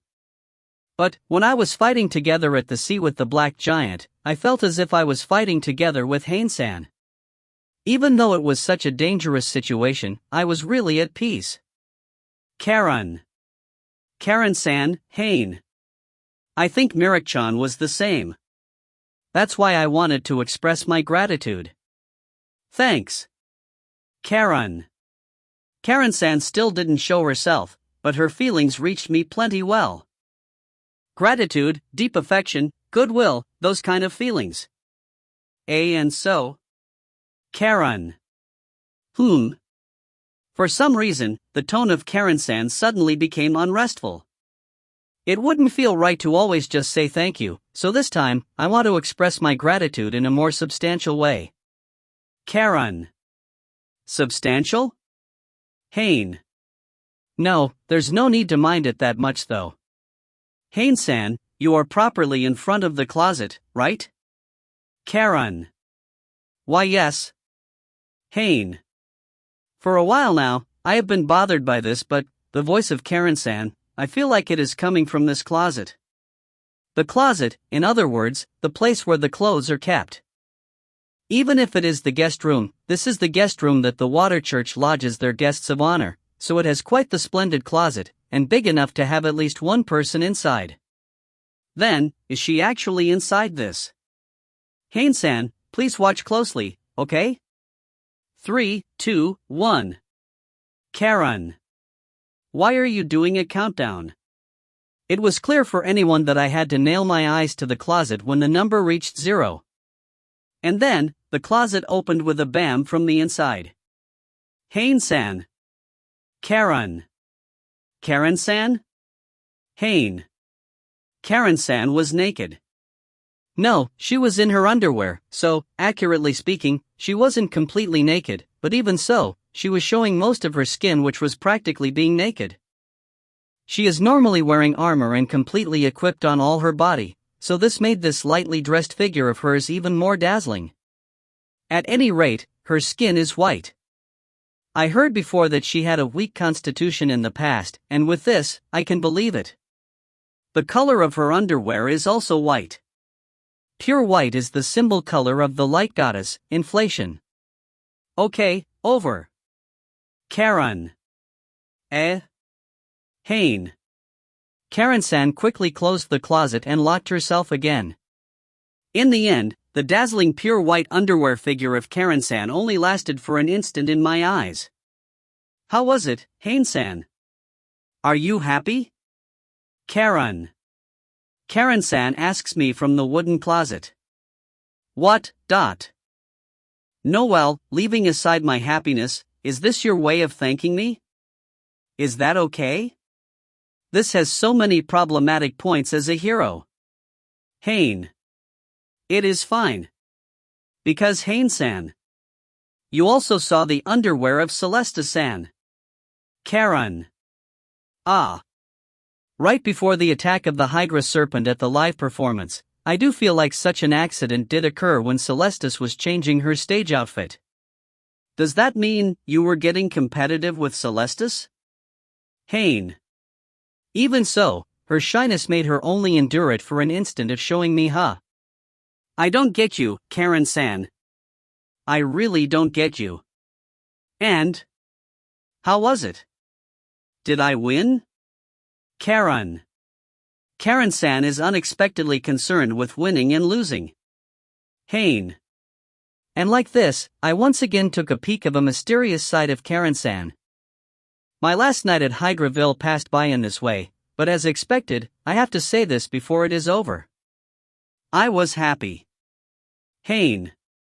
If you find any errors, ads pop up, ads redirect, broken links, non-standard content, etc., please let us know. Report chapter so we can fix it as soon as possible. Chapter 62-64, He Dark God that became the reward. I became a sacrifice. The price of victory, success, and to kick the ass of the guy that annoyed me, for the sake of that, I became a sacrifice. Haine-san. Yes? Haine. I love you.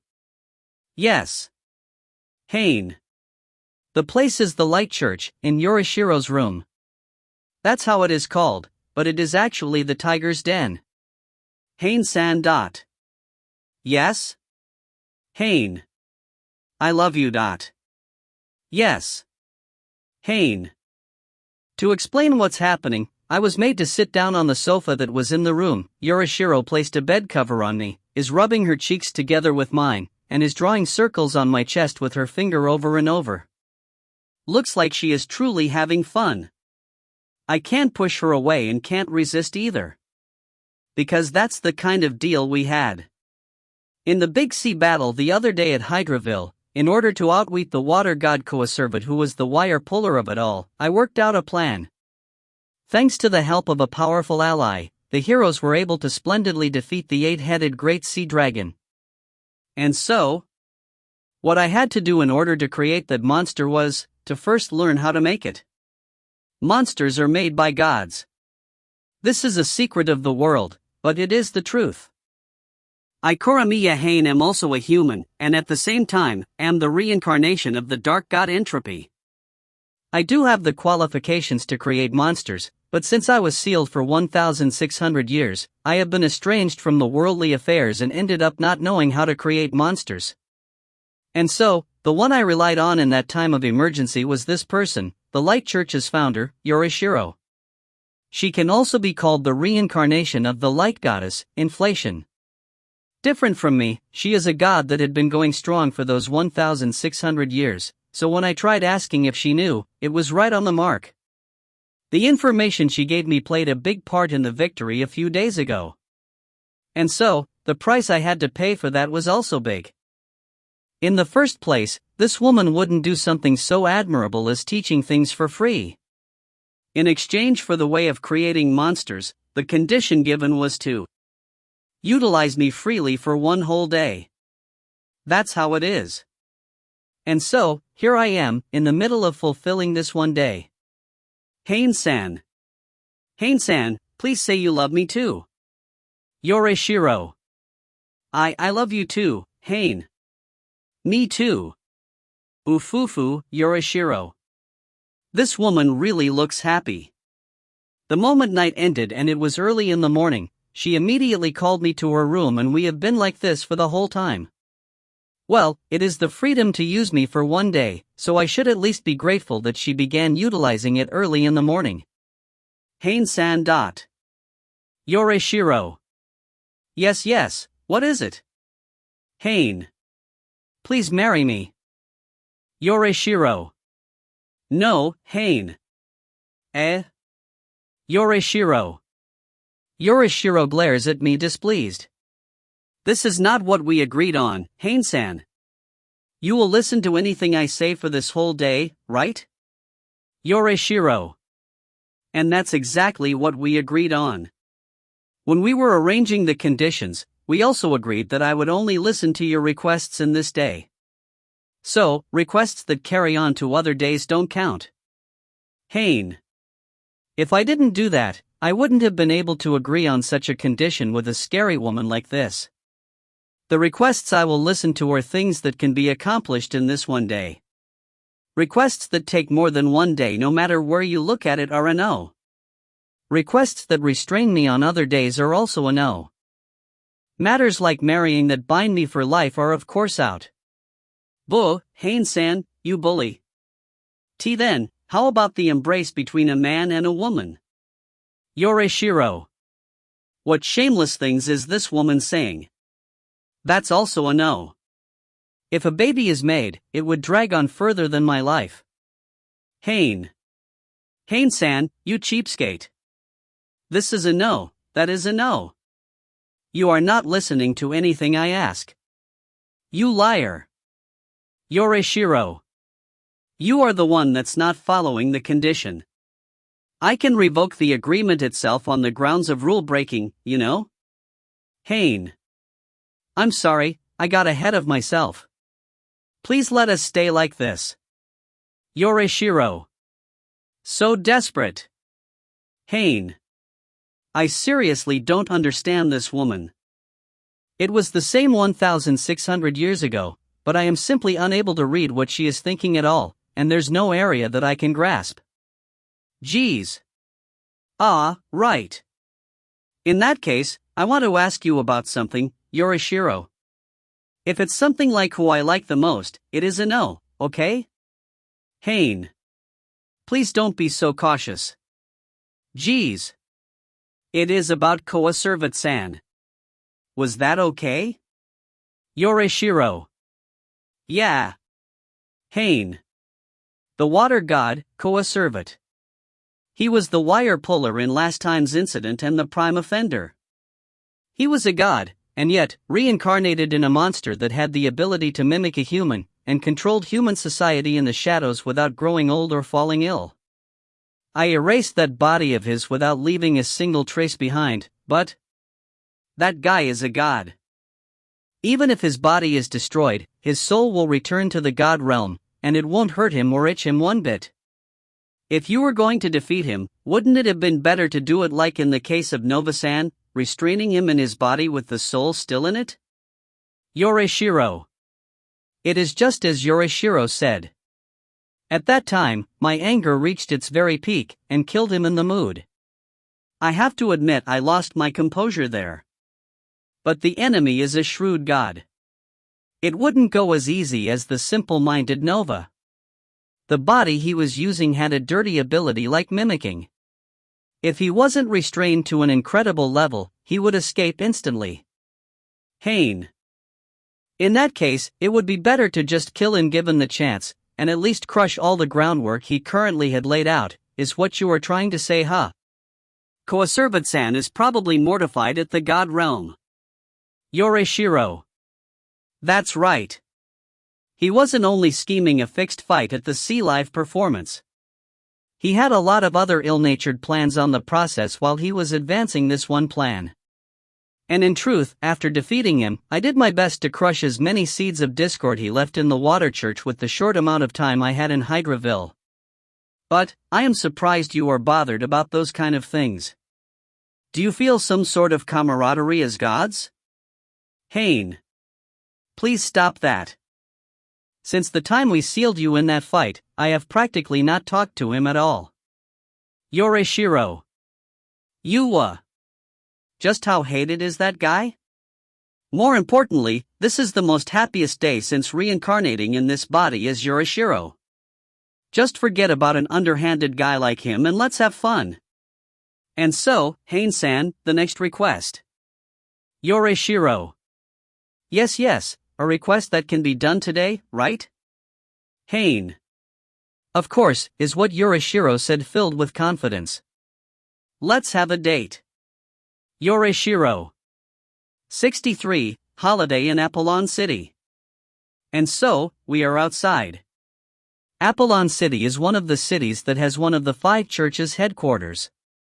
Of course, it has a fitting population, size, and defenses, a large metropolis that is prominent in all areas. Because of the ethereal energy revolution that occurred, the living standard increased, and there are even cars that run around the city on their own energy. The buildings have also become bigger and multi-storied ones are lined up more frequently. I have really gotten used to this sight.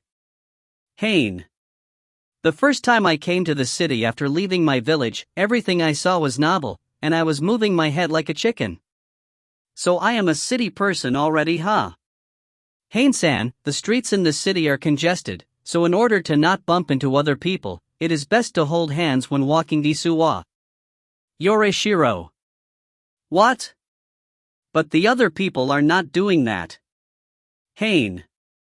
That's because they are pros at living in the city. For a beginner that has just been introduced to the city, your evasion technique is still crude, so please give me your hand. Yoreshiro. I see, so that's how it is. Haine. I lift my hand. It is a lie. You foo-foo. Yoreshiro. Damn it. Haine. The Light Founder-sama is a person that likes joking. And that Yoreshiro is currently in pretty normal clothing. Wearing a well-tailored one-piece, even when looking at her from afar, one can tell that she is from a good upbringing. No one would be able to tell the founder of the Light Church, who is basically the ruler of this city, is in the middle of an incognito date. You are normally wearing a veil in public to hide your face. No surprise that regular citizens can't see through your identity. Haine. Even if I say identity, it is not the one about being a god, but the one about being the Light Founder, Yoreshiro-sama. Yeah, I have been hiding my face because I knew a day like this would come. This time we are spending with just the two of us. If we were surrounded by bodyguards and onlookers, it would be annoying. Yoreshiro. Just how much has she been looking forward to this date with me? By the way, even with that, when we passed by with our linked arms, there were a lot of pedestrians that glanced at us. Yoreshiro is just naturally cute after all. Karen-san, Mirik, and Celestis, the girls that I have met until now have their own taste and were beautiful, but as expected, Yoreshiro is on another level of beauty. It is truly a beauty molded by the gods, or more like, that's exactly the case though. And so, princess, is there anywhere you want to go? Haine. Since I said I will be listening to anything today, it can't be helped. I will satisfy this lady to a degree that doesn't hurt me in the future. I will be leaving that to Haine-san desu wa. Yoreshiro. Oi. Haine. You were the one who brought me out, so don't you have a plan? In these moments, isn't the man supposed to be the one doing the escorting? Yoreshiro. The eyes of Yoreshiro, who said this, had the light of a bully in them. So she intends to enjoy the flustered state of this country bumpkin, huh? But too naive. Learn that this Koramiya Haine has no blind spots. Understood. Well then, I will escort you to my recommended date spots. Haine. Yoreshiro. Having her linked arm pulled by me, Yoreshiro was filled with surprise and confusion. Too naive, goddess-sama. The things you would say, I have already predicted them beforehand. I already knew you would be bringing me out on a date with that one-day privilege you got, so yesterday, I already researched on those kind of stores. Haine. Got ya there. Seeing this date plan that has no blind spot and unable to say a single complaint, I will watch and laugh at Yoreshiro's mortified figure. When I turned to the side to look at the crushed expression of hers, what I saw was an expression that was contrary to what I was expecting. Her eyes were moist and glittering, and her face was filled with joy. Does that mean, for my sake? Yoreshiro. I don't know if she is asking me or talking to herself, after making such a hard-to-distinct mutter. Haine-san, I love you. Yoreshiro. Oh, you? Haine. The arm that was wrapped around hers in the first place was being held with extreme force now. As I thought, let's marry. I will decide the destination of our date. The church. After making our pledge, I will thoroughly enjoy the date plan that Haine-san made, and then. Yoreshiro. It had the opposite effect? Haine. What I thought would make her mortified actually pleased her instead. Or more like, isn't the church the place where you were living in? Since we both received answers we didn't expect, should this be considered a draw? The first match was muddy, and our date had only just started. 64, date a live reference to anime of the same name, literally. And so, I escorted Yorishiro to the many recommended spots. Cafe, confectionery, an okonomiyaki store, a pasta specialized store, seafood store, a pizza store. All of them were food stores desu yne. Yorishiro. Yeah. Haine. The one who recommended me these date spots was my friend in the kitchen days, Frost. Since the time I graduated from the kitchen and became a hero assistant, he has still been doing his best in the kitchen. And all the stores that he recommended to me were eateries. Isn't he getting dyed by the cook's soul at a fundamental level? Seeing these many varieties of eateries at the streets does make me understand how much the ethereal development has affected many sides of society, but after going around so many of them, as expected, my stomach is already completely full. Leaving me aside, girls have a smaller stomach, and Yorishiro doesn't look like she can eat that much, and yet, she said, there's no way I would leave food in the stores that Haine-san has brought me to, and ate everything without leaving anything behind. Even when I tried to stop her in the middle of it, she said, this is the date plan that Haine-san made, I will go through all of them, and in the end, we ended up conquering all the stores. Are you okay? Sorry. You didn't have to force yourself to eat everything. Haine. No. Uppu, there's no problem desu wa. This is my first date with Haine-san. Guh. I am currently in perfect form, Pew, Yorishiro. Don't lie. You are already on the verge of breaking down. At any rate, we have to find a place to rest. I can't bring the founder-sama to a dirty water fountain. Even so, we can't go to an eatery or a popular resting spot. Right now, Yorishiro is completely filled, and one push would make her release everything. Isn't there a place that doesn't smell of food at all and we can rest? Ah, right. Haine. That place. I see, the library, huh? Yorishiro, who regained her composure, muttered this. That's right. This is the Grand Library located at the central section of Apollon City. Since it is a place for reading, there's a lot of places here where you can sit and relax. From the information that I got of Frost, this is the only place that wasn't an eatery. It is great that you can sit for free, is the random reason he gave me for this recommendation, but anyways, it saved me at this moment. Are you okay? Do you want me to rub your back more? Haine. No, it is plenty already. As I thought, Haine-san is kind. Yorishiro. I feel like my points with her have increased pointlessly. But it has been a while since I have come here. I have been busy lately after all. Yorishiro. HM? You like books? Haine. It isn't that. I am the founder of the Light Church, so there are plenty of times when I come here for public facility inspections. Yorishiro. Ah, so that's what it was. The diplomatic side has been restless lately, so the times I have gone for inspections and visits has decreased though. Did you know, Haine-san? This Grand Library of Apollon City has the biggest scale and has the most amount of books in the world. It is the pride of the people living in Apollon City, you know. Yorishiro. Oh, so it is such a big deal. Haine. Treasure knowledge, that can be considered one of the primary factors that make a human. That feeling was passed on properly even in these modern times. But there was a plan of reducing the scale of this library. Yorishiro. Oi. Haine. The creed of the Light Church and its history, they said that all publications that have no relation to those kind of things have no worth. There's also books about ethereal techniques, and they said, that's the very definition of harmful books. Yorishiro. What's with that? Does that mean everything that's not convenient for them is evil?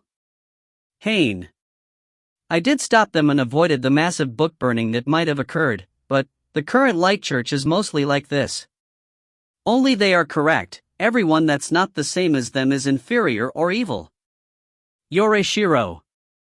She is literally the most important person of the light church in two meanings. She is their founder and also the light goddess inflation that the church worships. And she is saying this while sighing. Did you know, Haine-san? Right now, the upper echelon seats of the light church are mostly hereditary. Yoreshiro. Really? Haine. I myself am the daughter of the previous founder. That's why, as long as I thought on where to reincarnate, I could have easily become the founder. Aside from that, there's the cardinal, great priest, and the knight commander, all of them are jobs that have a set household. Haine-san, did you know this as well? When entering the Night Corps, you had to get your element identified in advance on the pretense of an exam, didn't you? Yoreshiro. Yeah, there was that. Haine. The current Knight Commander, Dabi-san, do you know the light element number he has? Yoreshiro. Could it be? Haine. His household, the Severfon household, is a household that has been turning in great numbers of light church upper echelon members for around 20 generations. The higher-ups of the light church are filled with those kind of people. People that have been sitting at the top for so long, drinking the sweet nectar, and were unable to live without it, just like those ones. Yoreshiro. That's why they are most scared of falling from the top. Because they can't live anywhere aside from that place after all. They harden that position with their blood relatives, and they refuse it the most when someone new enters. If someone were to get close to them, they would do their utmost to eliminate that person. Yoreshiro. Like that time with me? Haine. Yeah, and also Karen-san as well. Only the post of the hero that has no impurity in it and is chosen purely by ability can't be passed on hereditarily. Yoreshiro. So this is the so-called depravity of an organization, huh? It is true that groups do rot the longer they persist. No matter what it is, once the flow is lost, it will stagnate, become impure, and deteriorate. That's why, there will be times when a revolutionary will appear and create a windhole, and then change the inside with new things, but are you not going to do it? Haine. What exactly? Yoreshiro. A reformation. You are in the position of a founder, and coupled with your wisdom as the light goddess, wouldn't it be easy to wipe out the old influential powers? Haine. From what I see, she doesn't look like she agrees with the decay of the light church after all. When I said this, Yoreshiro smiled sadly. Haine-san, there are times when a way too excelling leader will instead become harmful for the group, you know? Yoreshiro. The side view of Yoreshiro was beautiful as always, but it somehow looked like an old woman who has lived several centuries. Excuse me, the two over there. I was about to continue the conversation, but we were called out by someone. Can you please keep it down in the library? It will trouble the other people. Sorry, Haine. It is true that a library is not a place to talk. When I was in the middle of apologizing, my whole body froze. Because the person that cautioned us from behind was... Hi there, Haine-san. What a coincidence meeting in a place like this, right? The light hero, Karen-san. If you find any errors, ads pop up, ads redirect, broken links, non-standard content, etc., please let us know. Report chapter so we can fix it as soon as possible. Chapters 65 to 66 Library War. Translator note. Oh boy, there's no way I would leave these two chapters out ****. Forget what I said about the two previous chapters of Sunday, they will be counted as sponsored while these 5 chapters will be normal ones ****. They had to come as a set, so here they are. Barely made it. The light hero, Karen-san, who I work as an assistant for. If we talk of Yorishiro as the peak of the Light Church, then Karen-san is truly the face of the Light Church. The two holy women that the church cannot be without have reunited in this place. Karen-san? Why? Haine. I wonder why. This is truly a coincidence. Foo. Karen. Karen-san was laughing with her mouth, but her eyes were not laughing. She was looking at me with those freezing cold eyes of hers. I also have my free days as a hero, you know? Is it that bad to be in a facility of my homeland? Karen. Ah, and so, Karen-san, today you are in casual clothes, huh? This is the first time I see you in those. It looks cute. Haine. Thanks. But Haine-san, you yourself have quite the cute girl accompanying you. Karen. Karen-san's gaze increases even more in coldness, and I was about to freeze by the decrease in temperature here. Why is Karen-san so scary when we only met by coincidence in the city? Also, Yorishiro-sama, how do you do? Karen. Era, so you knew. Yorishiro. If it were someone else, it would be a different story, but I have a lot of audiences with Yorishiro-sama almost every day, so even if you take off your veil, I can tell by your voice and presence. Karen. Yorishiro stands up from her seat and glares at Karen-san with an upright posture. Karen-san was standing upright from the very beginning. BG. The sounds that I shouldn't be able to hear from the atmosphere were jumping right into my ears. Is it okay to ask you one question, Founder-sama? Karen. Go ahead. Yorishiro. What are you doing alone with Haine-san? Haine-san is supposed to have work at the night court today as well. Karen. Era, I am surprised you know, hero. Yorishiro. Haine-san is my assistant after all. More importantly, answer my question please. What are you two doing here? Karen. A date. Yorishiro. Karen. Maybe because she said it so straightforwardly, Karen-san stiffened without being able to say anything more. A date. It is the act of a man and a woman playing outside with just the two of them. Of course, it is not as acquaintances or as friends. There's the need of both parties to view each other as members of the opposite sex or it wouldn't be considered a date. By the way, I have changed Haine-san's work today to a paid leave. With my authority. Yorishiro. Then, you two are. Karen. How can you be so decisive, Yorishiro-san? It was so assertive that even Karen-san has been dumbfounded by it. But please don't misunderstand. Yorishiro. Today's date is more of a reward from Haine-san for me. Haine-san made a debt with me, in order to save you. Yorishiro. Save me? Karen. Being told this, Karen-san gets even more confused. Yorishiro didn't reveal everything, but it makes me uneasy how much she will be telling.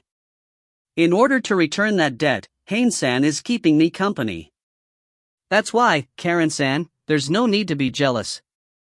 You should instead be happy. Haine-san went so far for you. Yorishiro.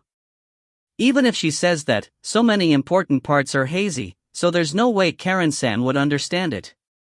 This will be hard to smooth over later is what I thought when. But, putting all those things aside, I love Haine-san. Yorishiro. Those few words of Yorishiro blew away everything. Blew away everything complicated. Ha! Karen-san and I shouted at that way too explosive of a statement. There's no lie in this.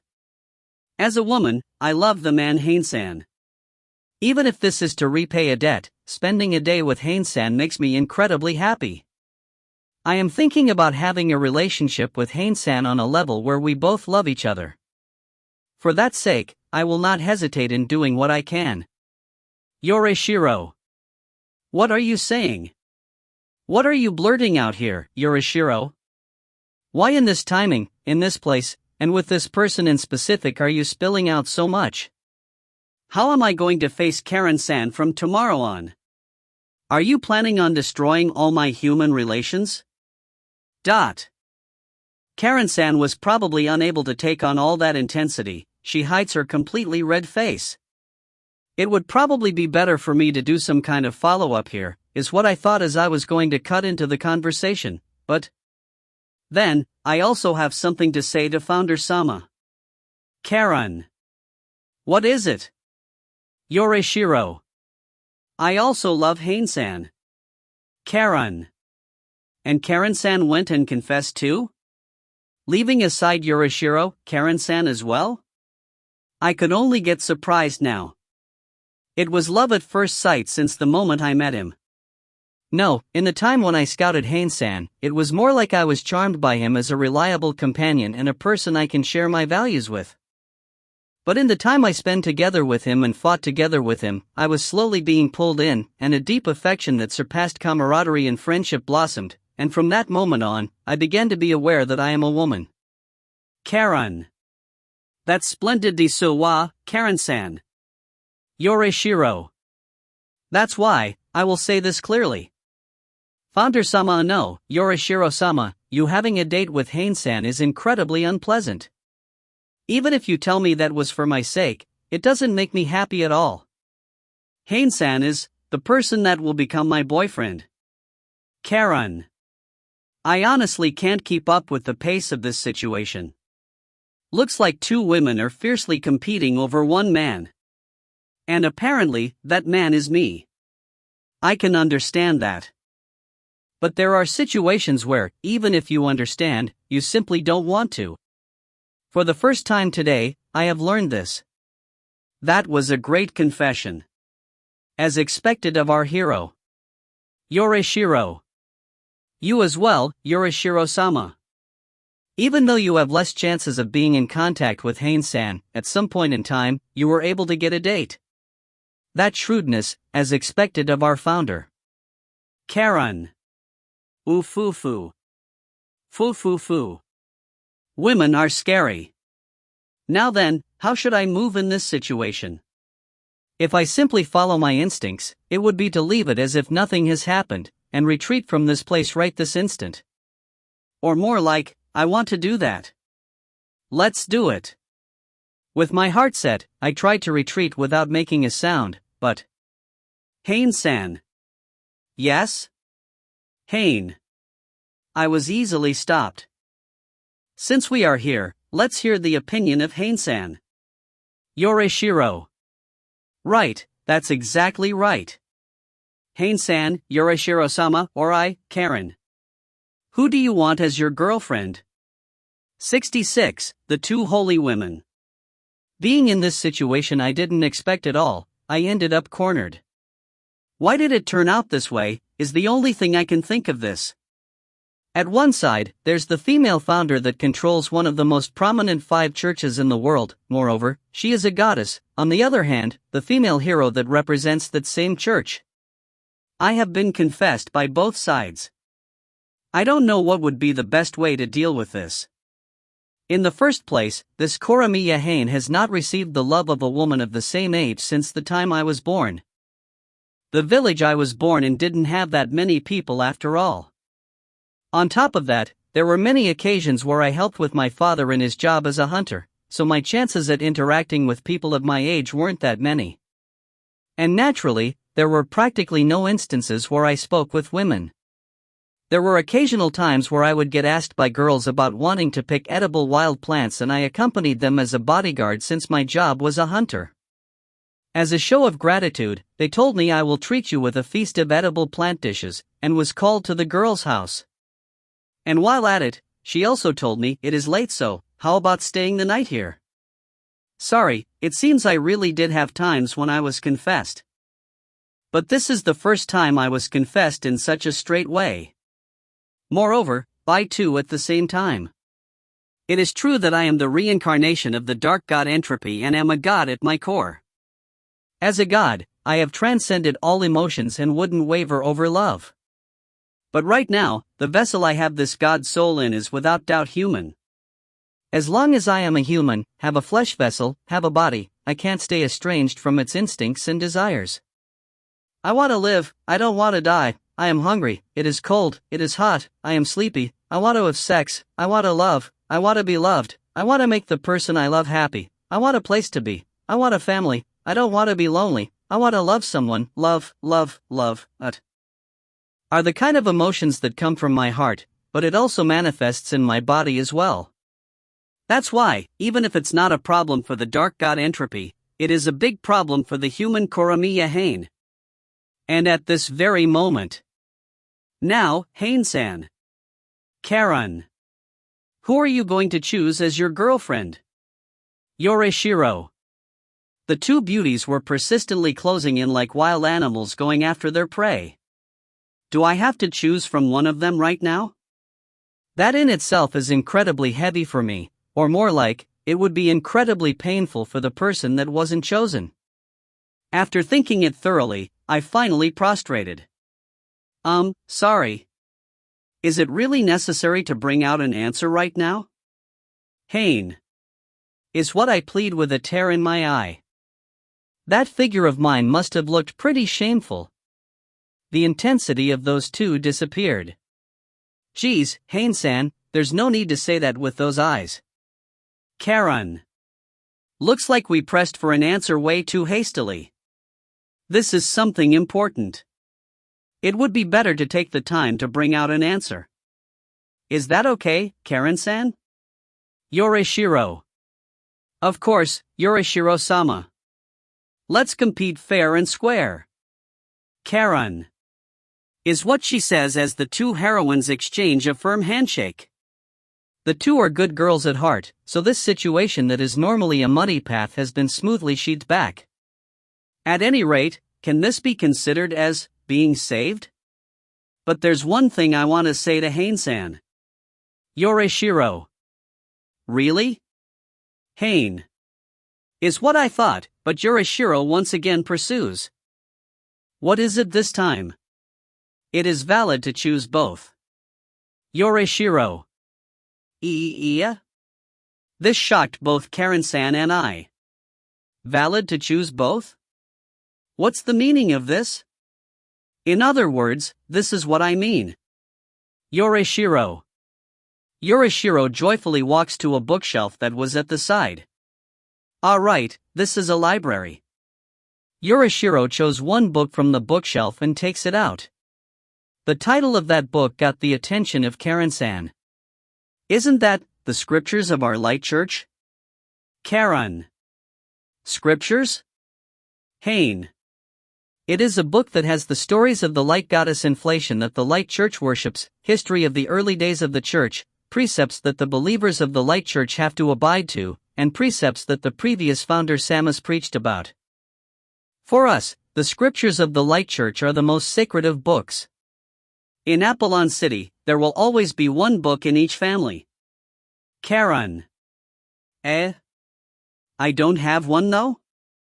Haine. I just recently entered the church after all. Ignoring what we were talking about, Yorishiro turns the pages of this so-called scripture. I already knew this, but she really is a person that goes at her own pace. Karen-san, can you recite by memory the precepts of the church? Yorishiro.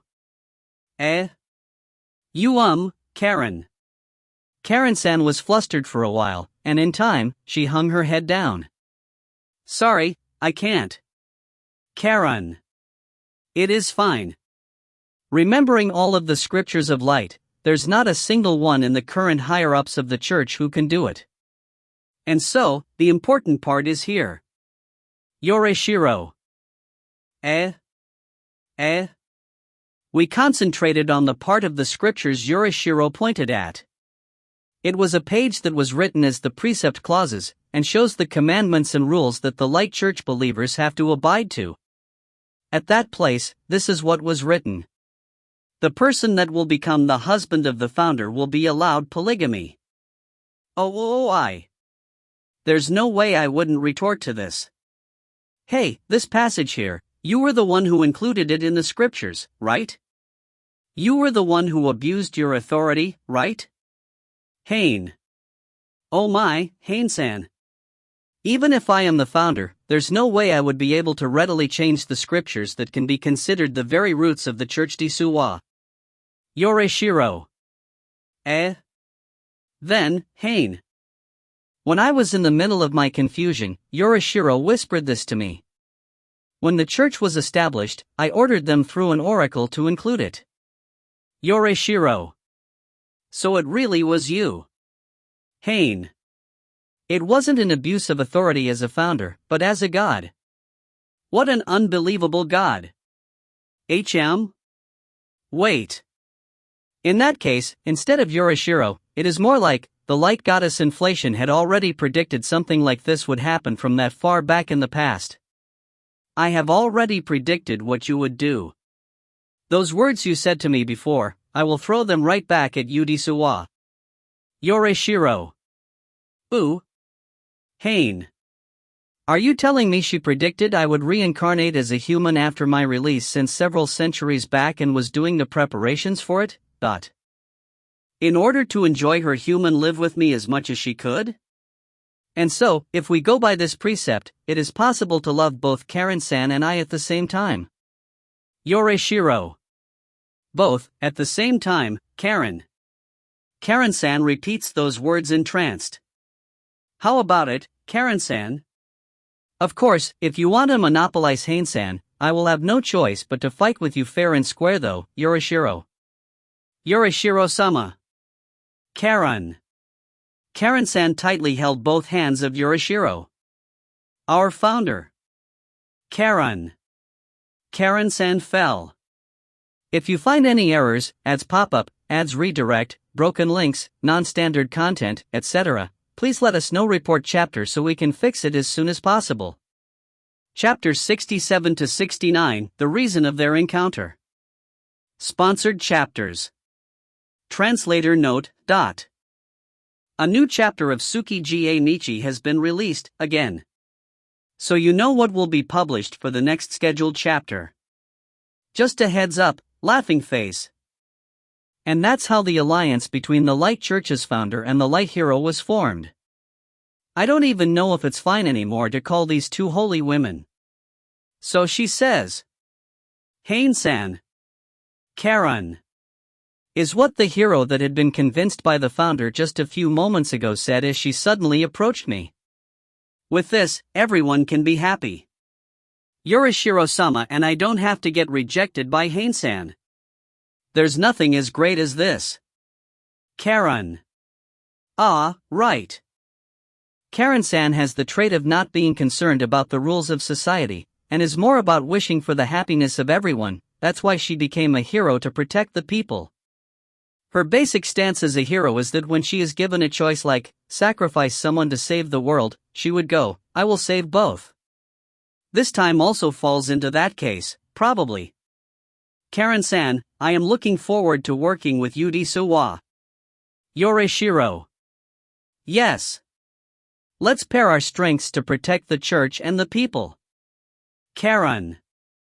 Founder and hero, the leader of the church and the face of it. In other words, it is like the position of a captain and the ace, which means both of them are connected by a strong bond, but, of all things, the catalyst of it had to be, Well then, Karen-san, do you want to join in on our date? Yoreshiro.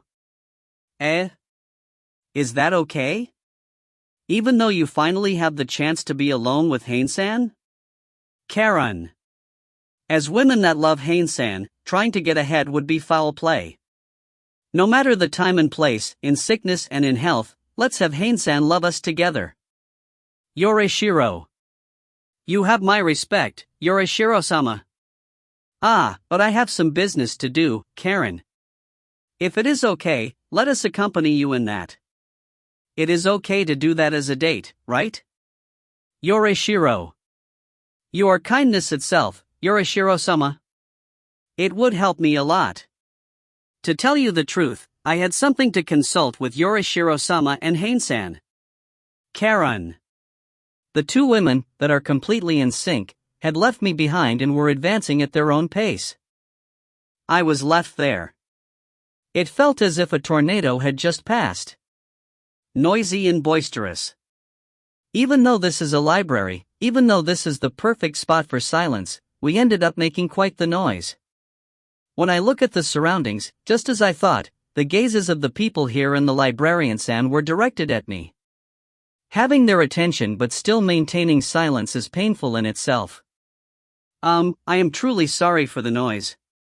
Haine. I apologize and lower my head. But even without saying anything, the atmosphere in this place was clearly returning to me in words. Guilty or not guilty? Guilty. I am truly sorry for the disturbance. Haine. That's not the thing you should be apologizing for. Is what the atmosphere was telling me. And so, I chased after the two as if running away and join up with them. It looks like Karen-san really did have something to do. You don't mind, right, Haine-san? Yorishiro. Well, I don't, Haine. I gave my answer, but in this situation, I had no other choice for an answer anyways.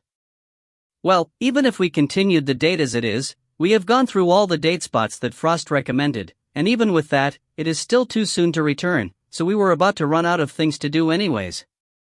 Let's think of it as just in time. Karen-san, you came to the library because you had business there? Yorishiro. Of course. I have been going there lately, you know. There's something I wanted to investigate after all. But Karen. Laying down the conversation, Karen-san begins to fidget. Don't ignore what happened before, okay? Karen. What happened before? Haine. The talk about me loving Haine-san. I don't mind you giving me an answer later, but leaving the confession itself as if it never happened would be incredibly troubling for me. I thoroughly used the female courage I normally don't use after all. Karen. She pinned it down. It is true that it was pushed by the alliance between these two and the confession was washed away, but it was incredibly important for her. But there's a place for those kind of things, Karen-san. In this incredibly public space that is the library, there's quite the amount of onlookers. If it wasn't for that, I would have lost to the passion of Karen-san and would have hugged her right then and there, but with Yorishiro there as well, more the reason why I couldn't. Karen-san completely missed the concept of time and place, but she was still able to manage a confession in those circumstances. I don't know if this is the courage she has as a hero, or the thing she called the female courage. At any rate, until I hear an answer from Haine-san, I will be telling you I love you every day. Karen. That's great. I will do that too. Yorishiro. Even Yorishiro jumped on the wagon. Please spare me. Well, returning to the topic, my objective in coming to the library. I wanted to hear the opinion of Yorishiro-sama and Haine-san, so this is truly good timing. Karen. Yorishiro and I? Just what does Karen-san want to ask? I was currently investigating about the dark god Entropy. Karen. 68, the god hidden in the books. Dark god Entropy, Haine. Hearing that name, I was perplexed. Because that god is the soul that's inside of me after all. That's right. Since the time Yorishiro-sama told me about that god, I tried investigating about a lot of things on my own. This library was the best source of information I had. Karen. There's no other library as big as this no matter what part in this world you look at after all. If it's to investigate something, this is certainly a great place to do it. Yorishiro. Yorishiro adds. In the Radona mountainous district where we had fought the fire cow Phalaris, I revealed for the first time my battle style with dark matter, and the questioning that came after was unavoidable. Yorishiro appeared in good timing and revealed the existence of the sixth god of creation, the dark god Entropy. In this world, aside from the earth, wind, fire, water, and light element, there's also the dark element that composes this world as well, and there are really rare times when the dark element is thick inside humans. With that setting, we were able to convince Karen-san and Mirak about my dark matter. The reality is different though. Since the soul inside of me is the dark god Entropy himself after all. I have been bothered by it all this time. We have been worshipping the gods of creation for several centuries, and yet, I was now told that there's actually not only 5 but 6. Don't you think this is an incredible revelation, Haine-san? Karen. Yeah, Haine. It is hard for me to understand how she feels since I knew from the very beginning. But if that's true, why is the dark god not known like the other gods? Why is he not being worshipped by anyone? The questions just keep popping up. Karen. And that's why you were coming to the library, to investigate? Haine. Yes, and also. Karen. Karen-san fidgets for a moment, and then, as if having resolved herself, she says, "It is the god that's connected with the person I love, so I got even more interested in it, Karen." Now that Karen-san has confessed once, she continuously keeps attacking without hesitation. I understand that feeling, Karen-san. You want to learn all about the person you love after all. Yorishiro. That's right, Yorishiro-sama. And so, the information about this dark god was brought to light by Yorishiro-sama, so I thought that maybe you knew more. Karen. Sorry. Yorishiro. Yorishiro says this looking truly sorry. I don't know more than what the light goddess Sama had enlightened me with her oracle. Yorishiro. And so the light goddess herself says. Yorishiro and I are keeping it a secret that we are the reincarnation of gods. It is obvious that we will be seen as megalomaniacs, and even if by some chance they were to believe us, it would only needlessly create disturbance in the world, and there's absolutely no good points about it. In the first place, I want to enjoy this world not as a god but as a human. Yorishiro probably thinks the same way. That's why, the god part inside of me is a secret that's okay not being known. The oracle of the light goddess Sama must have been to let me know about the approach of the special existence that is Haine-san. She didn't tell me much. Yorishiro. And I am impressed at how easily Yorishiro can lie. It is probably a necessary skill to hide her true nature as a god though. It is not the type that brings down people, so let's consider it as white lie. The gods wish for the people to think by themselves. That's why, no matter what it is, they will only reveal a small part of it. Unveiling everything is the role of the people themselves. Yorishiro. I see. That's true. The things you wish for have to be grasped with your own hands. Karen. And Karen-san is an honest and good girl. And so, I have researched on my own. I dug out as many old books from this library as possible, and read them from beginning to end. And then, when I found information that might be related to Entropy-sama, I would transcribe it, and this is what I got. Karen. Don. Asterisk is the sound that the notebook makes when it hits the table. It is incredibly worn out. Karen-san, you learned about entropy pretty recently, right? Haine. Then, her investigation should have begun pretty recently, and yet, did she investigate so much that it ended up with her notebook getting this worn out? Well, even if I say that, there hasn't been a single place that had a clear mention of Entropy-sama though. As expected of a hidden god that its existence has not been known at all until this present day. But, Karen. Karen-san turns the front cover of the notebook. At the first page, there's cute writing that's most likely from Karen-san herself. First, there was darkness, in there, inflation creates light, quasar filled the sky with air, next, mantle creates earth, Coacervate filled the earth's space with water, and at last, Nova melded it all into one with fire, and that's how the world was created. Karen. That's one passage of the Genesis. Haine. That's right. But this part about first, there was darkness, isn't it strange?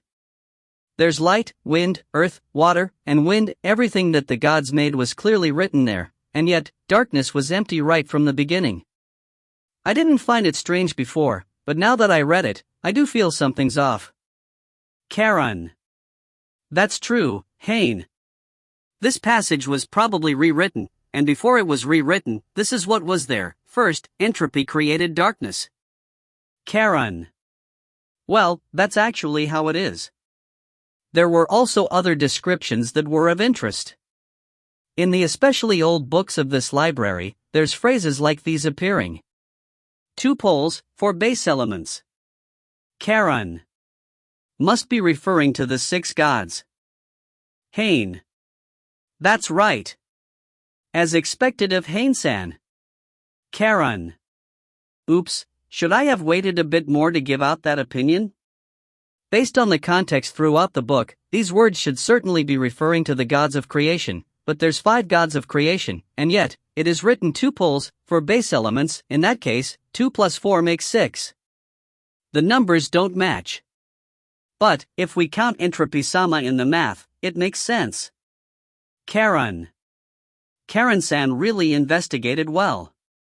In the 6 gods of creation, there were clear categories: the light and dark poles, and the earth, fire, water, and wind base elements.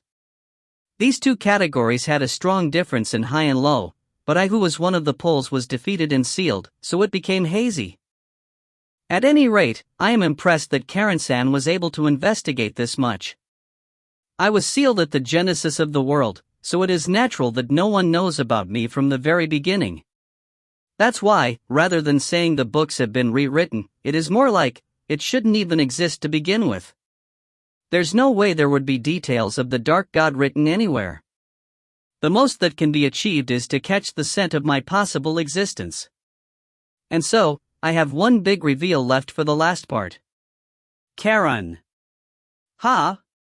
Haine. There's apparently people that worshipped the dark god Entropy in the past. Charon. Yeah? There's no way that's possible. I found a book that points out the place where they might have been living in. And its name is The Dark Underworld Country. Charon. 69, Metropolis of Darkness. What is the meaning of this? There were humans that worshipped me, the dark god Entropy? I didn't know about any of this. The person himself not knowing that he was being worshipped, is that even possible? Charon-san, please speak about this in more detail. Yorishiro. Being urged by Yorishiro, Charon-san continues. The dark underworld country seems to be the city that the people, who worship the dark god Entropy, build.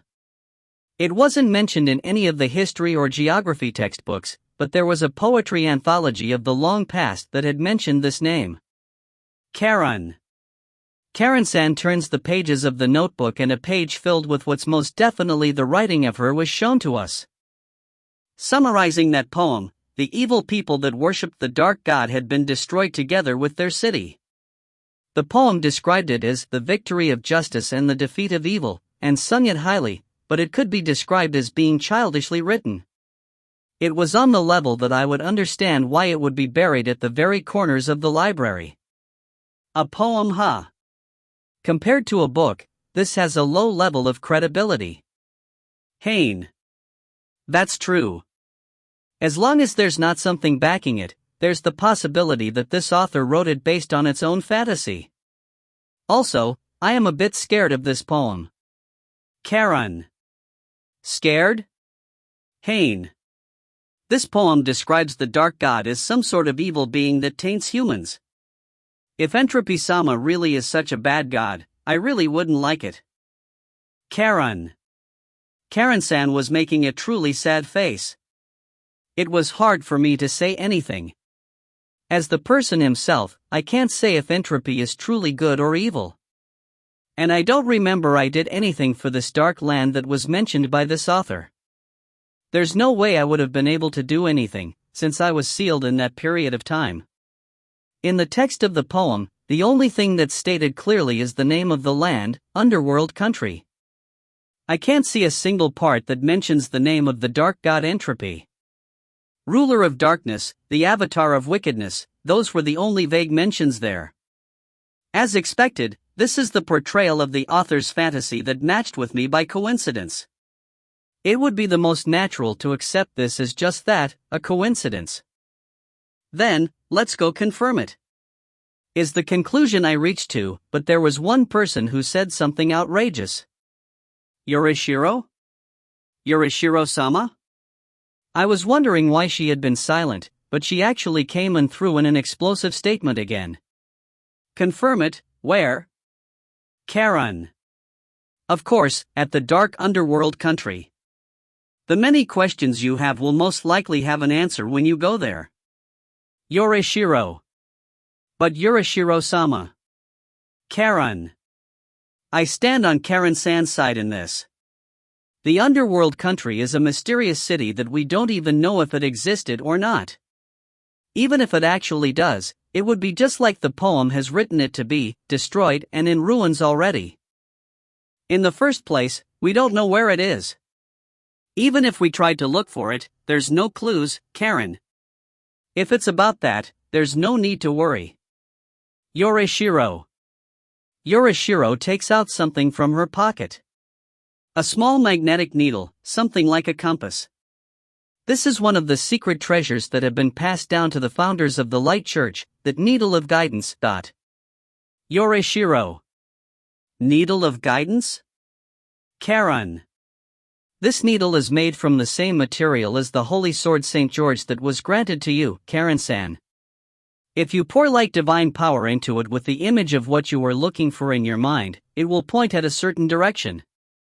Yorishiro. Incredible. Then, if we pour divine power into this needle and imagine the underworld country. Karen. It will point at the direction the underworld country is. It sounds like an incredibly convenient item. Way too convenient.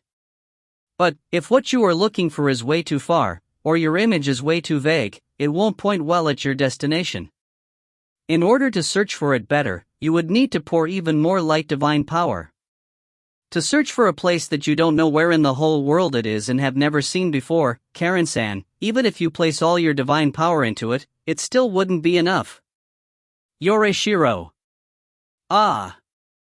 Reality isn't that kind. The path that had opened was immediately closed, and the face of Karen-san clouds. That's why I will be going as well. Yorishiro. Yorishiro-sama? Karen. If we pair your light divine power with mine, we would have enough to cover the whole world. Karen-san, in exchange of this sacred treasure and my divine power, in your search for the dark underworld country, can I also accompany you? Yorishiro. Of course. Thank you very much. Yorishiro-sama, how kind you are. Karen. Ufufu, we are already comrades in love, aren't we? It is a given to help each other. Yorishiro. The self-proclaimed comrades in love are holding hands and swinging them up and down. No, wait. Doesn't that mean the hero and the founder would be absent from the Light Church? Looks like you are uneasy about something, Haine-san. Yorishiro. Don't read my mind. Haine. It is okay. For the sake of this kind of times, I work hard every day in order to maintain the remaining work to zero. So, in my absence, I will just have the cardinal work as if his life is at stake. Yorishiro. Please don't sacrifice the life force of someone else. Haine. Those people don't usually work anyways, so this serves just fine. Yorishiro. A black Yorishiro came out. I am also fine. Just like the time when we went to Hydraville, as long as I have the flying machine, I can handle any situation in a timely manner. Okay, with this, things have been decided. Let's go, Haine-san. Karen. Haine. Karen. I look at Karen-san with a dumbfounded expression, and Karen-san looks back at me with a puzzled expression. Well, yeah, I knew this would happen. I have to go together with them. I am the hero's assistant after all. Also, as the reincarnation of the Dark God, this matter is suspicious. I don't remember being worshipped, and yet, there's supposedly a city of dark god worshippers. If there really is a place like that, I want to properly confirm its identity. And more importantly, I can't leave these two, who have surpassed their Haine-san love parameter, alone. If you find any errors, ads pop up, ads redirect, broken links, non-standard content, etc., please let us know. Report chapter so we can fix it as soon as possible. Chapters 70 to 72 to the desert. In the past, there was a mysterious city that worshipped the dark god, the underworld country. In order to go on a journey to search for this place, there was the need of around 1 week of preparation. Most importantly, the founder Yorishiro had to put in order a lot of tasks in order to take a leave from the light capital, so there was the need for time to finish those. The hero Karen-san also had those kind of duties, and while finishing them all, a whole week passed in the blink of an eye. By the way, I thought that Karen-san loved girl, also known as the fire hero, Mirek, would be desperate in trying to let her accompany us, but she went against my expectations and didn't participate. The reason is because she has to concentrate on the security of Muspelheim. Looks like her constant visits to Karen-san have finally angered the fire church. To show that she has reflected on this, it seems she won't be able to visit Karen-san for a while. The water hero Celestis is endeavoring in both her duties as a hero and an idol in Hygraville. In that case, the members this time will only be S3. ******. I like you, Haine-san. I love you desuwa, Haine-san. Are you two seriously going to do this every day? In the day of our departure, I was immediately greeted with a double punch that was about to knock me out. The light hero, Karen-san, and the light church founder, Yorishiro. In the several days after the event where the two confessed their love, their attacks have been aggressive. It was on a level that I felt I was being completely crushed flat. Even in the middle of our duties at the light church, they would stick their bodies to me and whisper their love. For the body of a growing man, this was incredibly bad for my health. We can finally go to our searching tour of the dark underworld country. Karen. To think I would be able to have a journey with this lineup, it is like a honeymoon desuwa. Yorishiro. Is a honeymoon something that's supposed to be done with 3 people? When I am involved, these two become a pair that are just wishing to be retorted. Weird rumors have already been spreading inside the church, and sadly, most of them are true. And in order to have those rumors cool down, this journey might be useful to make them disappear from there. I tried thinking about it for a bit, but, as I thought, it won't work. I can easily imagine that our absence will only invite speculation and the stories will get even more inflated. And so, Karen-san, are the preparations on your side done? Yorishiro. Of course, founder. Please look. Karen. Saying this, what Karen-san pointed at with a bang, was the flying machine that I am already familiar with. It is a one-man ride that flies at high speeds powered with ethereal energy, and thanks to this little one, the range of things the hero Karen-san can do have increased drastically. It is a great machine that's already on the level that it should be indispensable for a hero, but the one I am seeing today is a bit different from the one I am used to. I requested this from the manufacturers and the Flaptor company and had them remodel it in several areas. It has been painted with a special heat-resistant paint and closed up as many of the opened areas in the machine as possible to increase the airtight properties of it. It is in order to avoid sand from entering. Karen. Sand? Haine. That's right. The destination this time seems like it will be a lot crueler than the places we have been until now, so we can't lack in preparations. Karen. Yeah, our journey this time is to search for the underworld country, but the place we are heading to search in has already been established. We have already poured light divine power to the needle of guidance in order to have it point at our wished destination. And then, after matching the direction with the map, we inferred the location we would arrive at. A desert. Speaking of it in more detail, it is a big desert that is at the territory of the Earth capital, Ishtarblaze. The people call it the Nameless Desert. It is all sand without a single blade of grass growing, and it is said that everyone that has gone in there has died. And in reality, there have been reports of several people always ending up stranded there.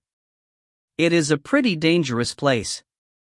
That's why there's the need to be completely prepared. Well, in normal circumstances, it would be best to just not go there though. But it is exactly because it is such a dangerous place that people don't get close to it, and it wouldn't be strange if there were a city that people have not been able to discover there for several centuries. It might become the discovery of the century. Karan. Ufufu, it tingles your sense of adventure disuwaini. Yoreshiro. Why are these two holy women so hyped up? But I am still worried. Having you girls go to such a dangerous place is just, Haine. Please don't look down on me, Haine-san. I am a hero. I have already learned the survival skills in order to fight against monsters in any kind of extreme situations. Karan. After Karan-san, Yoreshiro also speaks. What's needed when stepping into an unknown land is careful preparation. As long as there's that, there's no need to fear more than necessary. Believe that the wisdom of humans can conquer nature. Yoreshiro. And so says the god. In your case, it only means that you can just release your power as a goddess and things will resolve somehow. Well, that's the same for me though. In that sense, there's most likely no need to worry? Well then, let's go, Yoreshiro-sama. Karan. Right, Karan-san. Finally, what we have been waiting for. Yoreshiro. Our journey of love with Haine-san. Karan. An incognito trip where love and desire swirls. Yoreshiro. As I thought, maybe we should not go. I am beginning to wonder what's their actual objective. 71, at the oasis. From the places we have gone to, this nameless desert is the one who is the most harshest of them all. It truly was sand from as far as you can see. There's nothing that serves as a landmark, so the sense of direction gets disarrayed, and the sand is reflecting the sunlight, making it quite hot.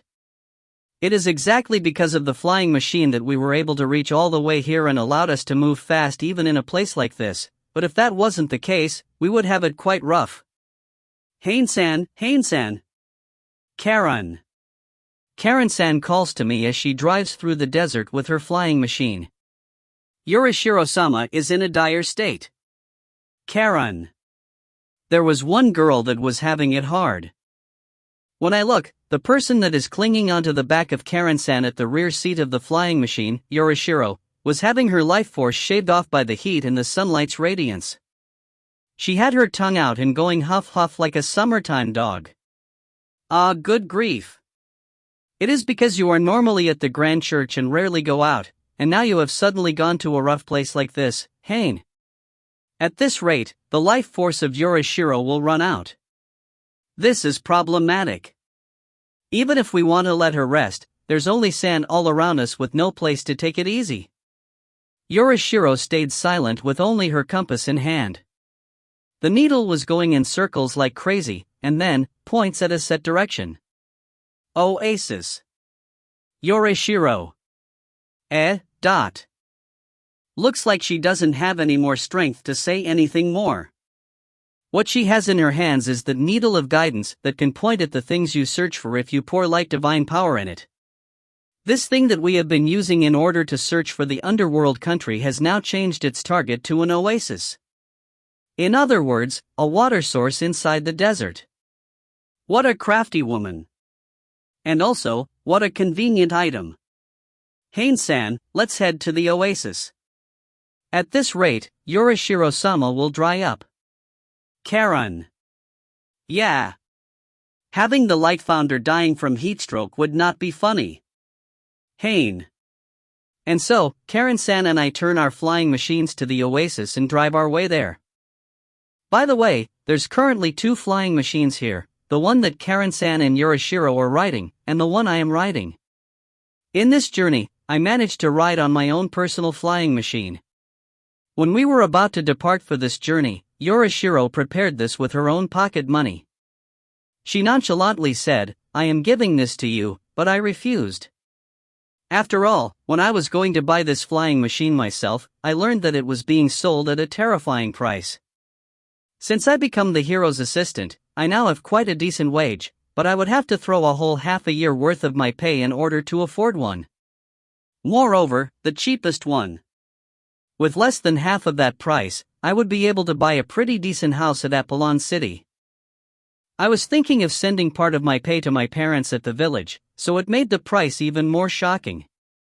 Even if I am told nonchalantly by her that she would be giving me the luxury I was unable to buy, I would be way too scared of what would happen after receiving it. And so, right now, I am writing this only as a borrowed article from the Light Church, and only using it on official business. I am suddenly already using it for private business, but if I think of it as using it to act as the bodyguard of the hero and the founder, it can't be considered 100% private business. Probably. If the underworld country really does exist, it would be a world-shaking discovery, so thinking of it in that way, it can't be called private business. Probably. And in that way, as I was making excuses for myself, we found an area of green right in the middle of the desert. There really was an oasis here. Asterisk asterisk asterisk. Water welled up in the desert, and with that as a source, green grew thickly. An oasis, what a mysterious place. With the vaporization of the water and the shadows that the vegetation creates, this place is a lot more fresh. We took a break of around 1 hour there and Yorishiro finally regained her vitality. Ah, I am back. The blessing of nature is the best. Yorishiro. In the end, humans can't control nature. But the one that was saved was not only Yorishiro-sama. I was having it rough as well after all. Karen. Karen-san says this as she wipes her face covered in sweat.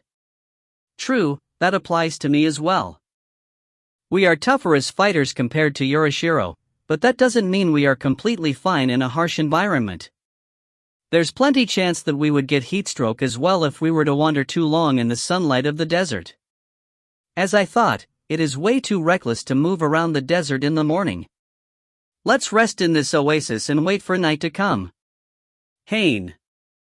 Is what I say, and when the sun goes down and the temperature lowers, we will resume the search for the underworld country, right? Then, there's something I would like to do now that we are here.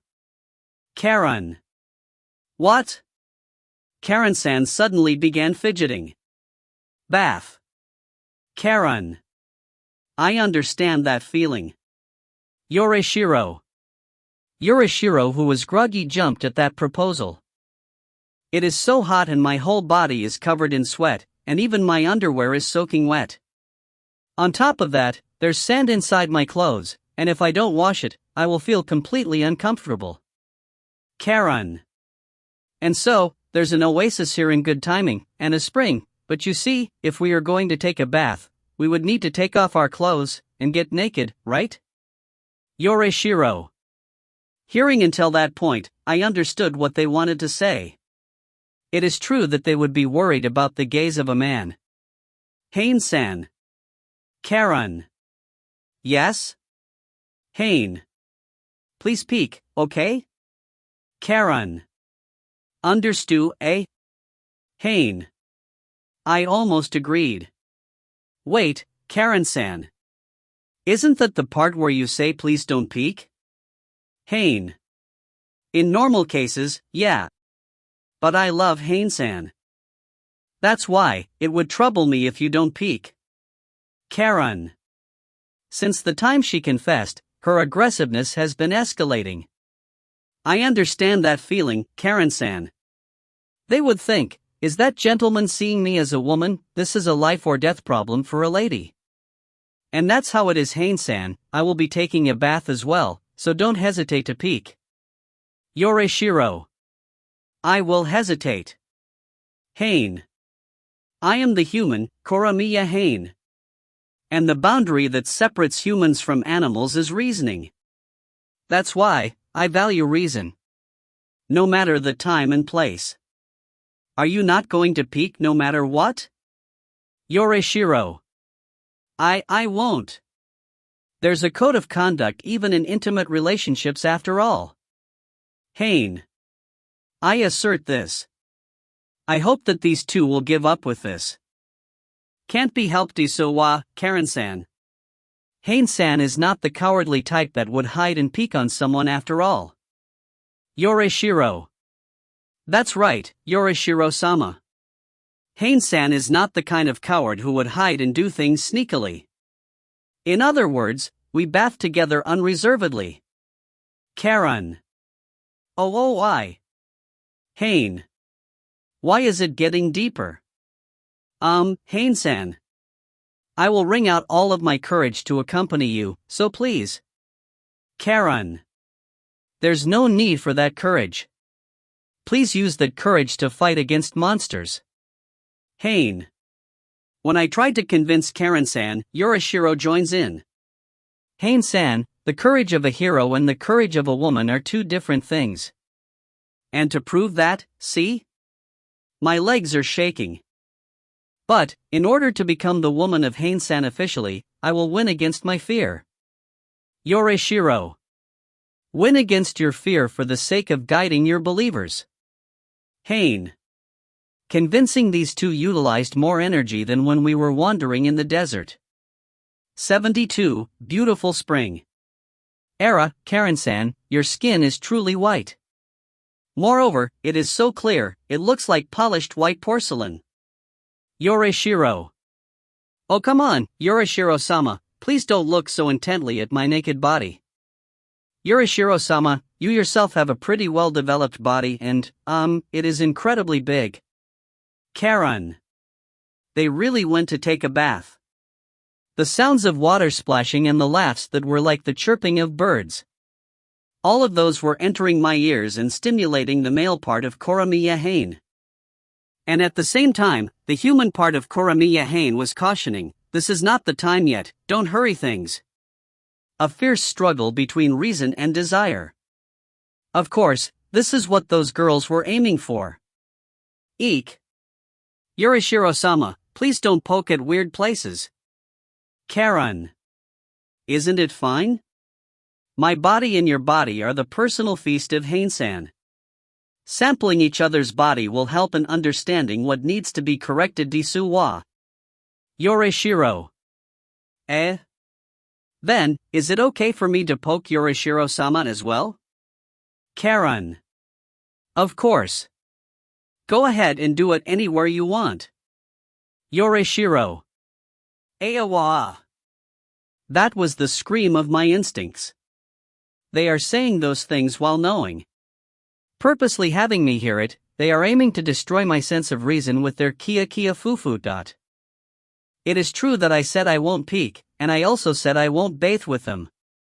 If I disappear from their view, the doubts that I might be peeking wouldn't go away, so I went out of my way and turned my back at an area close to the spring and am currently sitting firmly there. Because I have my back turned I can't see, but I can clearly hear the sounds of the water and their lovely voices. They know.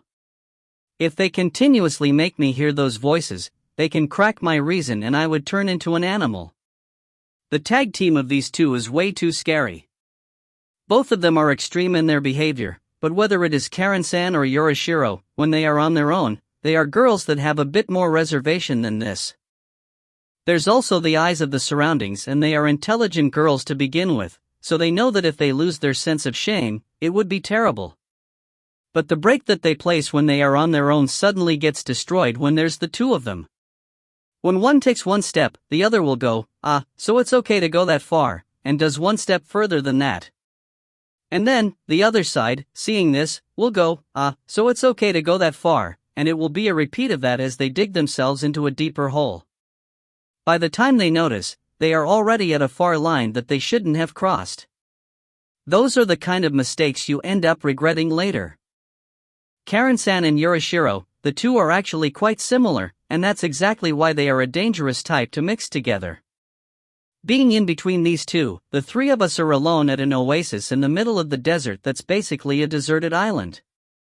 Encountering someone here is close to zero.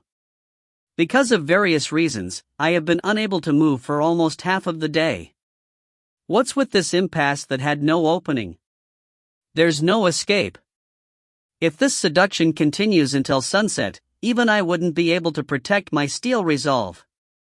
What am I to do, Haine? What should I do about the beast inside of me? Asterisk asterisk asterisk. I managed to endure it. Because the two holy women had tired themselves out after finishing their bath. Coo, coo, coo. Ufufu, she is sleeping soundly. Yorishiro. Karen-san is making sleeping sounds, and Yorishiro, who had placed Karen-san's head on her lap, was looking at her happily. She must have gotten tired after frolicking too much. This morning, she had a face that said she hadn't slept at all because of her excitement. The pleasantness of the bath must have soothed her into sleep. Yorishiro. Ah, I'm saved. That was close. Haine. Thanks to Karen-san being asleep, the offensive has stopped. If it continued just like that, my reason would have definitely crumbled, and a situation that can't be shown to children would have happened. Karen-san has truly become a lively girl. Since meeting with Haine-san, she has changed to a point that you wouldn't be able to recognize her. Yorishiro. Eh? Really? Haine.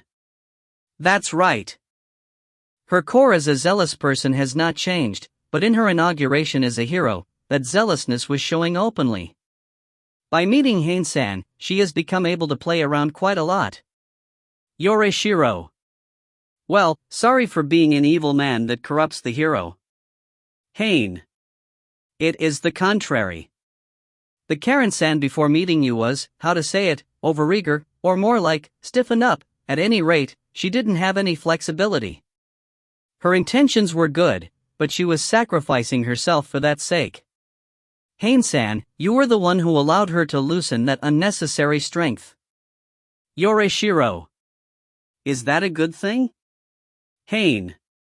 It is. As an assistant of the hero, you are properly caring for the mental health of the hero. As a founder, I praise you. Yorishiro. Yorishiro dresses it up as a joke. Now that I think about it, the Karen-san I met at my village gave me an impression that her shoulders and elbows were more stuck to the front. I thought that was gone because she simply got more familiar with me, but I see, she was the one who changed. For a long time, I have thought I could be friends with her. Yorishiro. Yorishiro continues looking at the sleeping face of Karen-san. For a long time, I have thought that she is similar to me. She fell in love with the same person as me, so my intuition was spot on. Thanks to that, we have completely become good friends. But, Yorishiro. Haine-san will definitely choose Karen-san. Yorishiro. Yorishiro said something unexpected. In other words, that means Yorishiro is saying I will choose Karen-san as my girlfriend? What's wrong so suddenly? Saying something that's not like you. Haine. No, well, you and I have a past after all. Even if we are inside human vessels now, you wouldn't marry a woman that sealed you before, right? Yorishiro. In the Battle of Gods 1,600 years ago, in the battle where I was the dark god Entropy and Yorishiro was the light goddess Inflation, I was defeated by her, and was sealed for a long time. What? You think I am holding a grudge on you? Haine. Eh? Just how long do you think that has been? 1,600 years. That's way too far in the past. It is even hard to not forget the grudges I had just a day before. It would be way too tiring to hold a grudge that's more than 1 year old. Haine. But, the other ones, Yorishiro. The reason why I beat up Nova and Coacervate was because those guys pissed me off in the present. If they are pieces of shit like in the past, even the grudges of the past would resurface, right? Haine. But Yorishiro is different. The light goddess Inflation in front of me is different. At the very least, I am fond of the light goddess Inflation as an equal god. We are comrades that cooperated to create the world. There's no way I would hate you. Haine. Haine. Haine-san. Yoreshiro. But that's only as the dark god Entropy towards the light goddess inflation. The human Haine towards Yoreshiro, that would have to start from zero first, you Haine. I looked at my side and get surprised. Yoreshiro is crying. Silently. But there's an amount of tears that was enough to create strings flowing from both of her eyes. What's wrong? There's no need to cry, right? Haine. Haine-san is at fault for saying something that would make me cry. I felt like the burden I had been shouldering for 1,600 years had fallen off. Yoreshiro. And so that's why she is crying tears of happiness. She has a lot more sweet parts than I thought. But that's exactly why it is saddening. To the point that I would want to cry. Yoreshiro. When you learn about the evils I have done in the time you weren't there, you would definitely end up hating me. Yoreshiro. If you find any errors, ads pop up, ads redirect, broken links, non-standard content, etc., please let us know. Report chapter so we can fix it as soon as possible. Chapter 73 to 75 Underworld Downslope. And then, night came. Now that it has become a lot easier to act here, let's move. Karen. Karen-san stands up filled with energy. She is fully charged after sleeping. Compared to that, Yoreshiro and I were in a questionable state. What's wrong, you two? Karen. No, it's nothing. It is because Yoreshiro said something like that. When you learn about the evils I have done in the time you weren't there, you would definitely end up hating me. Since the time she said that, the atmosphere between Yoreshiro and I has become somewhat complicated. It is true that I don't know anything about the things that happened in the 1,600 years I was sealed. It is way too long of a time to call it a blank. In that time, several millions of humans must have died and more must have been born. In this period of time where I was not there, she has been living on. As a god that transcends humans. It is here. Yoreshiro. Even within this complicated atmosphere, Yoreshiro properly does what has to be done. The place where the light needle points at, is precisely the place where we are standing. But, Haine. There's nothing here. Karen. Karen-san and I look at our surroundings, but it is all sand. Not only a city, there's not even a single sign of anything around. It is okay. Haine-san. Yoreshiro. Go ahead. Yoreshiro. It is sad that I can understand what I have to do from just those few words. Dark matter, set, Haine. Along with my voice, dark matter coils around my hands. Reversing the gravity of it, I make it so it creates a repulsive force, and release it. With that repulsive force between materials, the light sand was blown away and scatters. And then, what appeared below that was. Oh. No matter how you see it, it can only be seen as something man-made. Amazing. What's this? Karen. A stone slab? Gate? Lid? Haine. At any rate, it is incredibly flat and big. It is no doubt made of stone, but the detailed carvings at the surface were eloquently indicating that this is made by humans. To think something like this was buried under the sand. Karen. But we still don't know what in the world it is. This beautifully carved stone slab is big enough that all three of us could easily lie down on it with space to spare. Moreover, the part that bothers me the most is that there's a gap right in the middle of it that runs all the way from bottom to top. There's no doubt it can open. As I thought, this really is a gate. A gate that divides the surface and the underground. The problem is how to open it, is what I was thinking when Yoreshiro approaches the gate, places her hand on it, and pours light divine power into it. The carvings that were engraved on the surface had light divine power pass freely through them. And then, rumble, rumble, rumble, the gate opens on its own. This is Karen. Karen-san and I were so awestruck that we couldn't say anything. What was after the open stone gate were stairs. Moreover, stairs leading underground. Now then, let's go. Yorishiro. Yorishiro advances. We also hurriedly follow behind her. I wonder how far below these stairs lead to. We were already underground, and adding that it is night, it was so dark that I couldn't even see my own hands. Karen-san, make a light. Yorishiro. Why yes. Karen. Karen-san gets startled, and from her waist, a clattering sound is made. So she unsheathed her holy sword, St. George. Pour a bit of light divine power into Karen. By doing that, the holy sword lightens up dazzlingly, and the stairs are light up as if it were broad daylight. The light divine power is convenient. Hey! Hey, Yorishiro. Haine. I also take out my ethereal flashlight and chase after Yorishiro, who continued going down. Haven't you been weird for a while now? Haine. What is? Yorishiro. What, you ask? After all the events that are occurring, you are not getting phased at all. Haine. We removed the sand, found the gate, opened the gate, and continued on. Every single one of them was brought by Yorishiro, but there wasn't a single sign of hesitation as she did those. That was as if.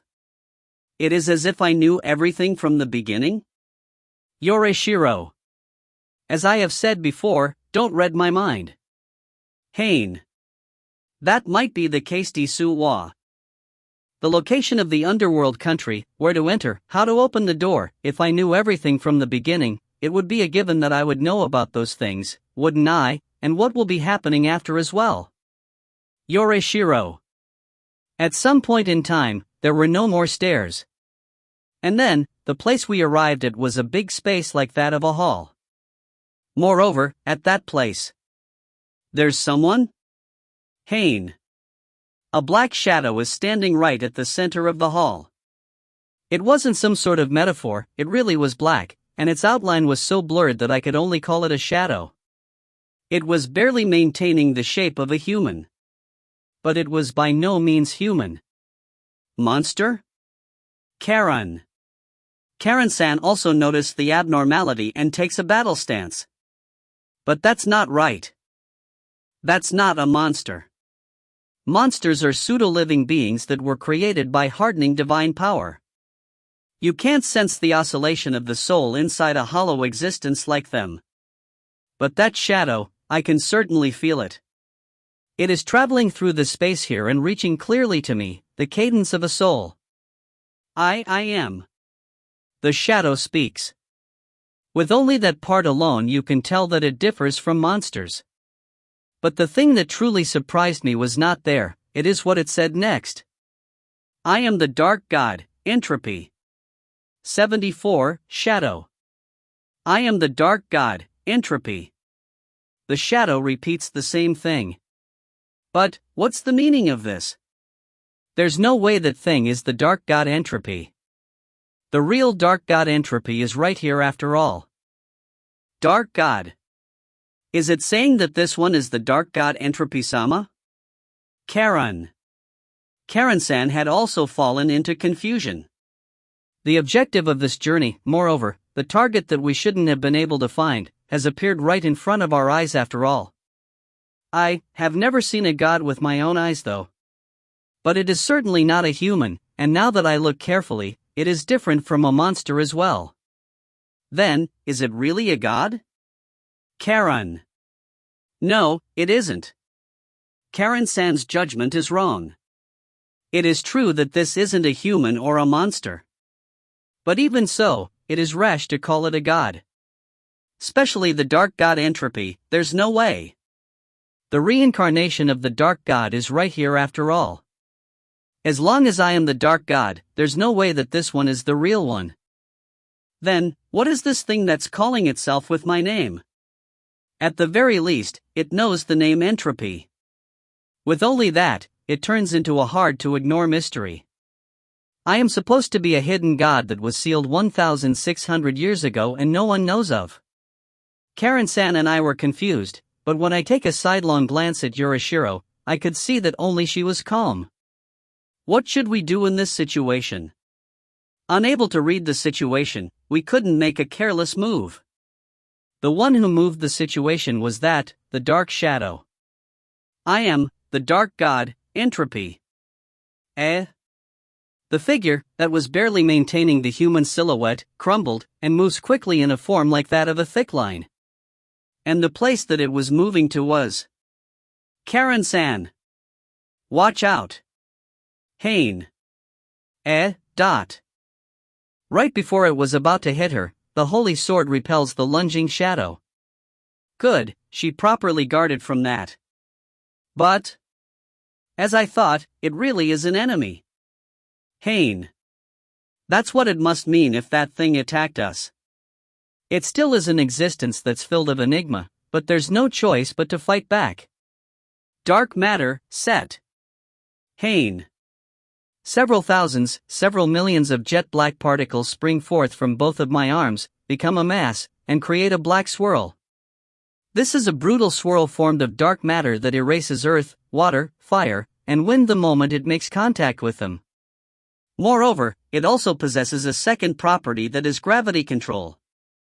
Even against things that are not composed of divine power, it still possesses strong suppression power. Eat this. Haine. I release the black swirl towards the black shadow. Now, what will you do? Even if it's a lie, you are calling yourself the dark god. Show me how you are going to deal with the dark matter. But the shadow didn't confront the dark matter directly, it turned long and narrow and jumped away. Damn it, escaping? Haine. Moreover, those movements are a lot more agile than I expected. If it leaves the range of the light that Karen-san's holy sword is creating, the human eye is unable to keep up with its speed. I will assist you, Haine-san. I will add a bit more light divine power, and Karen-san increases the amount of light divine power she is pouring in the holy sword. When she does that, the blade releases even more light, and lights up an even larger sphere. Okay, with this, even if the shadow escapes far away, we will still be able to see it without losing sight of it. You can't. Karen-san. At that moment, a strained scream resounds. The one who let out that voice was Yurishiro? Yurishiro, who has been acting calm all this time as if she knew everything, was suddenly agitated. But I didn't have the time to think about this. That shadow had turned into a line as it springs around and attacks Karen-san. Karen-san once again deflects it with her holy sword and avoids a direct hit. But, why did the shadow suddenly change its target to Karen-san? What's this all of a sudden? But as a hero, I just have to shake off the sparks that come flying. Karen-san. Haine. Haine-san, please leave this to me, you protect Yurishiro-sama. In this narrow underground, I can't utilize the wide-ranged holy light sword.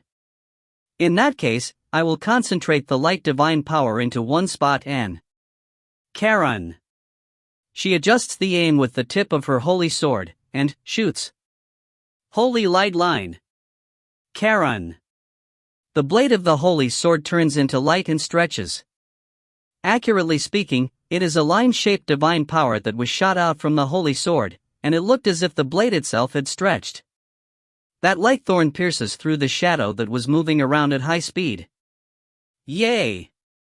I hit it! Karen. To think she would be able to hit it in one go against a target that was making such crazy movements, as expected of a hero. But you can't. This is not good. Yurishiro. Yurishiro screams once again. It is not that the attack hit the target, that child went itself to be hit. You can't give light divine power to that child. Yurishiro. By the time we noticed something was wrong, it was already too late. After receiving a direct hit from the attack of Karen-san, we thought that it would get injured and weaken, but those expectations were betrayed. It was the complete contrary. I am the dark god, Entropy. The shadow consumed Karen-san's attack and became bigger. 75. Underground Battle. What is this? Karen. Karen-san, who was the very person that attacked, was surprised by the unexpected situation. This attack that she released intending to damage or kill it, actually made it even livelier. Of course she would be surprised. Is it correct to call it livelier? At any rate, that shadow devoured the light divine power of Karen-san and was rapidly growing bigger. It is already 3 times bigger than before. It may be my imagination, but it looks like that jet black color covering its body had grown even thicker as well. Karen-san, stop your attack. It will become bigger and bigger. Haine. Okay. Karen.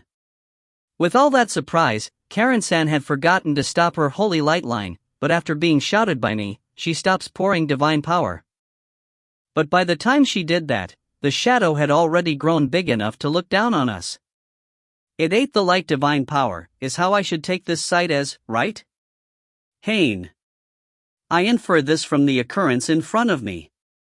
With the light divine power attack that Karen-san released as the trigger, it grew in such a splendid manner, so I don't think there's any other reason. But, is that even possible? Light, making the darkness bigger? That normally would never happen. Haine.